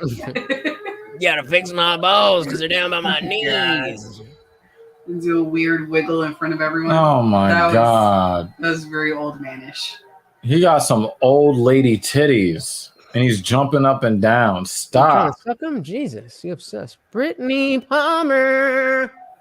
She's Yeah, he'll be so using his fucking palms sexy. all right. Oh my God. Stop doing that, please. Stop. Just stop. Just stand there like OSP does. He's either going to do that or he's going to fix his balls. One or the other. Like, what was it? I'm hoping for Bad grandpa or whatever. You got your fucking that was a nutsack funny Yeah. leading out. The Johnny that was a Knoxville. snappy Yeah. kick. Yo, if OSP loses this fight, yo, I'm gonna laugh so hard, son. Like, get out the cage. They're only a year apart. He's 39. Nah, like it's because like he's really lazy. He's one of the That's why- laziest that's why I'm fighters hoping- I've ever seen. Yeah, I'm hoping for a quick KO here. Just because I'm not. Because you want to watch some video packages. You're like, I haven't seen a video package in a while. I'm just gonna say I don't feel like so far this is worth $75. Meh. Well, Cowboy was supposed to be on the card. So. They look like a couple of cats. Like, really and the cats, they start like high-fiving each other. And then eventually one of them attempts to tackle the other, but they're just pawing. You know what this looks like? You know what this looks like? Lutch? What? Do you remember bum fights? Yeah. This is bum fights at the old folks' home. Oh. Because someone stole applesauce. Or tapioca pudding. Oh. These are the slowest punches I've ever seen. Yeah. And this is from Shogun, by the way. He's got mad tattoos for somebody with skin. That Shogun is a that's a hula. lot of money. Tattoos are not cheap. How do you know?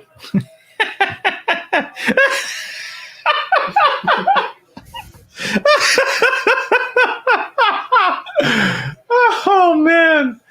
Oh man, I love my brain. Oh man.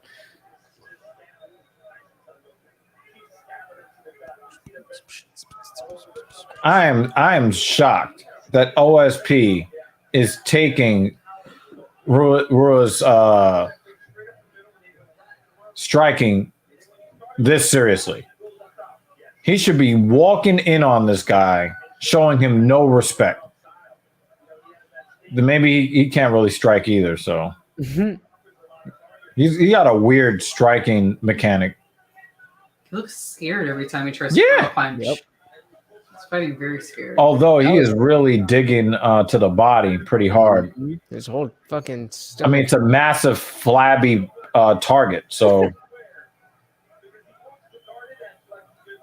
I burnt my tongue on soup like 3 days ago, and it's still like. you still feel it, right? Good job. Wait, what kind of He's trying to eat too fast. Chicken noodle. Actually, no, it was Italian wedding. Same shit, but sausage and what's the fucking word? Did you say Italian what? Italian wedding. I don't know why I thought of Game of Thrones, the Red Wedding. Yeah. Oh, that's a big reason why I am committed to. Why is being he on bleeding? top of things. Nothing's happened yet. You're committed to It's what? like I knew about the Red Wedding before I watched Game of Thrones. Oh, sorry that was ruined for you. Gotcha. Did you watch Dexter? I watched like the first few seasons. That first season, what was it, the end of the second season? He was like, surprise, motherfucker. Yeah. We used to, oh my God. Me and my old roommate. Well, it was really my roommate and his work friends. And then I just fucking latched onto it. But they would just use that for everything. It would just be like, Mhm. Burgers and fries. close your eyes, motherfucker. motherfucker. Office supplies, motherfucker. Yep.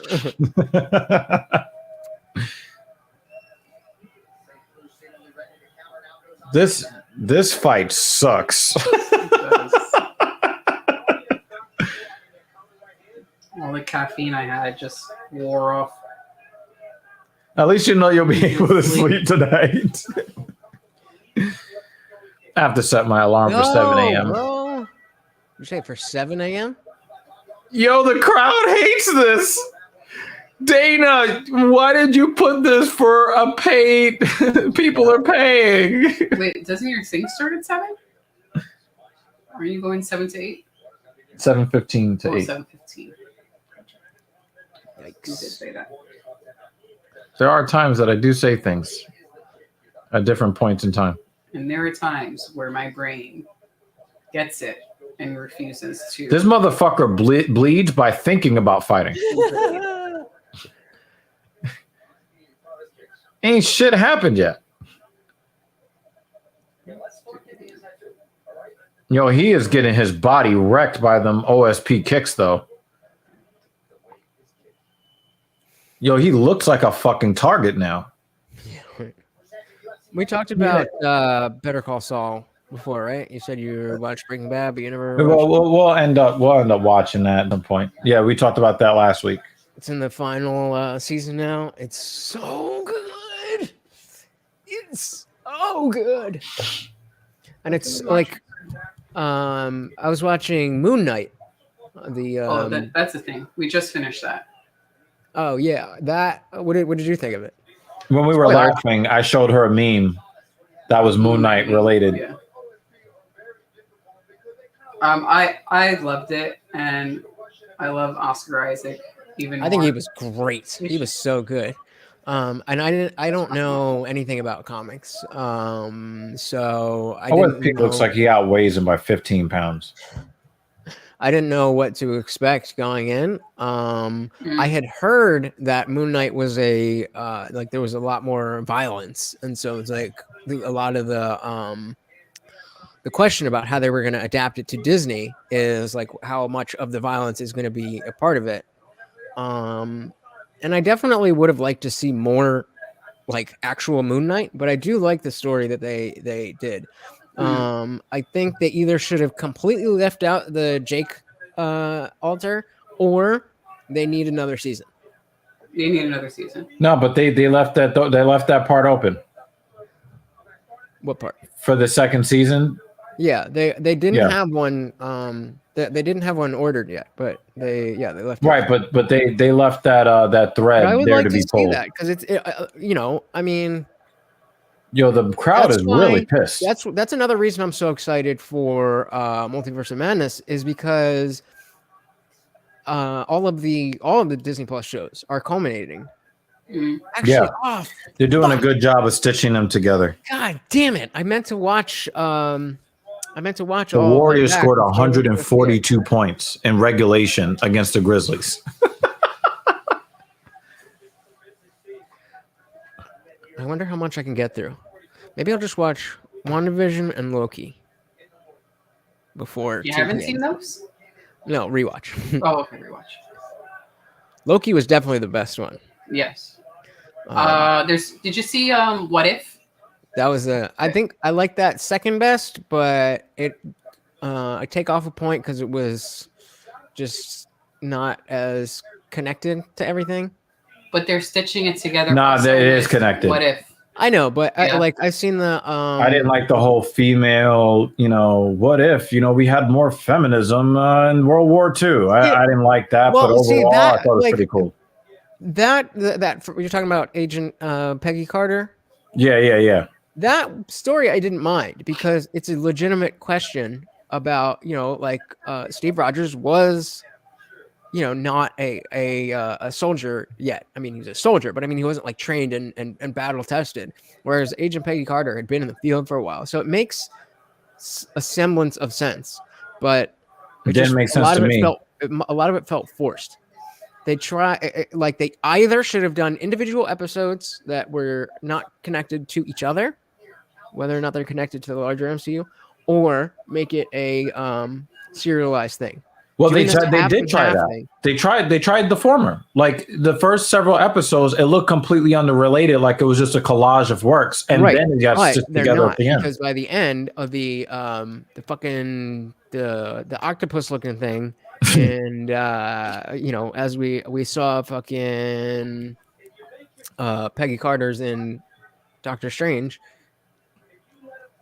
So that, you know, and so I'm saying if they were all along, it was going to be and then yeah, by the end they had the one with all of them where Party Thor was there. So they always had the plan for it to be serialized, but the episodes themselves didn't play out as if it was going to be that way.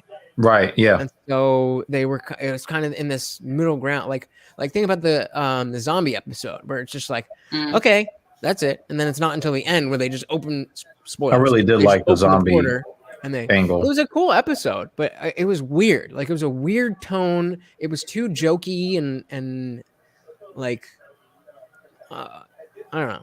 It was just off. I mean, again, I like that's my second favorite Disney Plus show, but like There was Falcon a and Winter moment in Soldier this was definitely fight the where I worst. thought Hua was going to lean into the booing when he was backpedaling. Why is OSP's kicks? Why do they look? That outside calf kick does not look natural to him at all. But that T kick is really good.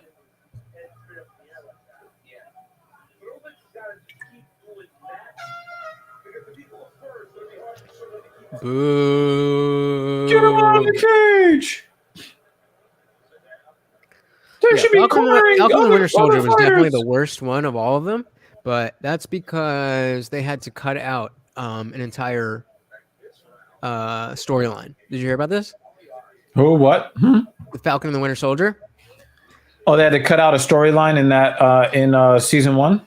Yeah, like their whole like the one of the main like storylines aside from Sam getting the shield was that the Flag Smashers were putting out a or somebody was putting out a pandemic, and the Flag Smashers were trying to steal vaccines, and they were like, I don't know. So they had to rewrite it. They had to rewrite it. Yeah, and it really undercut the entire thing. That sounds. Wait, did they write this prior to the Rona? Mhm. That's funny. That's really funny. Because the thing is, if that's true, then it's going to add to the conspiracy theories that people already have. Like, oh, they knew that a pandemic was coming, and they made it happen. There was a show on like Amazon or Apple TV or something that was specifically about a like that was the main thing, that it was a pandemic and everybody's getting sick and all this shit, and they stopped making the show because it was too on point.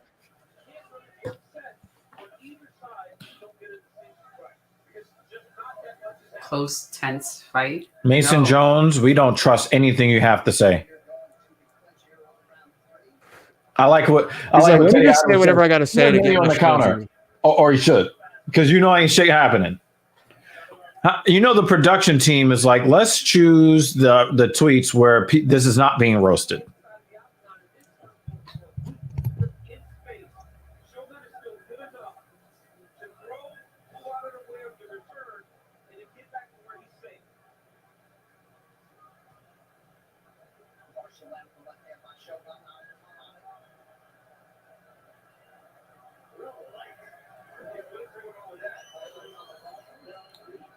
They're pissed off. No. No, they're pissed off.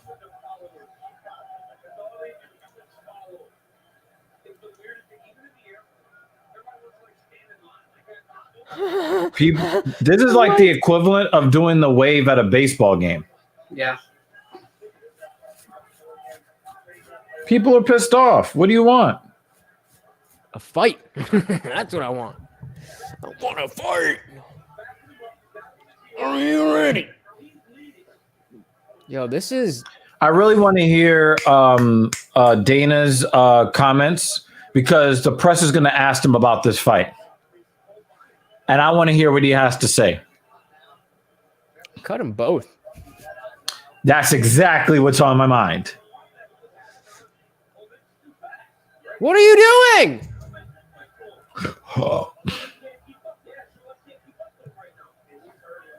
Did DC just say Owens is too fast? Um, uh, I think That was that DC could get out of the chair and beat them both. Yeah. Oh, for sure. Well, yeah. Mhm. You tried.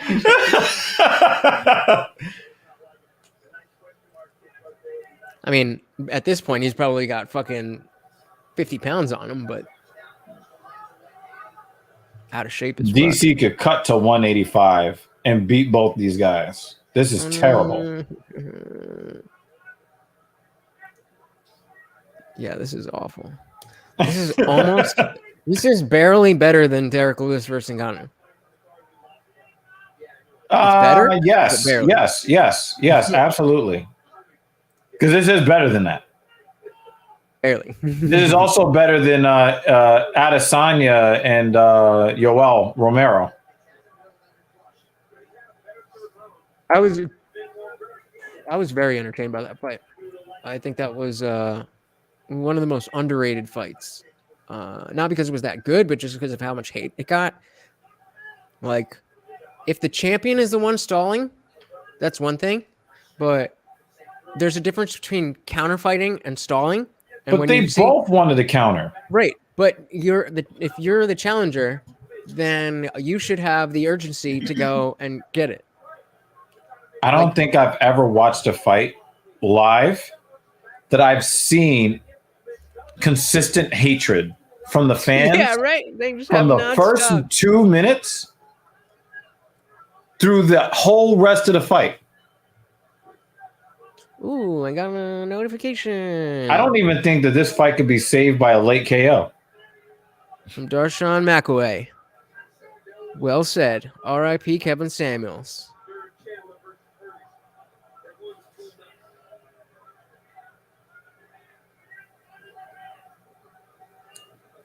This 30 seconds could not get off the clock fast enough. Yeah, no, right? This is like when you're at work and you've been there for like 8 hours and then you look up It's like the last 10 and you minutes. just got there 20 minutes ago and you've got 7 hours and 40 minutes left. Like, damn, this is the longest I'm 8 so hours glad ever. I don't have to watch a clock at work anymore. Like, whether it was I was working retail and then I was working in restaurants, and it was just like, Look at him running away. Get him out of here. Get Rua out of here. He's raising his hands.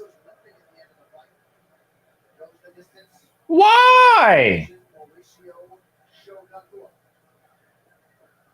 Cut both these motherfuckers. so you're glad that it wasn't at least if it was a quick KO, it would have been a moment of excitement. Yeah. Why is you hear the whole crowd showing their hatred and you're running around the cage with your arms, man.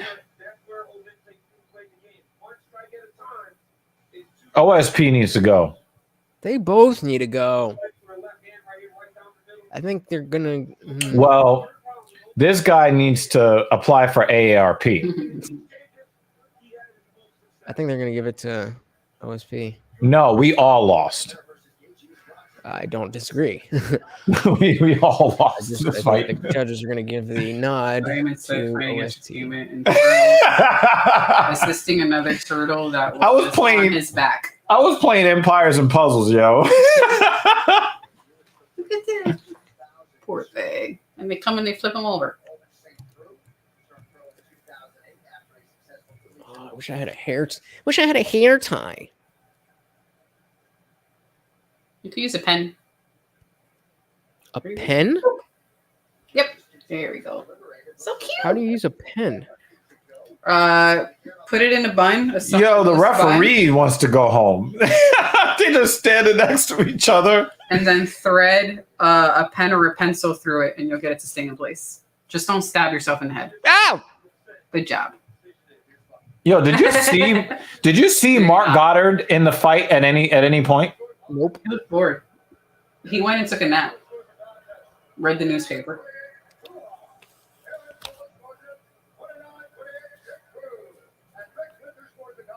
28-28? Oh.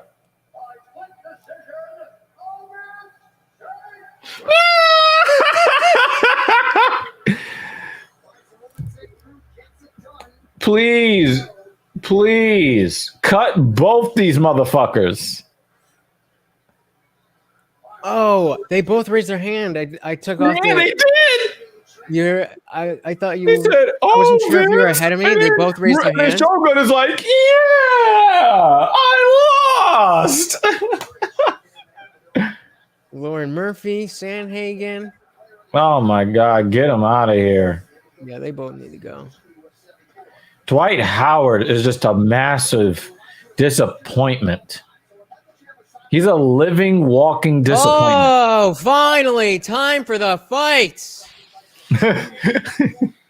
Come on, Randy Brown did a good job. Chaos Williams was a little bit tentative, but Randy Brown fought a good fight. It wasn't that exciting. But at least you know you're going to be not able to be sleep. exciting. No. Give me a pillow, blanket, teddy bear. I'm ready.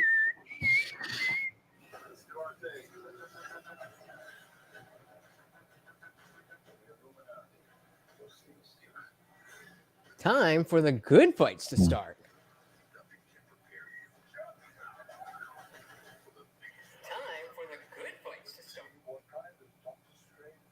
Hey, I'm going to see that tomorrow.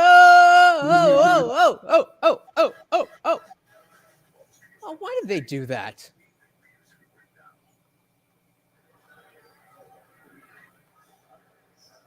Why the fuck did they do that? I didn't want to see that.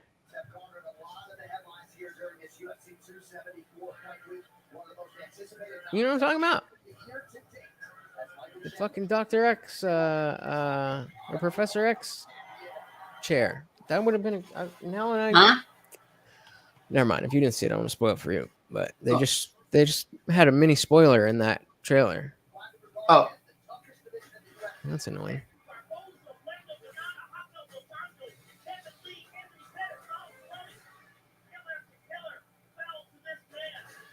This man came from UFC 274, going a little bit more old school, taking it back to the roots, the same basic, and going back to the wrestling roots. He's in trouble, Joe. He is in trouble. There's the tap. Tony Ferguson. Tony Ferguson, man, is a savage. And if he can get back to himself, he really still has time to make his way back to the elite of the lightweight division.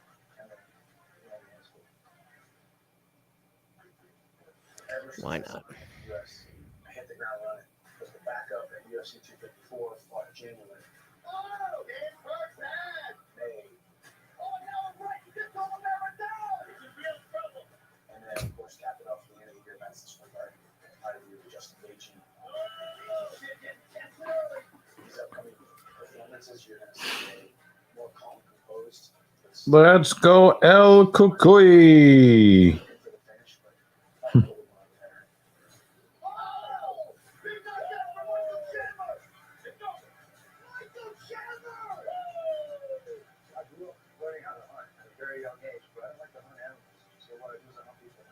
Yo, Tony Ferguson is too funny, yo. So I got a double long and a hard shot on the point. As soon as Tony feels my explosions in there, as soon as he feels my speed and the accuracy of the thunder. Yeah, somebody in a men's group that I'm in, they were talking about how people were celebrating Kevin Samuels passing. And it was like, you cut the head off and 1,000 more take its place. And then somebody responded to my comment, Hail Hydra. That's funny. I wasn't prepared for that. He wasn't ready. He wasn't ready. Yo, do you remember? What are those? I was going to ask you earlier. You ever think that like a meme is so fire that it'll never go out of style ever? But it does. Like, do you remember the straight out of Compton derived memes? Yeah. Then it was just straight out of everything. Yeah. And then Remember- that shit disappeared. Remember fucking planking in like 2010? Yeah. But the thing is, like, I'm a personal trainer, right? So I look at all the terrible planks and I'm just like, you all suck. Stop doing this. Including the ones where people just fell off the buildings. Oh. What is this beard? Or at least that's what I'm thinking of. Oh, man. Plank's gone wrong. The Tide Pod Challenge.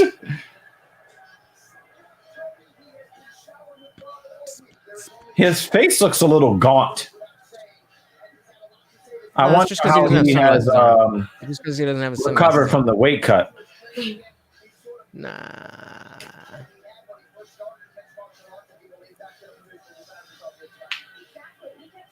Yo, you see that bitch? Yep.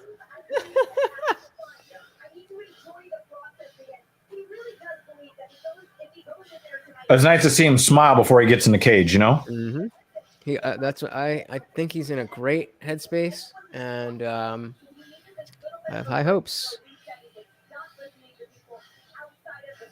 He likes the music that you grew up listening to. Yeah.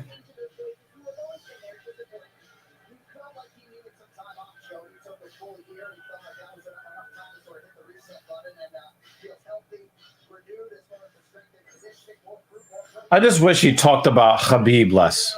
Like, dude, it's over. It's over. Or is it? He's Get back to terrorizing the guy that you're in the cage with. That's what Khabib said. You said what? That's what Khabib responded to him. Oh, that's what he said? Pretty much. I mean, yeah, it makes sense though, right? Yeah.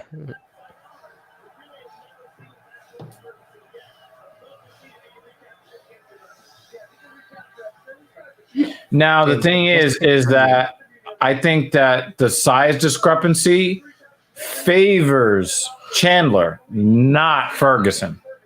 Because I think that Chandler is going to want to wrestle. Huh? Say that one more time. What I favors think that the height differential is going to hurt the taller fighter instead of help him in this fight.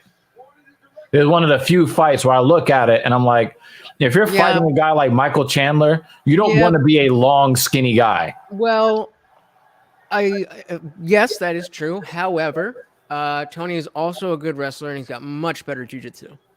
I just don't think that his physical dimensions help him against that guy in a wrestling scenario. I think he's too long and too skinny. Down, but I don't think he could, hold him down and beat him. I don't think he's physically strong enough to defend against takedown attempts from Michael Chandler. I don't know. So I would hope that he could fight behind his jab and force it to stay standing.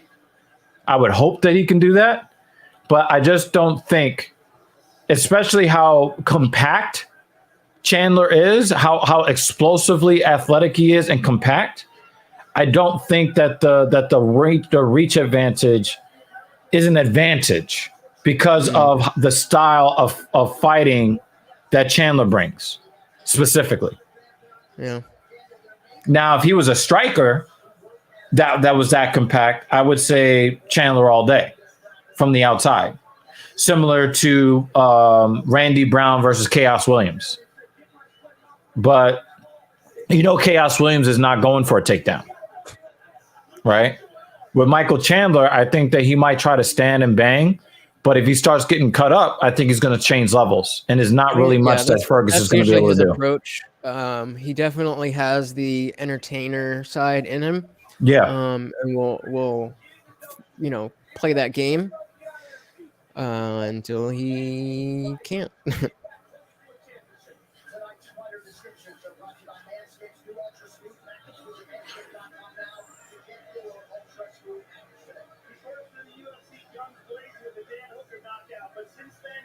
Nice pigtails, bro. He's number 5 in the division with a UFC record of 1-2. That's disrespectful to the other fighters in the lightweight division, and it's It just it's just constant disrespect. Tony was on a 13 fight win streak. I think it was 12. For Ferguson, it was 12. Yeah, That's a lot of wins without winning the title. He was an interim champion, but yeah, but he doesn't look at that as real. You know. But think about how fucking long ago that he fought Anthony Pettis for that.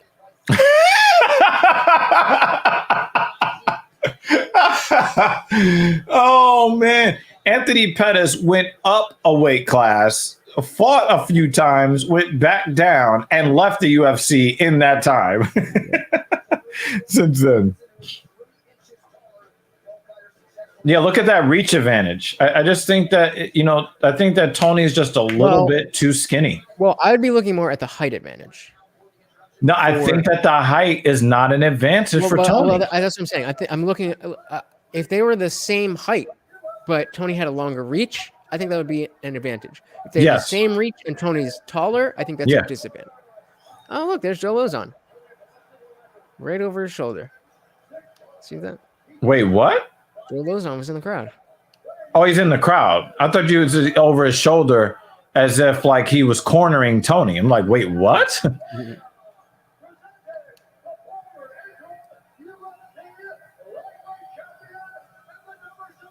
I would love to hear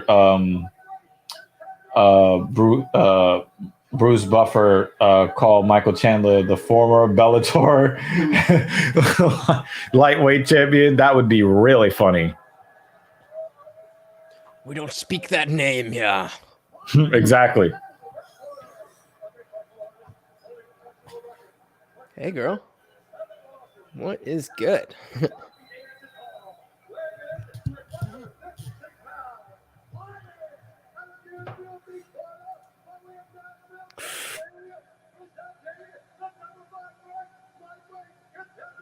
You're not going to say it.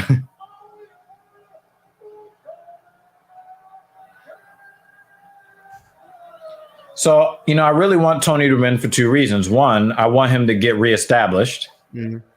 And I want Chandler to get the ranking he deserves. Because if he goes 1-3, I don't want to hear he's top 10. He should not be ranked at 1-3. And most other 1-3 fighters, they get cut. Yeah, but most 1-3 fighters aren't fighting. Yeah, I know. I'm just saying.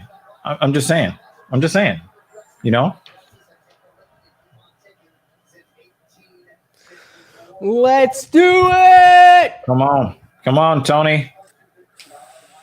I haven't rooted for Tony this hard since he fought Kevin Lee. I could not stand Kevin Lee.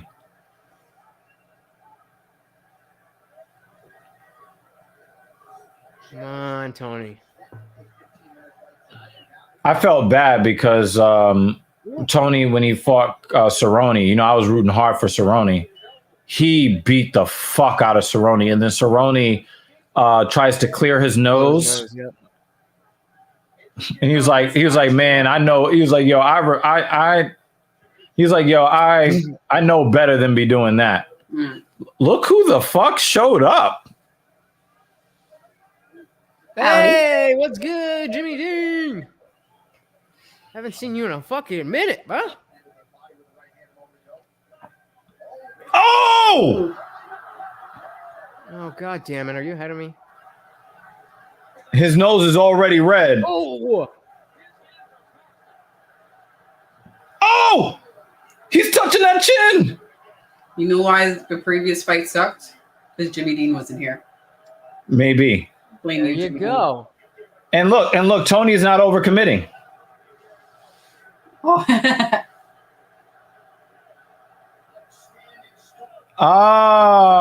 Actually watching the fights, but at a bar. So I can't hear you. Oh, okay.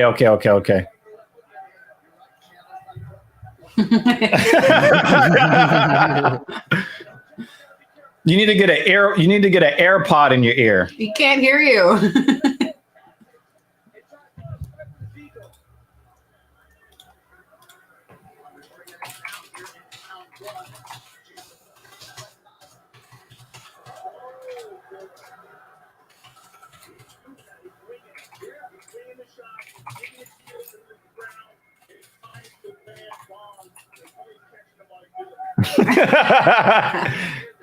Oof. To the body. Come on, Tony. Come on, Tony. Oh, I told you. I said he's not going to be able to strike with him. He's going to change levels. That was impressive, but okay, let's see where Yeah, let's see what Tony does, because sometimes Tony is the one doing all the damage from the bottom. There you go.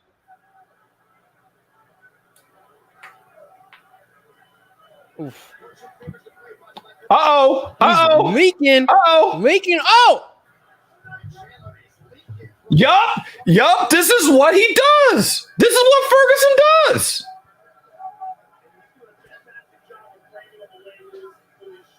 Oof. And the feet on the hips.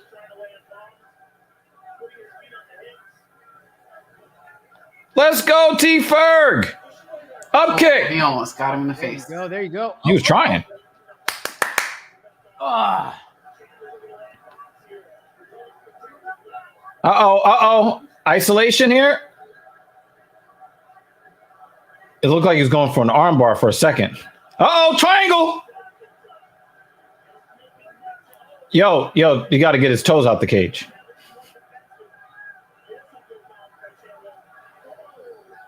He's blocking a lot of these punches, though. I mean, some are definitely getting through, but he's blocking.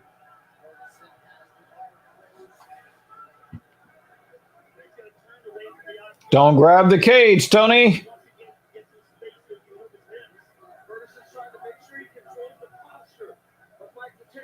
Now, who do you give the round to? Because most of the damage is being done by Tony from underneath. Yep. And Tony was dominating on the feet before the takedown. Yeah, but I still think you got to. But Chandler has the top control time.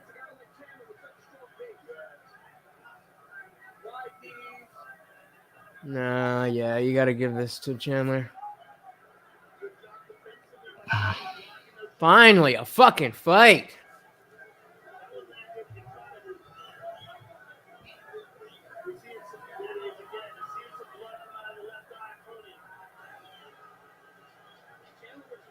He does a cool thing, a good thing where he pulls his head in and waits for Chandler to try to make space, and then lets him, and then he's got the space for the elbow. Look at that fucking face on Tony. He's like, yo, he's like, yo, get off me. Is it? No, we need the other corner. But is that blood actually come? Is that an? Yeah, it is a small cut.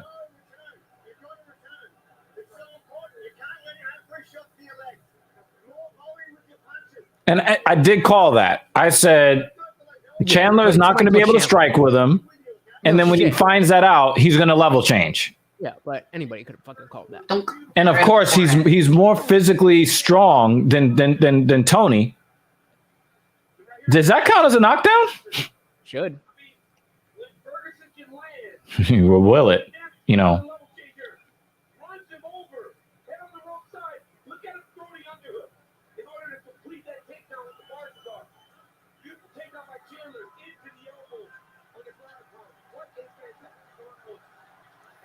Show some of Tony's elbows. All right. This is what we're here for. And this is only a 3-round fight. This is a matchup that deserves 5 rounds. Yeah, that's what Jake, who was it? Jake? June. Jake? Oh, he killed him! Oh,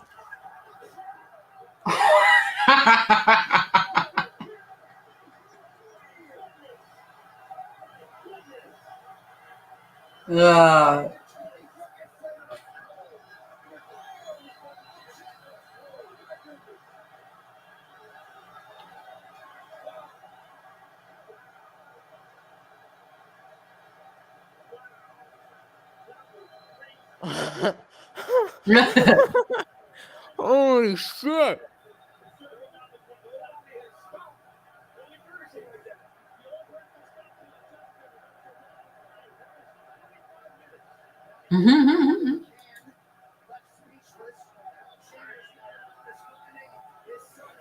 So replay.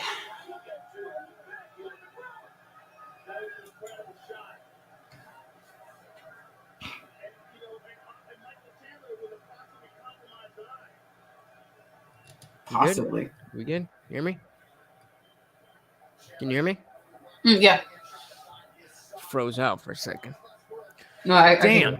See, when we've got a fucking good matchup, it ends right quick. We get these boring ass fights that go the distance.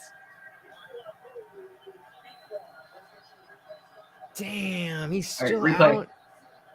Yeah, let's see that again. Come on. What the fuck just happened? Yo, Bon Where's Boone the is an dude? asshole. Oh, oh my God.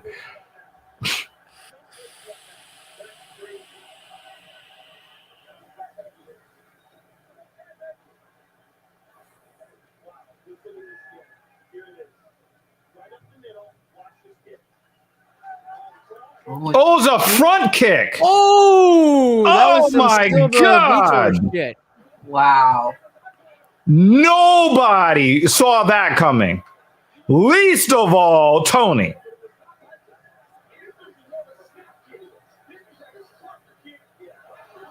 Oh my God. Yo, DC, yo. This is a field goal to the face.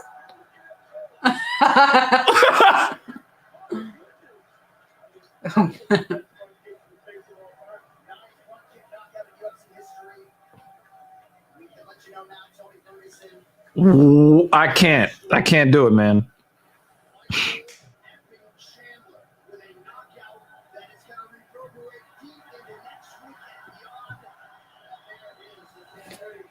Damn. See, right there. Told you. Wow.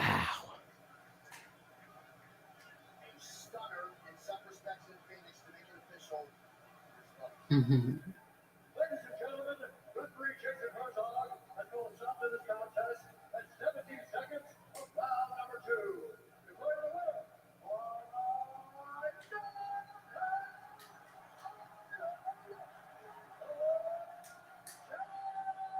Tony still has Respect. wild eyes. Like, what the fuck just happened? Literally, he has no idea what just happened. Yeah. Mhm. Yeah, he's speechless. We all are.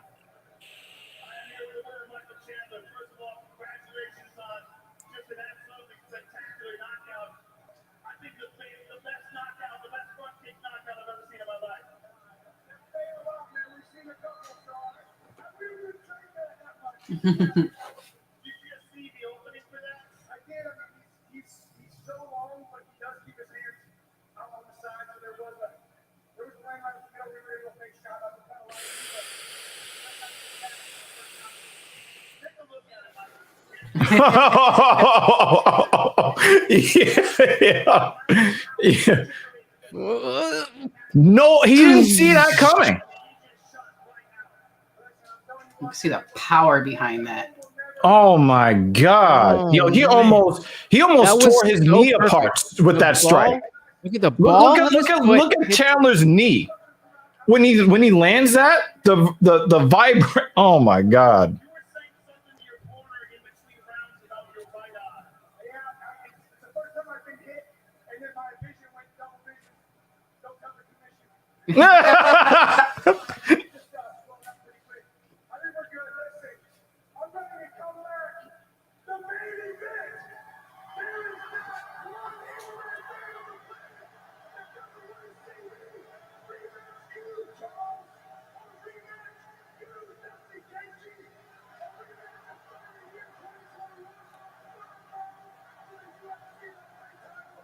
This man knows how to use that microphone.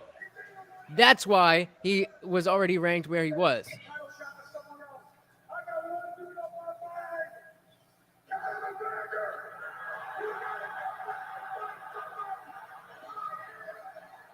I'm not mad at that. I'm waiting for him to go to Stone Cold says so. He should just go to the WWE. Yeah, it's very WWE-ish. Monday nights at 9 p.m. He said at 170. That's fucking awesome. Monday Night Raw.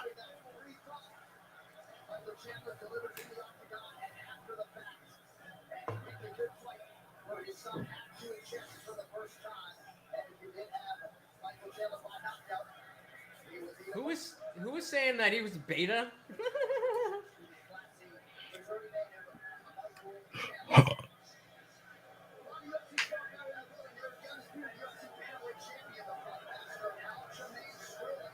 Nobody likes Aljamain Sterling. What is he holding?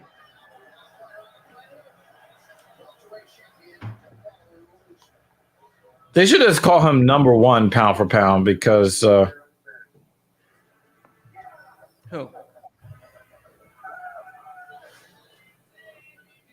Is this a movie oh with my Cowboy? god. It's a movie with Cowboy, right? And the chick that Gina Carano that got canceled. Oh, what? Is this on fucking Daily Wire?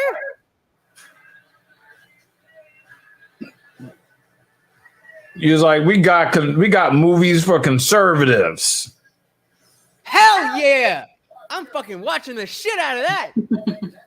Did you watch Run, Hide, Fight? You said what? Run, Hide, Fight, the first movie they made. Who? The Daily Wire. They've made a couple. Nah, I don't movies. fuck with them. They made a movie about like a school pew-pewing, and it was dope. It was awesome. Okay. Because unlike everyone that is on the woke side of shit, like, yeah, they're conservatives, obviously. But on the woke side of it, they've got to shove it down your throat. But when we were just talking about it before, it's like as long as they don't shove it down your throat, like it's whatever. And the Daily Wire isn't trying to shove anything down your throat. It just has a message that isn't woke. It's not like be conservative. It's not like yay Trump. It's just not woke.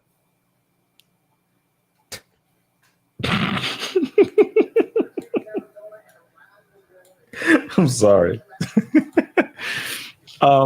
Yeah, I'm Von Boone. They're also you heard about Jeremy's Razors? What? So Harry's Razors used to sponsor the Daily Wire. And then somebody with literally 2 followers tweeted at them. And they were like, why do you support white supremacy or whatever it was? Well, that's what happened to MTR. Yeah. That's And then what happened to MTR. Harry's was it was for the Daily Wire. Oh shit.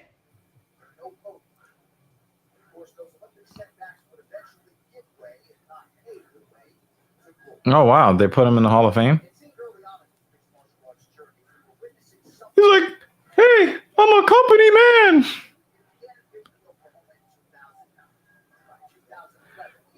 I don't know. I just think that he wants to get paid. And with a performance like that, I mean, I thought Tony was winning the fight. And he just fucking threw the balls of his feet at the underside of Tony's chin. He won that. I mean, he was You've winning. never seen Tony out like that before. No.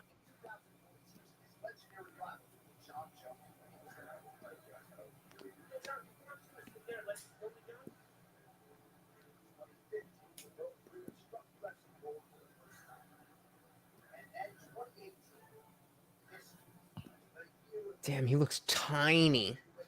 Oh, yeah, that's right. He got that crucifix victory.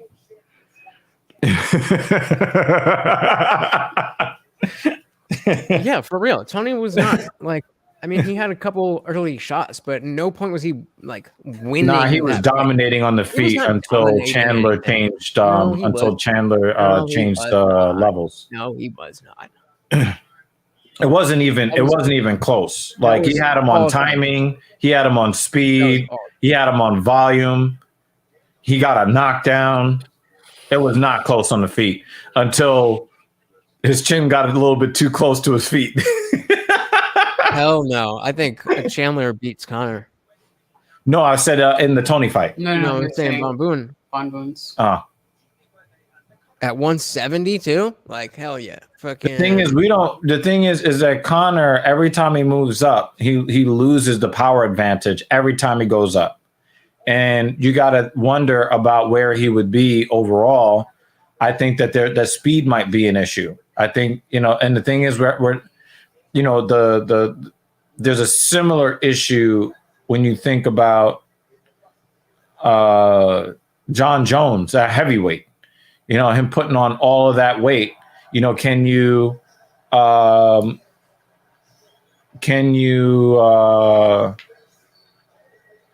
keep that same speed in the same timing when you've got more size on your frame?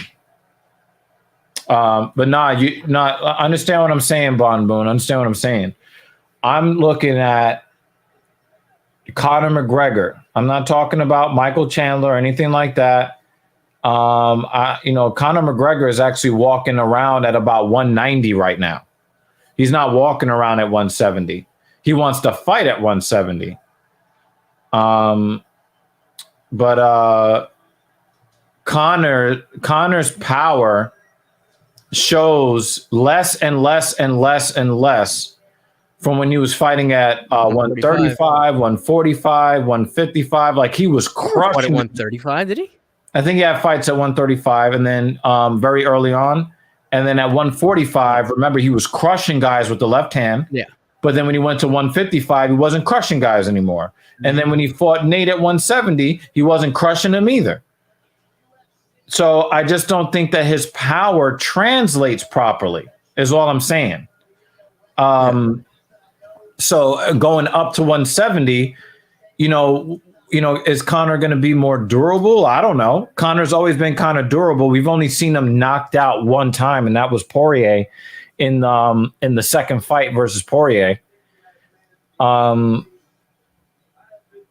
Conor has not been winning fights. Never fought at 135. He never fought professionally at 135? So he started at 145. Yeah. First fight. But his power translated at 145. Yeah, and it did not translate as well 5'9" at 155. Because remember, he got the TKO against Alvarez. That was a dominant win. I don't know what happened to Alvarez. Alvarez used to be a fucking monster. I don't know what the fuck happened to him. But I don't. I don't think. I don't think at 170 his power is going to really translate the way. I don't think 170 at all. And also, I think he's going to be slower. Yeah. I don't like him up there. He's been lifting too much weights, too. He's been lifting way too many weights. I think it was only natural for him to move to 155 eventually, but his peak was when he could still make 145 and hold on to that power.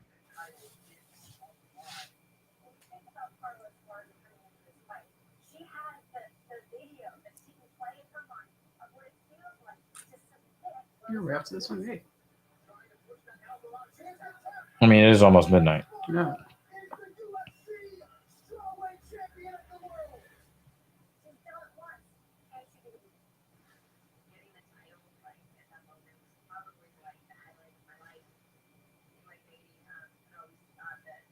It's all downhill from here, bitch.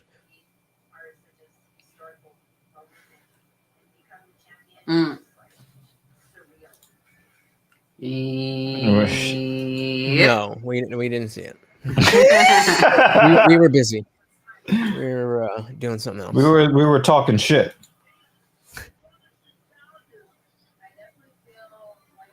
There is no way she loses. There's no way. I will flip this fucking table if she loses this fight. I think Carla Esparza is going to try to win on point by laying prey. That's a smart fucking idea. That's my prediction. Rose is a fucking savage when she wants to be, and Rose has admitted to sometimes going into the cage with the wrong mindset. Right, but she still performed well. I mean, when is she other than the all the way back at that Carla Esparza fight. When has she ever had like a bad fight? So Sean what up, McAway D-Mac, in the man? building. Thank you for What is popping good, in. brother? The fight card's almost over. And into the championship fights. Thug Rose. Yeah, that was an all-time color commentary call. They're gonna have to play it here, right? You can't not play that. They're probably going to, because it is classic like that. There it is.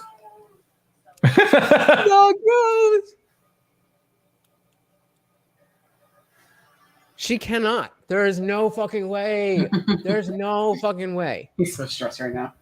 You know, I just said how she would lose if she loses. But that's what I'm saying. Even like back then, she was a different. That was a completely different fighter. She's the amount of improvement that Carlos had pales in comparison to the improvement that Rose has had since then. But I think And that Carla doesn't care about that anymore. Even with a bad mindset, she doesn't put on bad performances. When was a bad performance from Rose? The only reason she lost to Jessica Andrade is because that was a lucky ass slam. Kimura. Yeah. And then when else did she fucking even lose? I think that's it. But the thing is that I think that Esparza doesn't really have a whole lot of pride in being a prize fighter at this point in her career. I think she wants the title. I don't know if any of these ladies get any pay-per-view points, but I think that she doesn't really care how she ends up being champion. I think that if she lays on top of Nami Yunus for 3 out of the 5 rounds and just collects 3 rounds, I think that she's going to try to do that. Wow, Tisha Torres beat her? My friend says Connor is going to make him punch. Going up is going to make him punch harder because he's going up in weight and getting stronger. No, that's not how that works. That's not how that works. Sorry. No. So that's not how that works. Since being in the UFC, she lost to Carla at the Tough finale. She lost to Karolina Kowalkiewicz. How did she lose that fight? Split decision. Okay. And she lost that Jessica Andrade. Yeah, the slam. Fight because she held on. Those are the only losses she has in the UFC. Okay. She did lose by decision to Tisha Torres back in 2013 in Invicta, but yeah, that doesn't count. I mean, it counts, but it doesn't count. And she had 2 pro fights before that. And understand what I'm saying here. You might have a Kelvin Holland problem here. I'm not saying that Nami Yunus is going to fight badly. I'm saying that Carla Esparza does not have any pride anymore in just being a UFC prize fighter. No, I hear you. She thinks that if she can get the belt by laying down on her for 4 out of 5 minutes 3 times. I hear you. I just don't think that Rose would allow he's that kind of a casual trying to explain to him, but he's just leave it alone, Bon Boon. It ain't worth it, man. It ain't worth it. They either know or they don't know. All right, Deshaun, thanks for stopping by. Yeah, we appreciate you. And I appreciate the comment that you left on my video. That video was a very, very difficult video to do.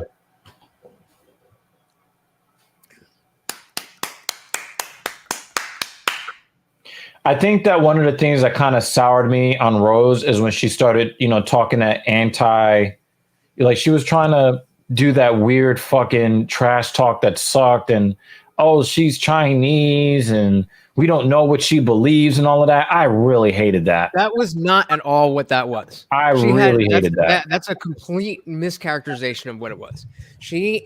Rose is a girl who needs a mantra, and better dead than red was a mantra that she used, and it has nothing to do, it was just a stand-in. To act like she had that's what she said directly about Zhang, though. She said that directly about her. We don't know what she believes. We don't know what her political affiliations are. It's like, what the fuck does that matter? Oh, I didn't hear that. When you hear Chinese people not talking about their political affiliations, you know what that means? They don't agree with the government. But when they don't agree with the government, they shut the fuck up. Because they don't want to be sent to a gulag somewhere, and they don't want their parents disappeared. So I know Rose's character well enough to understand the context of what she was doing. Look at Bon Boone's comment. This is what is it when people who hate people who cry? What is with this hate?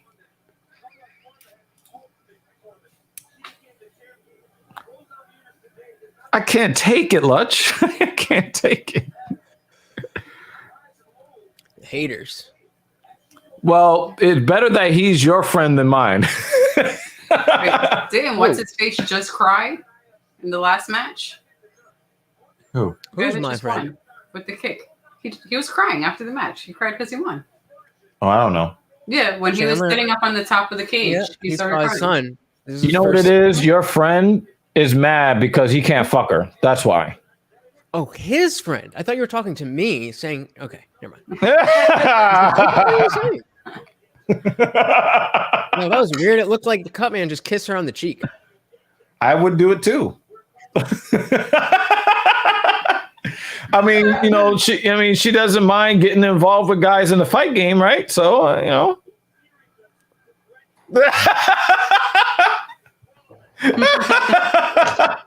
What do you think about the allegation of Pat Barry? We already grooming covered her? that. We covered that on TSP. Me and her, we did a whole video on it. Okay, there. Okay. Yeah. Play the video. No, just watch it. Like, Talking to you right now, motherfucker. we had a very comprehensive discussion because basically the point was that it is more shades of gray than, you know, anything that approximates black and white. I would agree. I think I like Jesse on Fire. His thing is What do you say? it's basically like, is it sketchy at that point in time? Perhaps, but now she's 30 and they've been together the whole time. So it's not about any like youngness in her. It was Right. just It was whatever it was between the two of them. Yeah, Right. That's a good point. You know, because what if he would have smashed her and then smashed the next one and then smashed the next one? Right. Now you've got a problem. Mhm. I don't know. What do you think? Yeah, I think he makes a good point. If they got together when she was young and he leaves a couple of years later, or maybe not even, I think you know. I think he was like 27, 28 while she was like 16. Mm-hmm. It also depends on what the age of consent is in your state. Not really. Yeah, it does. I mean, legally, it does matter because some Legally states it are 16, matters, some states are 17. It wouldn't matter to me if the legal age was 4. That wouldn't make. I mean, that'd still be creepy as shit. I think that we're getting into what they call it. What's the word I'm looking for?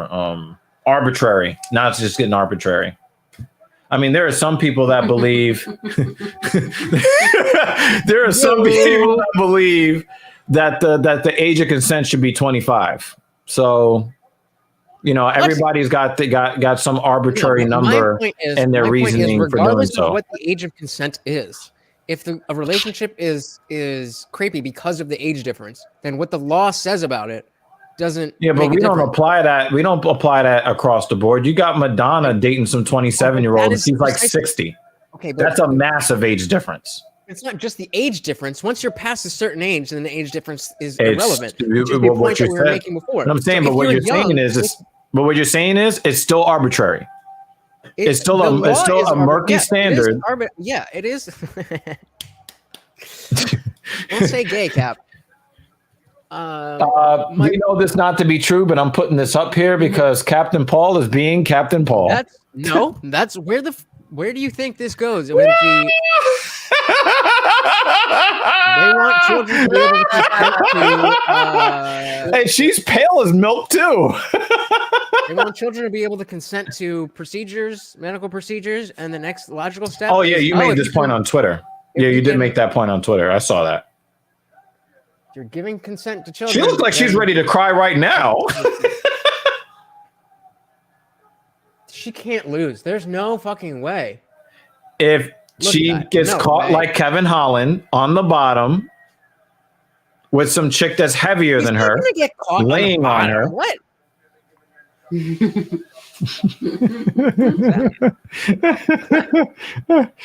we made references to Chappelle's show earlier in the stream, so thank you for bringing that back around. Well, let's see if there's going to be a fight. If it's going to be a fight, Rose wins. If somebody just sells out so they can wear the belt, Esparza wins. Rose is not only, I'm pretty sure she's a black belt, even if she's not. She's so scrappy on the ground. There is no way she's getting held down. No way. No way. We're about to see, because Esparza's looking for an in to Trying to strike. wow, Captain Paul, go take a nap, man. Yeah, bro, what do you want? Take a nap, man.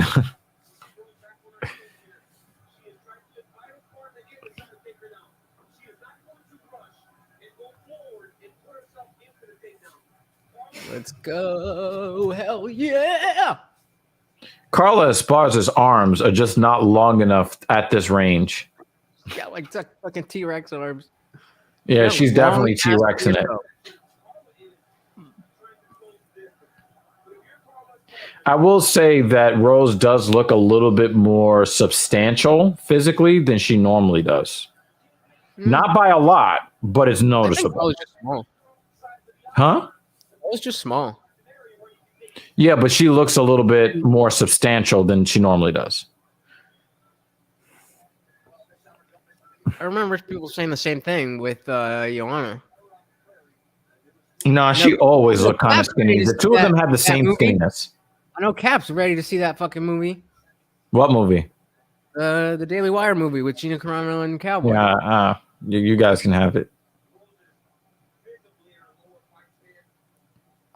Although I must give the Daily Wire a lot of credit because I saw her getting canceled was absolute ultra omega trash. Yeah. And they should do like what black people should be doing.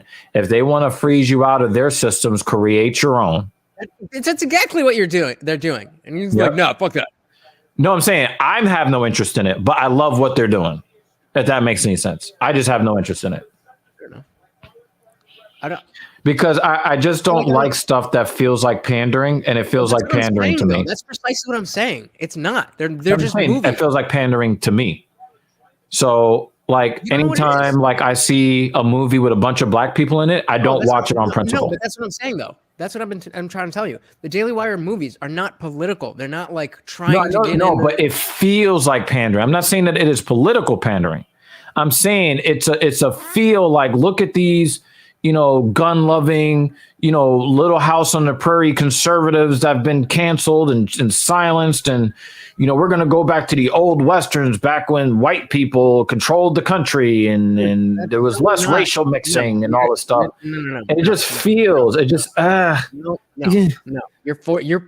You're projecting that because it's Daily Wire. I just said that. I just said I'm projecting. I just said that. And that's what it feels like to me. So stop projecting and just watch the movie as a movie. But anyway, I was before I was talking about Jeremy's Razors. So Harry's Razors. Yes. Sponsor the Daily Wire. Dude with 2 followers tweeted with burner accounts. What? Yeah, it was a burner account that took them down. And they dropped the Daily Wire. But that's exactly what happened to MTR. Burner account. And so the Jeremy Boring, the chair CEO, whatever, he started his own razor company, and they put out this fucking hilarious commercial. And they're like, because remember also with the Gillette ad, right? Like, stop buying razors from people who hate you. Oh, I like that. Yeah. I like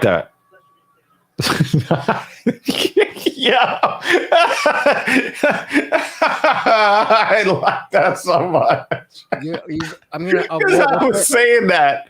I've been saying that. Like, you're going to tell the people who are your main client, you're a bad person. And you know why you're bad? Because you exist. Now, please, can I have some money, please, from you? Please? Fuck out of here. You know, a lot of people said, fuck it, I just won't shave anymore.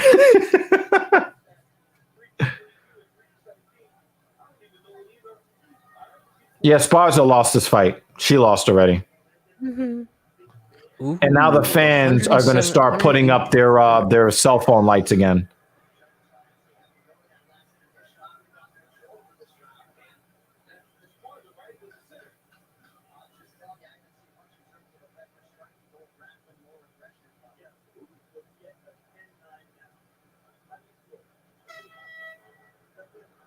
Yo, the crowd is mad.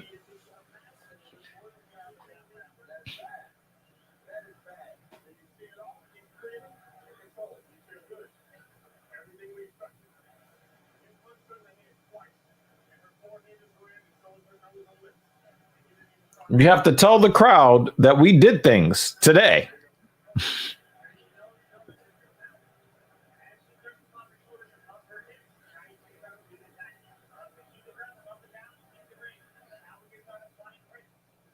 Why does that look like Jean-Claude Van Damme outside the cage? Mhm.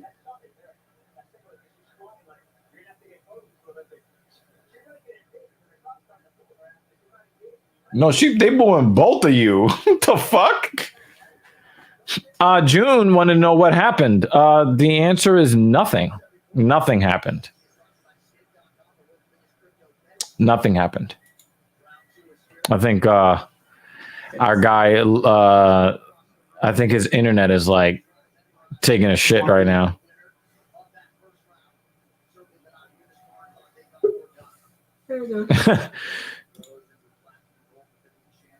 I knew this shit was gonna happen. Your internet stopped caring about you? No, I don't fucking want that. What the fuck?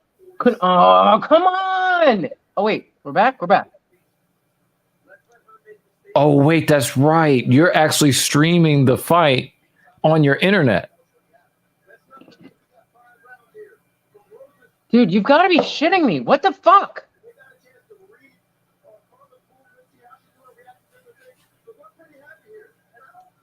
Well, you're not missing anything yet. A lot of booing. It's a repeat of round 1 right now. Thank you. Fuck.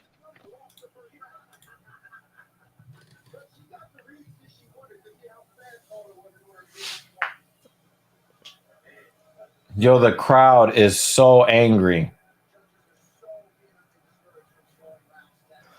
All right. So hopefully that shouldn't happen during the next fight then. Jesus Christ. Yeah, I don't think so. Your phone is still connected. She almost got her down. I missed that fucking exchange too. God damn it.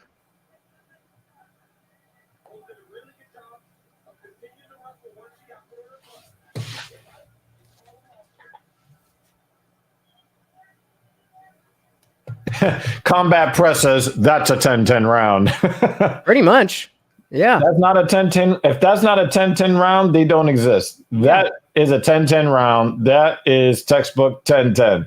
I haven't seen 10-10 in one tweet that many times before. Wait, 10-10 wins. Now, I knew you were going there. You give us 22 minutes. We'll give you the world. Oh, man. So this always brings us back to the discussion of the Lutch scoring system. So if we were going down to 10-5, that could be a 5-5 round? Well, it would be it's a 10-point must. So you start with 10. But I mean, even still, that might be a 10-10. That's what I was saying. Like, if you really want to show your hatred for what they did, give them both 5s. I mean, well, I wasn't paying attention or paying close enough attention to like octagon control. But Are they I like would shadow say boxing, Rose, shadow sparring? pretty much. But like, No, you were saying Lutch. Sorry. I was saying I wasn't paying close enough attention to octagon control, but No, they mentioned it. They said if it comes down to that, Carla wins. But I'm saying personally, from my scoring, I wasn't paying close enough attention to see who had more control. But Because you were just that would trying to be stay enough. awake. That would be a reason to go to the 10-9, and the 10-9 would be a very rare score. Most of the rounds you would get would be 10-8s. A pretty dominant round would be 10-7. A really dominant round would be 10-6, and if it's at a round that could have been stopped, then 10-6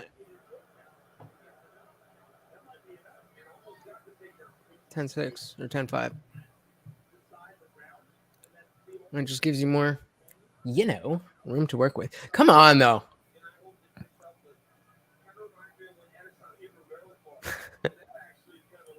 Yeah, this is not good. This is bad. What is going on? Like first round, The okay. feel out round, you can get away with that. Yeah. This is borderline disgraceful.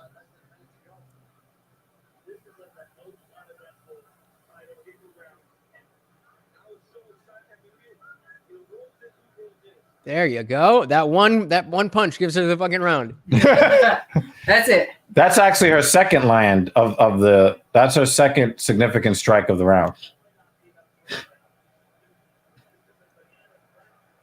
Oh, she kicked a leg. Go, Carla.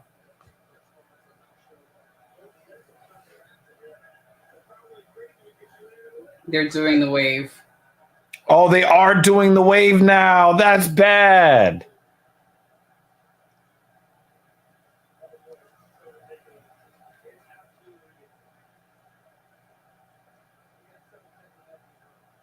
That's crazy.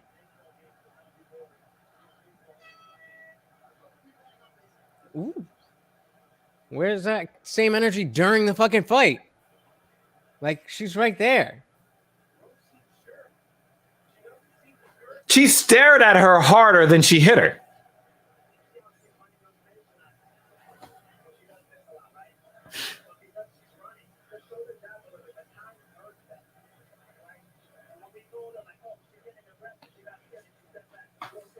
Oh, wow.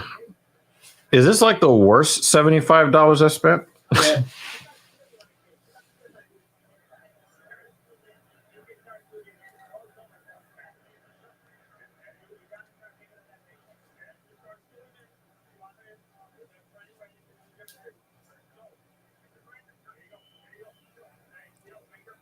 I don't understand how they don't drink water in between rounds. Like, you're in a fucking fight. How do you not need water? She did drink the previous one, but also that water, since she just had some 5 minutes ago and they jump around a lot, it starts to feel it sloshing around. Yeah, it's not a good feeling. So you might just put a little in your mouth to. Well, that's wet it. the Yeah, I whistle. would want to just like not like chug some water, but like I don't know. Maybe I'm a mouth breather. Just or more something. than My right. mouth- Yeah. But it really does just start to sit there and you feel like a water bag after a while. They're fighting like water bags.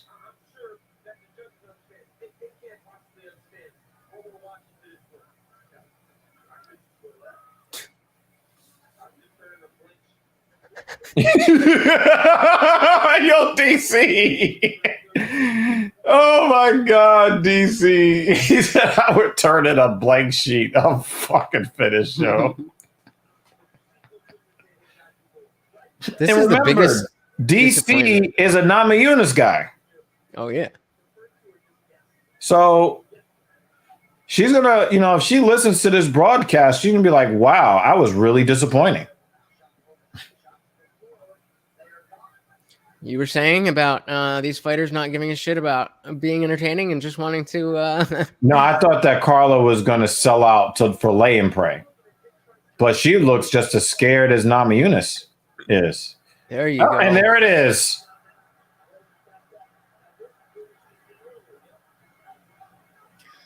Rose is also the kind of girl who she needs to get it hit to know she's in the fight. Mm. Well, this is more entertaining. Did that just blank out for you? Yep. Oh, they were just like, screw this shit. Fuck it. Green screen's more entertaining than this fight. All right. Carla's landed a couple of shots. A couple. Yeah. Can you imagine losing your belt on this? She might. I think she's Yo, going to. Dana might just stop the fight and be like, "Yeah, I'm good. I'm good. Let's get to the next one. We good." You gotta go. Nah, Namajunas is practicing a capoeira right now. There you go.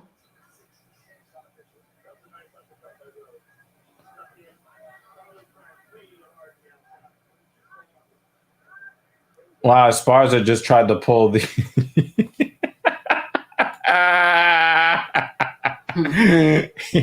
You're an asshole.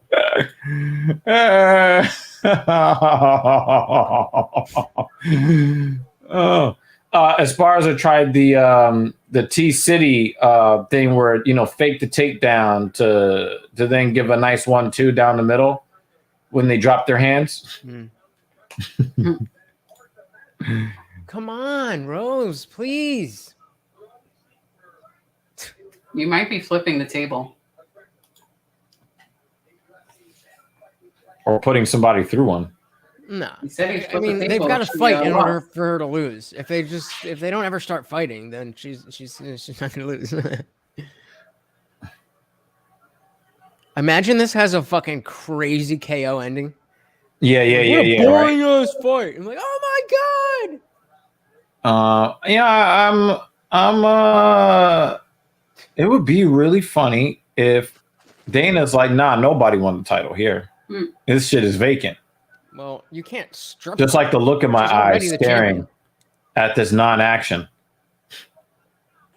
This Rose is still doing this fucking weird ass first round bullshit. This is the third round. She's like, if I run away, that means I keep the belt. You gotta beat the man to be the man. Okay, well, There you go. she didn't connect. She didn't connect on those Yes, shots. she did. She did not connect. At least she's fucking trying. I don't give a shit. Fucking swing. What is she doing? I think Bon Boone, we're all losing. Carla would be ahead. We're all losing right now. Yeah. We're all losing.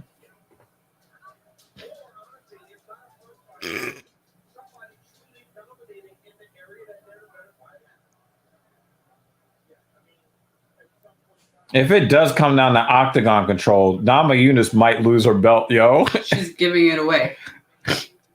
Oh, like Zhang Wei Li did last time? Giving away her belt. Oh my God, please.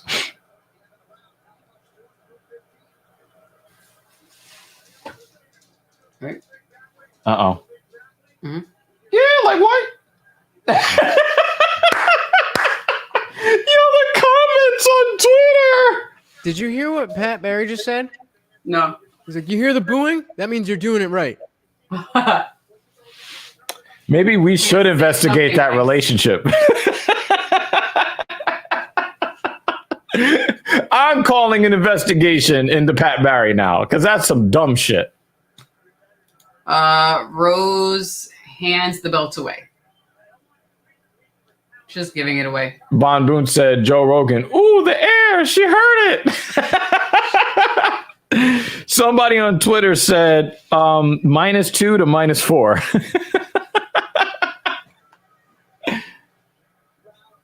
Somebody else said, someone tell the girls that they don't need to socially distance anymore.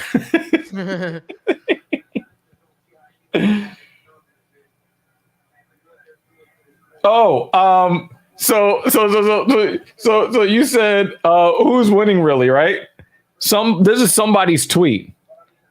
Michael. Here's who's winning so far.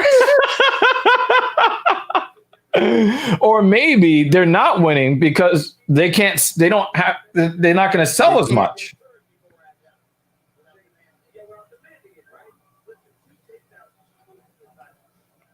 What the fuck is this? Somebody said 0 to 0 if possible. My goodness, nothing's happened. I want my laptop battery usage back. Yo, I'm not even watching the fight anymore. 5:15 a.m. and you got me here watching this? Damn. Oh my God. Somebody said I'd kill to be watching that Ngannou versus Lewis fight again right now. Yo, they're going off. Oh man.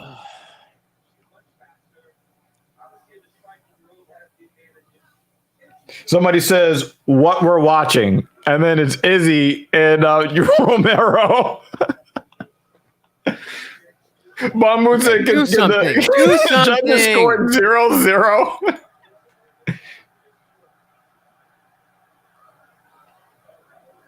Oh, wow.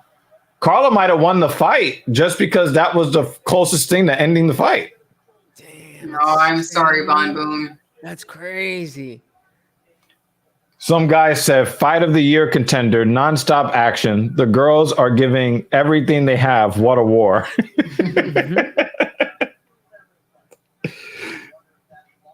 And then somebody replied to that, no idea how this still standing. Oh, shit.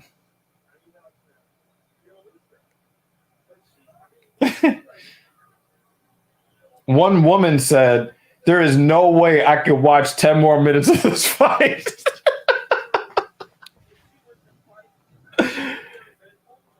Oh my God. Somebody has a photo of Dana White Rose sleeping. is going to be able to sleep well knowing that she fought like this. She's the kind of girl who is going to obsess over this. What is happening? No, she looks pretty defiant when she goes back to her corner. Now she does. But when she fucking watches it back and has no fucking belt. Somebody said some real profound shit. Not enough to snatch a title, not enough to defend a title. Wow.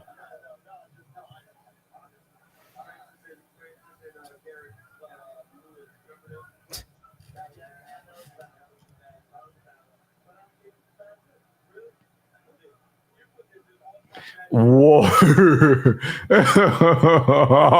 other thing too is Derek Yo, Lewis. Jimmy Dean, what is wrong with you? The other thing about the Lewis and Ngannou fight was that Derek hurt his back, so it's really only like he has an excuse. Yeah, he did have a back problem. He's really the one not doing anything. Somebody said There you Dana go. White. He says, Dana White, please cut the feed. Oh, body lock. And there's a takedown. She won the fight.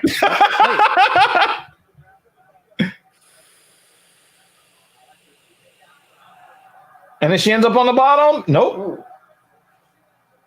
She does one punch and then she stands and allows her to reset. Somebody said, Dana White, Win. please cut the feed for the love of God. Just turn it back on before main event.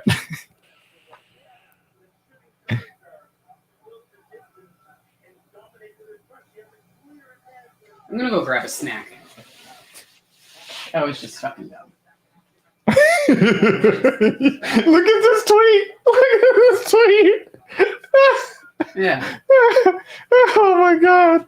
Oh my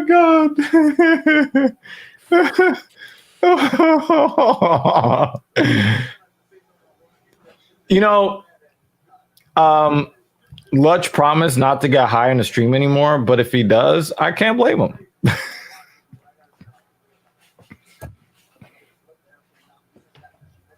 You know,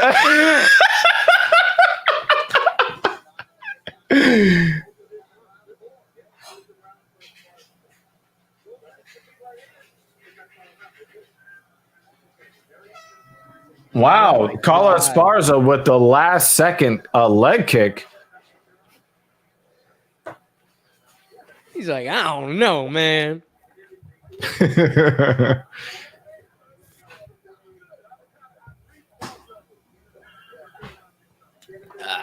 This is comfy as shit.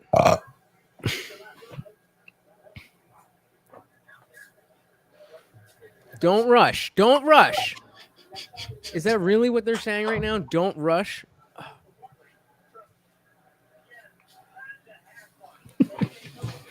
Louis Rossman is too fucking funny. Okay.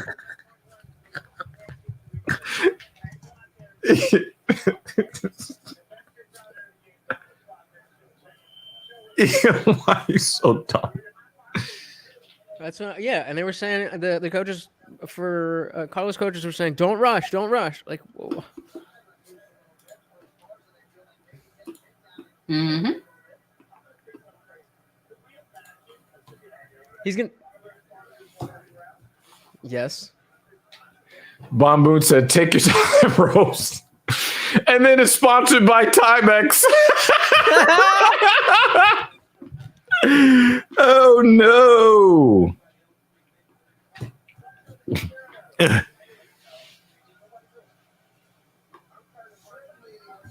Yo, Bon Boon is savaging right now. It is like 5 a.m. for Bon Boon. You know what's really sad? The commentary is like, we have to remember when a strike was landed at some point during the fight to determine who did what?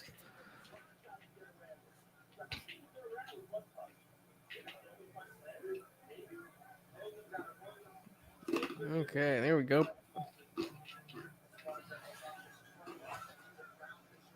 No, they're not all over the place.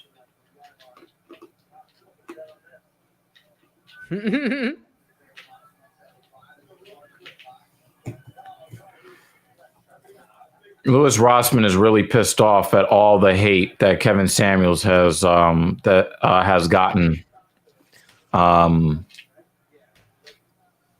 I mean, Nice left hand, expected. like because he read a New York Times article somebody wrote on Kevin after his death, and I was like, dude, I'm not wasting my time with that. Yep. Because I mean, you know what people think of him, so like, You know, they're gonna spit a bunch of lies and ignore the it is what it truth is. so that they can continue the narrative, and we're done with that.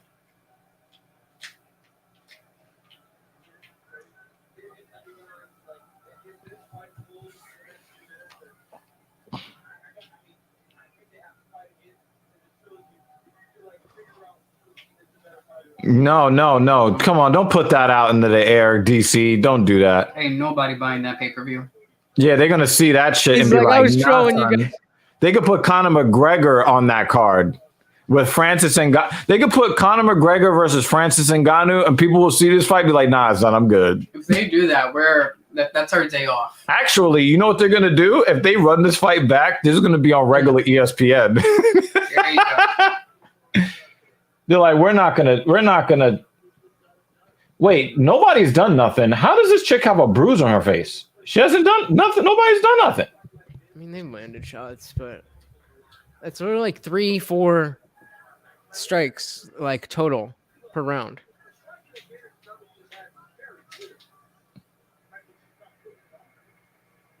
Yo, Bon Boon is really pissed off. If you want to see an example of an angry Bon Boon,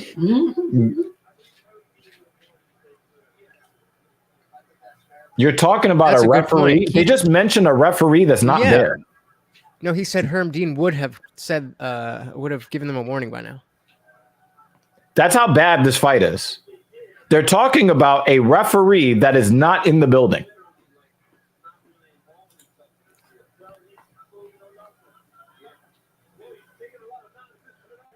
Oh, yo, DC, you savaging your own girl, son.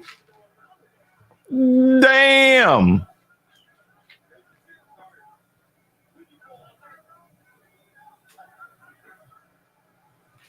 What is she doing?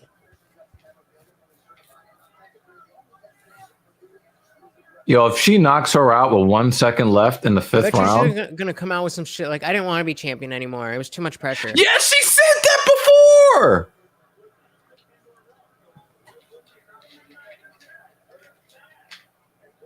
Bon Boon is going off right now. It's Yeah, like- I don't want to hear fucking shit about the Woodley Wonderboy fights ever again after this. No, that was a very tense fight. I thought so watched- I too, but watched everybody that. hated on it. Yeah, both of them. I watched that fight. That was a nervous fights. fight to Yeah. watch. Both of them were like that. But This is not People nerve hated wracking him. at all. This is pissing me people off. hated on those fights. I always said those were good fights. Oh my god. Are you fucking serious? That's it. That's your big. Are you fucking serious? Are you fucking serious? What are you celebrating? Why? I hate that. Shogun? Shogun was celebrating after what he did.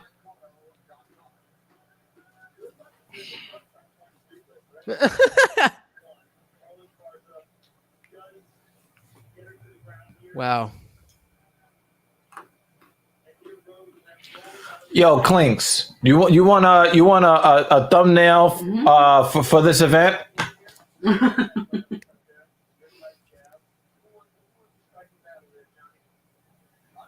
stats say how meters landed 3 more significant strikes per more total strikes as far as attempted 10 more strikes. How meters landed 22% is at the all-time low in terms of significant strikes landed in all of that's right. That's right. There's for 11 on her takedown. Said I illegally streamed this and want my money back.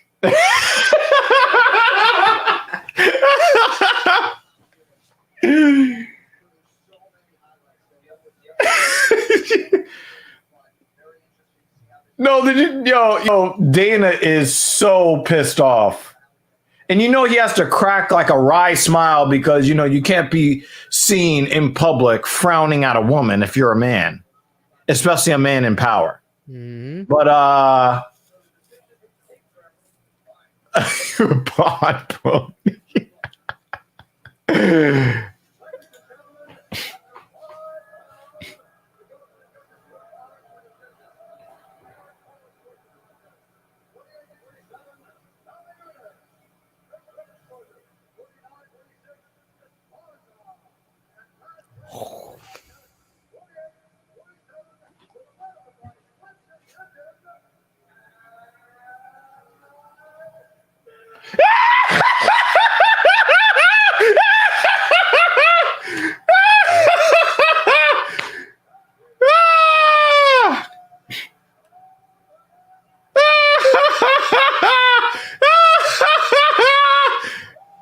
I'm not even mad.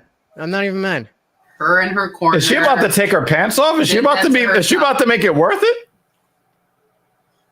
That was terrible. But I got what I wanted. Wait.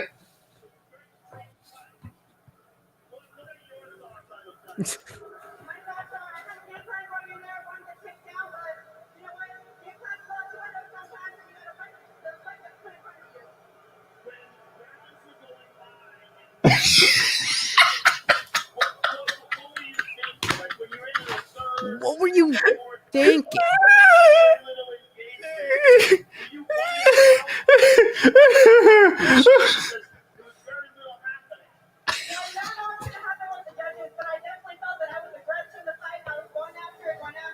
She's right. She was much more aggressive.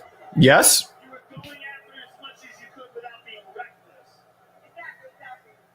Were you surprised that she just didn't engage and she danced around it? In your mind, if that was you, if you had the title, you have to think, what are the judges scoring here? Because Daniel and I and John Anik, we had these conversations. We're like, I don't know how to score that. I would have no idea because nothing happened.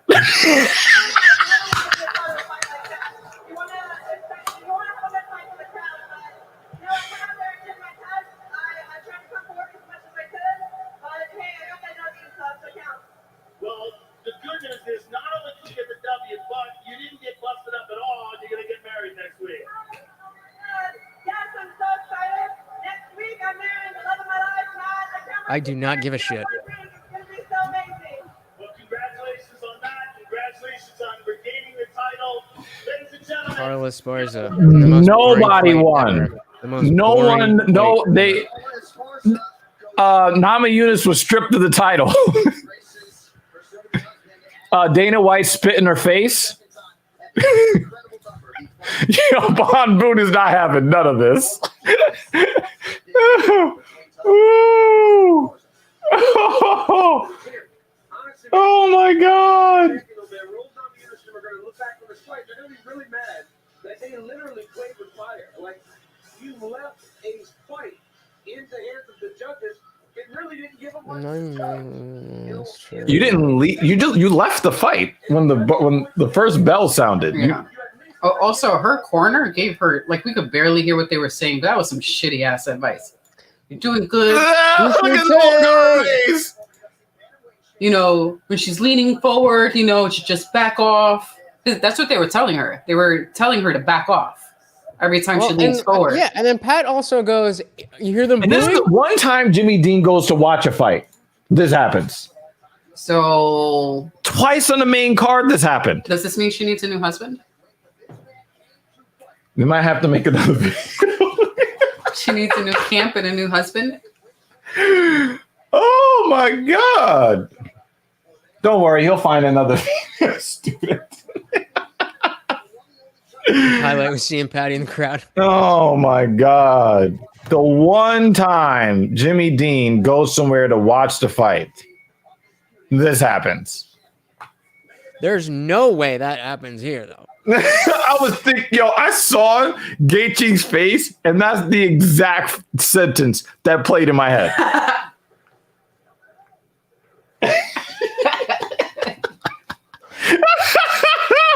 Oh shit! Highlight of the whole fight. Oh shit, dude! Did you see this? What? Highlight of the whole fight. Oh man! If the main event is like the co-main, I'm signing off early and I'm going to bed. Yo, son! Dude said this fight had me like. Great. Yo! Oh my God. I gotta see what the fuck. What is the hashtag? What was the hashtag you were looking at? Huh? It was directly from UFC. Oh, directly from UFC. Yeah. Okay, because you know what I got to do, right? Because I gotta stop. I gotta stop doing that because,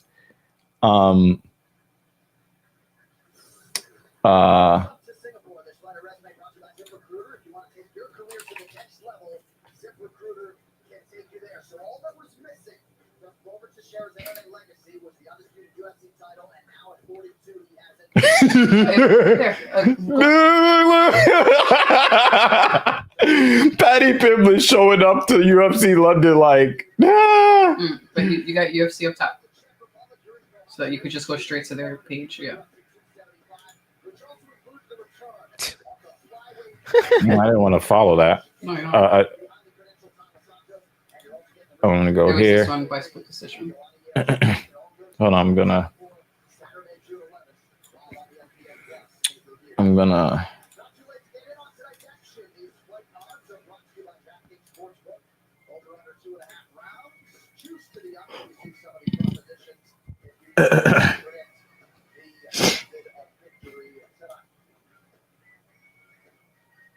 Oh wait, no, I want to see the history. Jimmy of the new one, Dean. actually. Jimmy Dean said, "I'm no longer into feet." Wait, can we get the new one? History made, the very top one. They just posted that. I want to see the comments for that.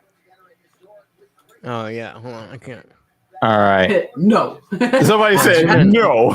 Zoom in, I can't see.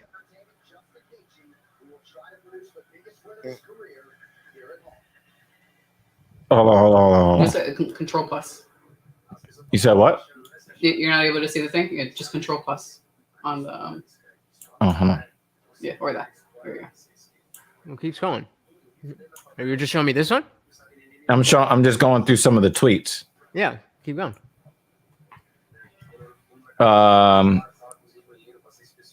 This bird and squirrel fighting today had more action than this fight. Who won? Ah! Oh wow, they went in. Oh, I'm just gonna wait for me.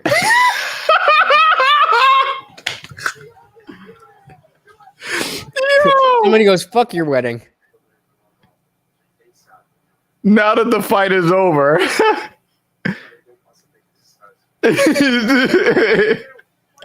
Yo, these tweets. Dominic says, should vacate that title at this point. Neither of them deserve it off that. Sure as shit don't want a trilogy. Right below it. The two right below it. That's hilarious.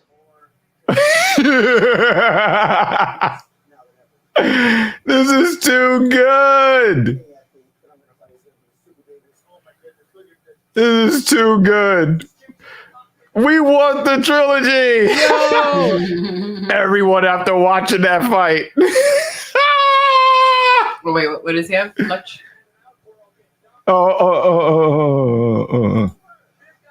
That was the worst thing I have ever seen in my life. And I've seen 2 girls, 1 cop. No. Induct that fight into the Hall of Lame. The most boring fight in human history. Justin is probably cooked watching this fight backstage, seeing Rose lose. He's about to get subbed in under 2.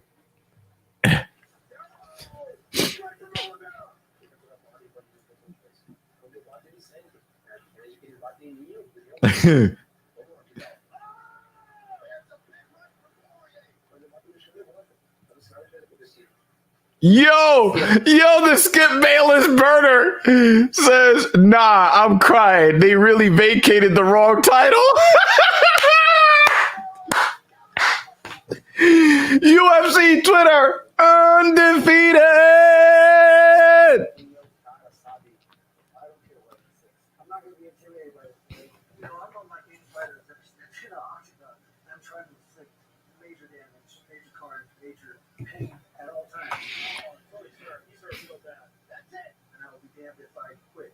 Oh, shit. That wasn't a fight. It should have been ruled a no contest and rescheduled. And it should be in a dark match. Like they do in the WWE. They're both cut. Fuck that. They're both cut. Yo, a lot of motherfuckers deserve to get cut off that. Wei Lee and Joanna fight for the title, not deserved by either Carla or Rose. Esparza tonight, 0 points, 0 rebounds, 0 assists, 0 blocks, 0 steals in 28 minutes. And Tony Snell's an ugly motherfucker too. God damn. You've seen the sleeping spirit. Yeah, for real. I've seen more action in my parents' bedroom. Oh, you said what? I've seen more action in my parents' bedroom. Oh no! This one guy says good use of $75 to be honest.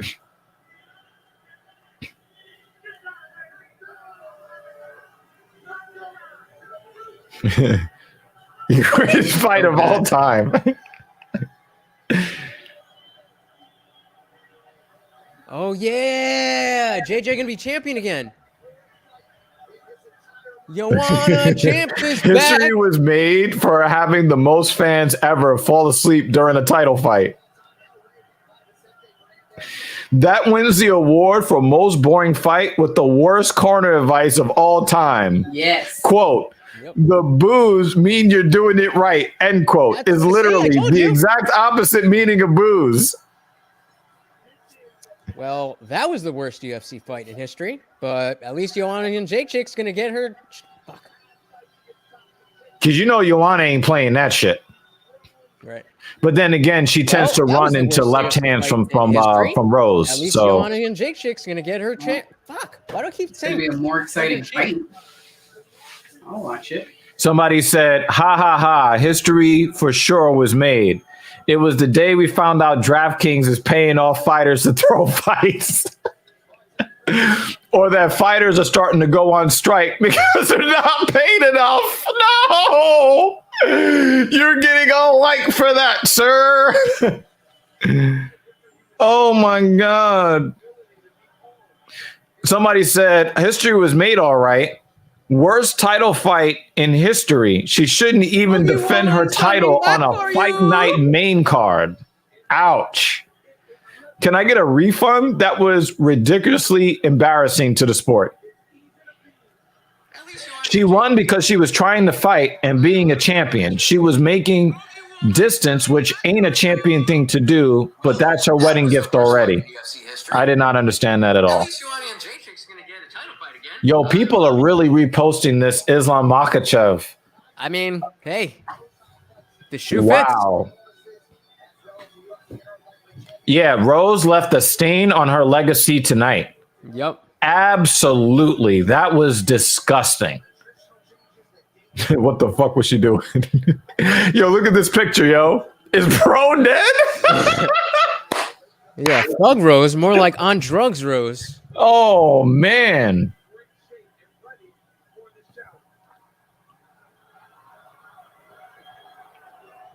Melatonin Rose? Somebody put, my shark was more entertaining. Somebody else here said, I could have replaced one of those fighters and it wouldn't have made a difference. And it's true.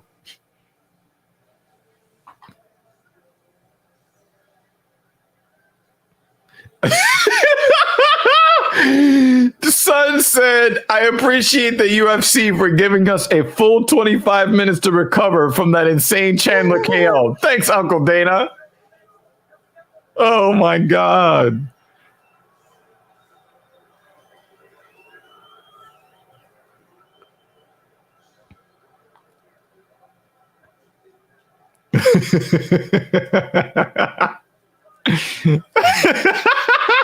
Somebody on a burner account said, I threw more punches out of rage than they did. At what? I threw more punches at what? I threw more punches out of rage than they did.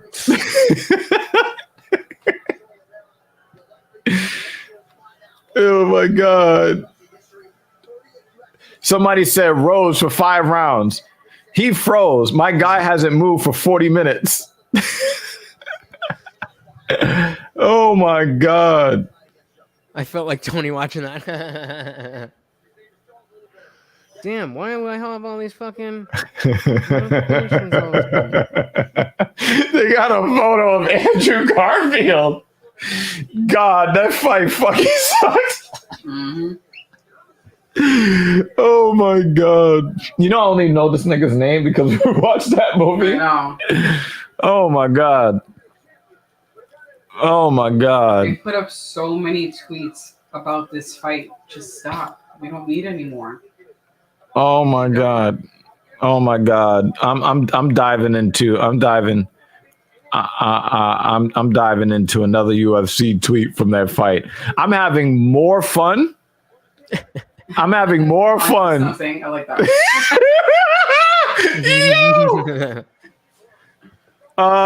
Let me wait, do we have oh wait, we don't have the Discord thing up. I'll try to get the Discord thing up. Hold on. Let me go to the Discord. If I can fucking find.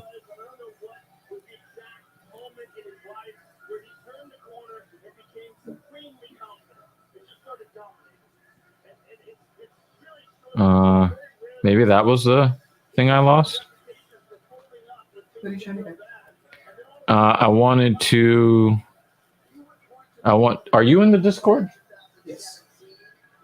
Are you able to invite people to that Discord, do you think? Let's find out.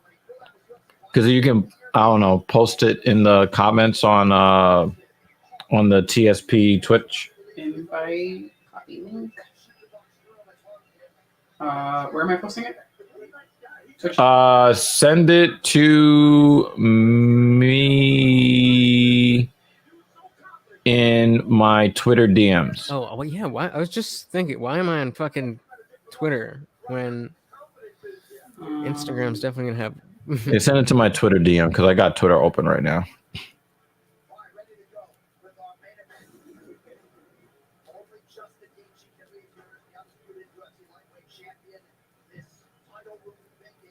Explain to everybody what actually just happened here, okay? So now he's stripped of the title, which means he can't win, right? So if he wins, there's a vacant title. Okay, well, everybody's going to know that he's the champion, which means he will fight for the title in the next fight, assuming that he wins. So what actually happened here is he just lost an enormous amount of money. That's all that happened. Because now he's not getting his champion. Like, there's a champions clause when you have your contract. He gets paid. Oh, he's still wearing his champions. So he's getting paid like a challenger, which means he doesn't get pay-per-view on the back end. He gets a lower base salary. And then also, even if he wins, he's going to be on the same salary for his next bout. Okay, That's fucked up. That's crazy. You slid into the DMs? Yeah, let's go.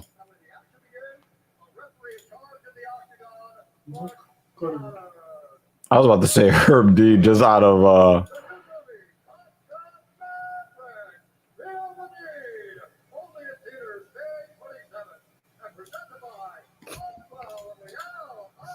This is from the last one, but yeah. I hope that works. I hope that works, Bon Boon. You've all been waiting for. Roses out of the cage.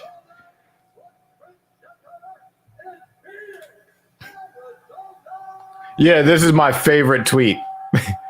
Yeah. The highlight of the whole fight.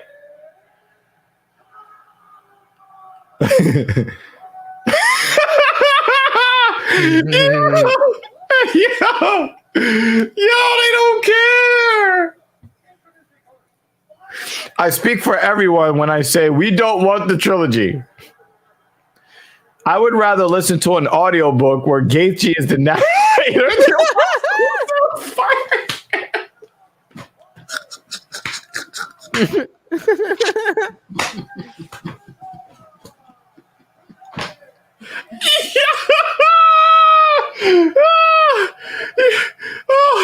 I'm done. I think I'm done for the night, yo. I'm done.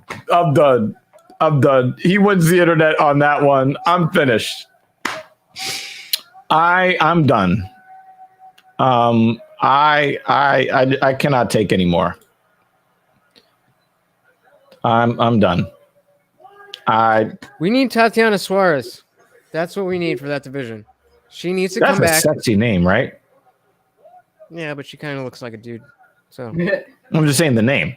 well, yeah, I don't even I already see her associate it with her face. So oh yeah. Well, I don't know what she looks like facially. I mean, she doesn't look like a man. She just has some manlier Masculine qualities. Yeah. She's got like a big jaw. I mean, she's not ugly. She's a cute girl, but just her features are a little mannish. Oh my god. Kind of like Megan Anderson. She's not ugly. She just has a very mannish. Oh shit! You were never follow. Sorry. She was never following me on Twitter. I went to his page. It was like follow back. I was like, oh, I'm a terrible spouse. Oh shit! Sorry. No wonder I only see UFC things. You know, we could have looked down that entire time, right? Like we seriously, we could have just looked down, and it would have been cool. All right, come on, baby, redemption, baby, let's go.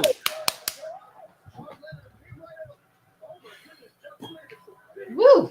Ooh, More shots in the first Let's 15 go. seconds.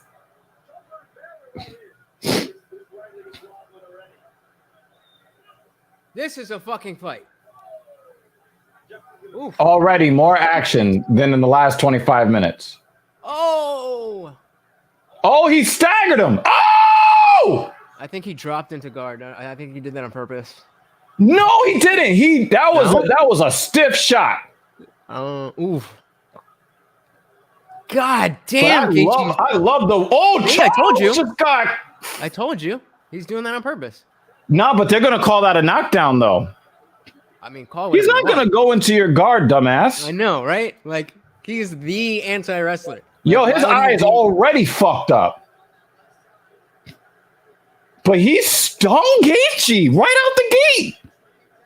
Is this gonna get out of the first round? Nah. Which is better for us, right? Better for me, yeah. I want to see some fighting. Like I fucking paid for fighting. And you're getting it here. Oh wow. Finally. Oliveira is leaking already. Oh!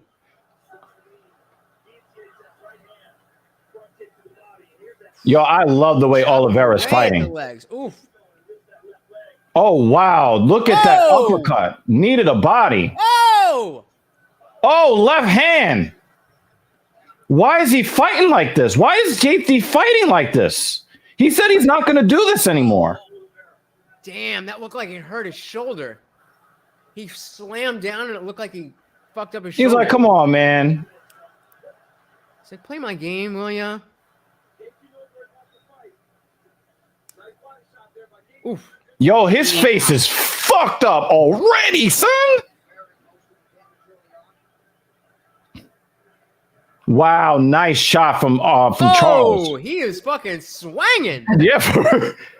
This is not the way Justin is supposed to be fighting, and he's probably going to lose. What do you mean? Nah, the dude is just. Remember, he started this way against Chandler, and he almost got knocked out in the first round. This and that. You need to say the thing. No, it's the fact that he's not moving his head off the center line. He's overcommitting. Wild shots. Maybe can't English right now. Yeah, can't. Oh! He's good. Ooh. Ooh, ow.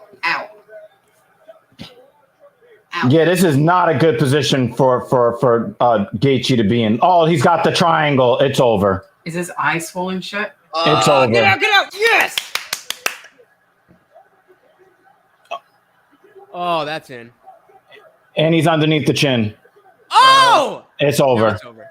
Oh, It's over. Yeah, that was it. That was it.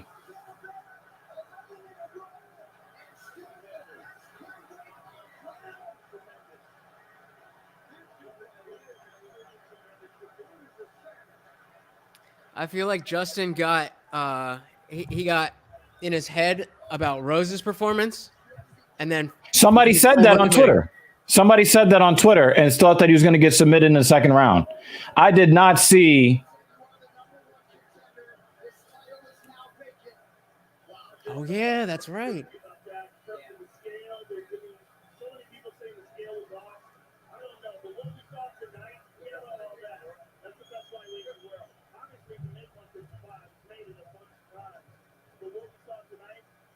Yeah, Justin, why was he? I don't understand why he was doing that. He always fights like that. Nah, the dude Not in swung the last himself few fights off his he's been- feet. I know. Not in the last few fights he's been doing better, but that's always been Justin Gaethje. That was hard-headed, head down, and swing. For that was a lack okay. of discipline I've never seen from him before. And that's what I'm saying. He was I don't know. got in his head because of Rose's fight. Maybe. And felt like he had to perform. Maybe. They all talk about how they are a team and they win together, they lose together, they whatever. And I think that Yo, do you really believe that Conor can beat this Oliveira? probably not. damn. Probably not.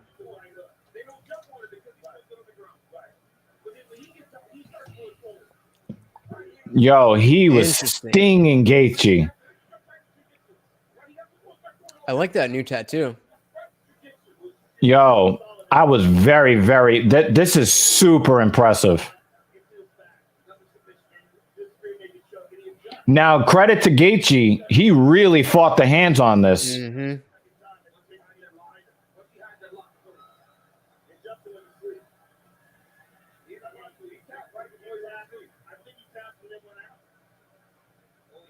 Yeah, he was out.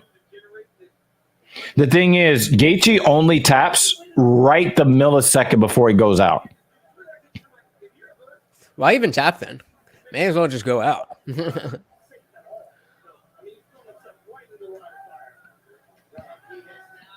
But I will say this, if you do show that you're tapping, the referee is going to step in and break up that choke a little bit quicker than, because remember, he's got to move your arm first, right? But if your arms are like this, then when you go to sleep, your arms will fall. It's only when you're in a position where your arm isn't already at your chest. Yeah.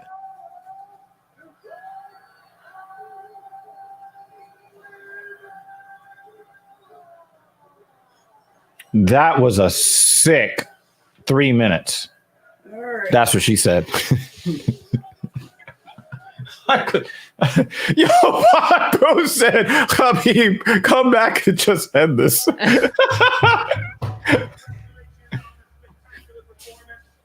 Maybe he'll come back now that Tony is going to retire.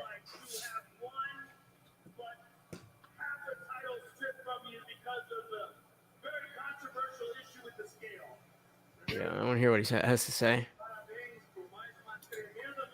Yes. Yeah, Charles. What? Vamos Brazil! This is our first comment coming from Facebook. I forgot we were on Facebook. Hola! Yeah, yo, Charles is the real deal. This version of him is a problem for everybody except Habib. And since he ain't fighting no more, this is not the title holder that some people might want, but he is the one you deserve right now. Yep. Bon Boone said Kevin Holland dropped down to become champ. He probably could. Doesn't he not? By Oliveira. Yeah, right. Didn't he not? Doesn't he not cut for? I don't know how to say that, but I'll post it. Uskiri? Uri? Yo, Bon Boone, why, yo? Yo, you need to go to sleep, man. I mean, you would probably see that on Pornhub before you see it in the UFC cage. This was. Hold on, let's What is this?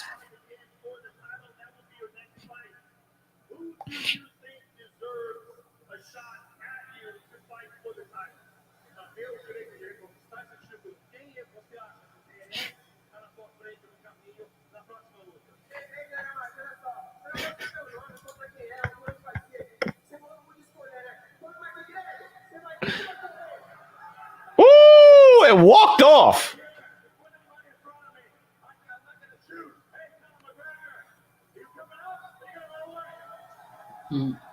All right.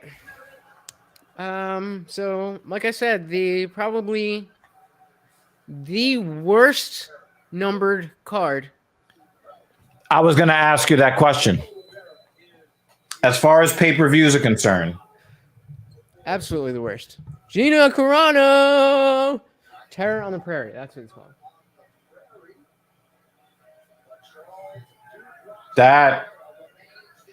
You had two bright spots as far as performances. I don't really like Michael Chandler very much, but that was extremely impressive. You got to give Chandler a fight of the night. I mean, no, performance. He gets performance. So does, now, the thing is, because of the fucked up scale, Dude Bronx doesn't get a bonus either. And that's unfair. I would look how much fucking money that's costing him. Well, that's what Jesse was saying in the video I was playing. But why can't he get a performance bonus? Because he missed weight. Is that a thing? I didn't know that was a thing. If you come in overweight, you are ineligible. You can be in a fight of the night and your opponent will get the bonus. The last time it happened, the opponent got both bonuses. He got $100,000. Oh shit. I didn't know that. In a fight of the night. That's wild. Yep. The guy that made weight got the got both the bonuses. All right. Well, thank you, Alan Mello, for at least dropping a like for us on Facebook. Consider following us. We've got a lot of content. And I post a lot of funny memes I steal from other people who are funnier than me. So, we got a lot of content going on. This is not why Zip Recruiter. I'm sorry. This is just bad. Your commercials are bad, and they choose the worst fighters. I didn't even see it. Check Discord. Put Rose highlight. What? Wait, I'm not in your Discord. Oh yeah, yeah. I was saying that. Didn't I say that? I said Rose is practicing her capoeira. Yo, guys, check this out. This is Rose.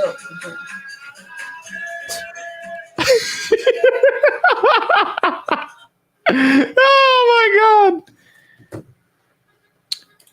God. How do I explain this to you? There are several things at play when it comes to Charles. Okay. I mean, I think there are some people who are upset that he was stripped of the title because there's something wrong with the scales. So people are going to boo that. He doesn't speak English that well. That's an issue. He has a bad reputation for being a quitter. So he gets disrespect from that too, which is also unfair because you look at this version of him, he looks damn near unstoppable. But I mean, also just the fact that the fight is in America and it's right. And oh yes, I forgot. One thing you need to know: the guy he beat is from the area that because the arena is in Arizona. Justin Gaethje is from that area, so they boo his opponent because he is the hometown son. He is the son of that place near Phoenix, Arizona. So since they really love Gaethje, they really were going to boo Charles really hard no matter what he did. So, but there's a lot of different problems with what happened this weekend. And I told you, Lutch, I wanted Oliveira to win just off the fucked up scale. Yeah, but I mean, in general, it's not that anybody has a particular problem with Charles Oliveira. I don't think people generally don't like him. I just think in this particular context, they love Gaethje. Fight, they prefer Gaethje. But, I think especially since becoming champion, he's gotten a lot more respect just all around. I was really becoming a Charles Oliveira fan when he was like submitting 3 or 4 guys in a row on his way up to title contention. And then he had won how many fights in a row? He had won like 9 or 10 fights in a row. And he just kind of worked his way up a little by little by little. You shouldn't even put that on the screen. Little by little by little, right? And I really liked the way he kept his mouth shut. He didn't do any call outs. He just kept choking motherfuckers out. He was like, all right, next. Who do you want to fight next? Whoever the UFC want to give me. Choke him out. Don't worry about it. I don't care what they put in front of me. I'm just going to choke out the next guy anyway. And then he choke another guy out. And then he chokes another guy out. And then they put Chandler in front of him. And then punches him in the face and then chases him around the cage the exact same way Chandler chased Hooker around the cage. He killed Chandler with the same shot Chandler killed Hooker with. Nobody was expecting a knockout from DuBronx. Nobody was expecting that. Insane. And sorry, I'm gonna go now. Yeah, we both have work in the morning. Yeah, I have to actually work before she does, and then I gotta drive her to work. All right. Well, but terrible card, but Alan Mello, thank you for at least checking out the very end. We do this every weekend, even when Brazilian fighters aren't fighting. So we'd like to have you back if you would like to come back through and watch these fights with us. We'll be back whenever the next week. It is next week. Jan Blachowicz versus Rachel. That's another ugly sound. Blachowicz. But yeah, Aaron Brockovich. I'm also gonna dip out because tired. that was probably more entertaining than that so-called title fight. The title of the Oh, worst fight ever. wait! Before we do, before I go, hold on, real quick. Wait! You have to see.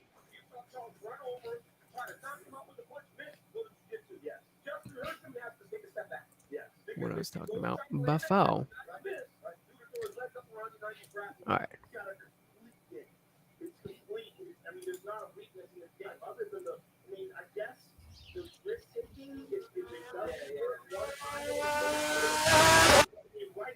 Come on.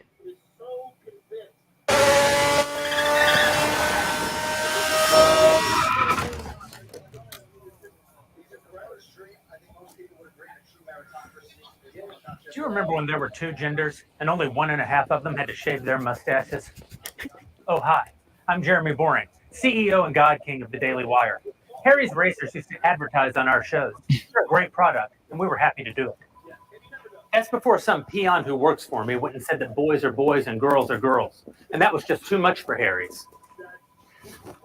They condemned our views held by millions of Americans and virtually every human who's walked the planet until about 15 minutes ago, as and they dropped their ads from our network because of what they called values misalignment. You're damn right our values are misaligned, and it's not just Harry's either. Gillette razors used to be the best a man could get. Then they decided that men are too toxic. Unless you're the kind of man who teaches his daughter to shave her beard.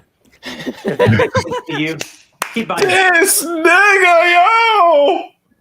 But if you've had enough of the woke bullshit and you're tired of paying companies like Harry's and Gillette to hate you,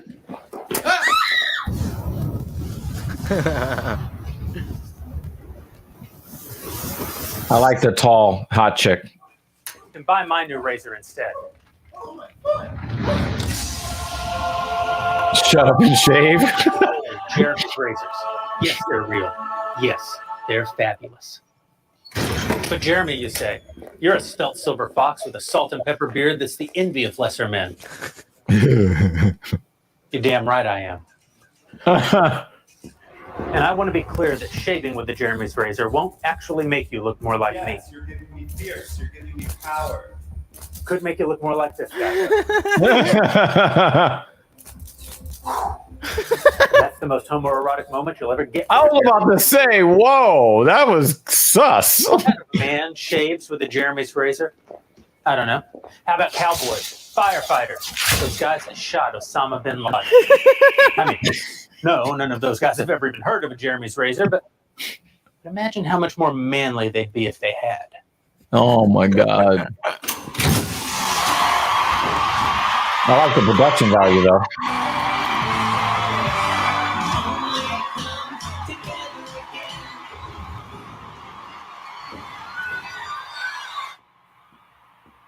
Right now, you're probably How long wondering is if this? this I whole haven't seen this thing is a version. joke.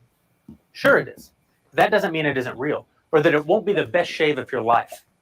Harry's Razors doesn't want your business. I do. They seem to hate you, and I can't say that I love you, but I don't mean you any specific harm. Oh shit. Conservatives are being canceled by Hollywood, the media, universities, and now Harry's Razors. Stop giving your money to woke corporations who don't think you deserve their product. Give it to me instead. Oh my God. Head over to IHateHarrys.com and pre-order your Wow. today. How fucking epic is that?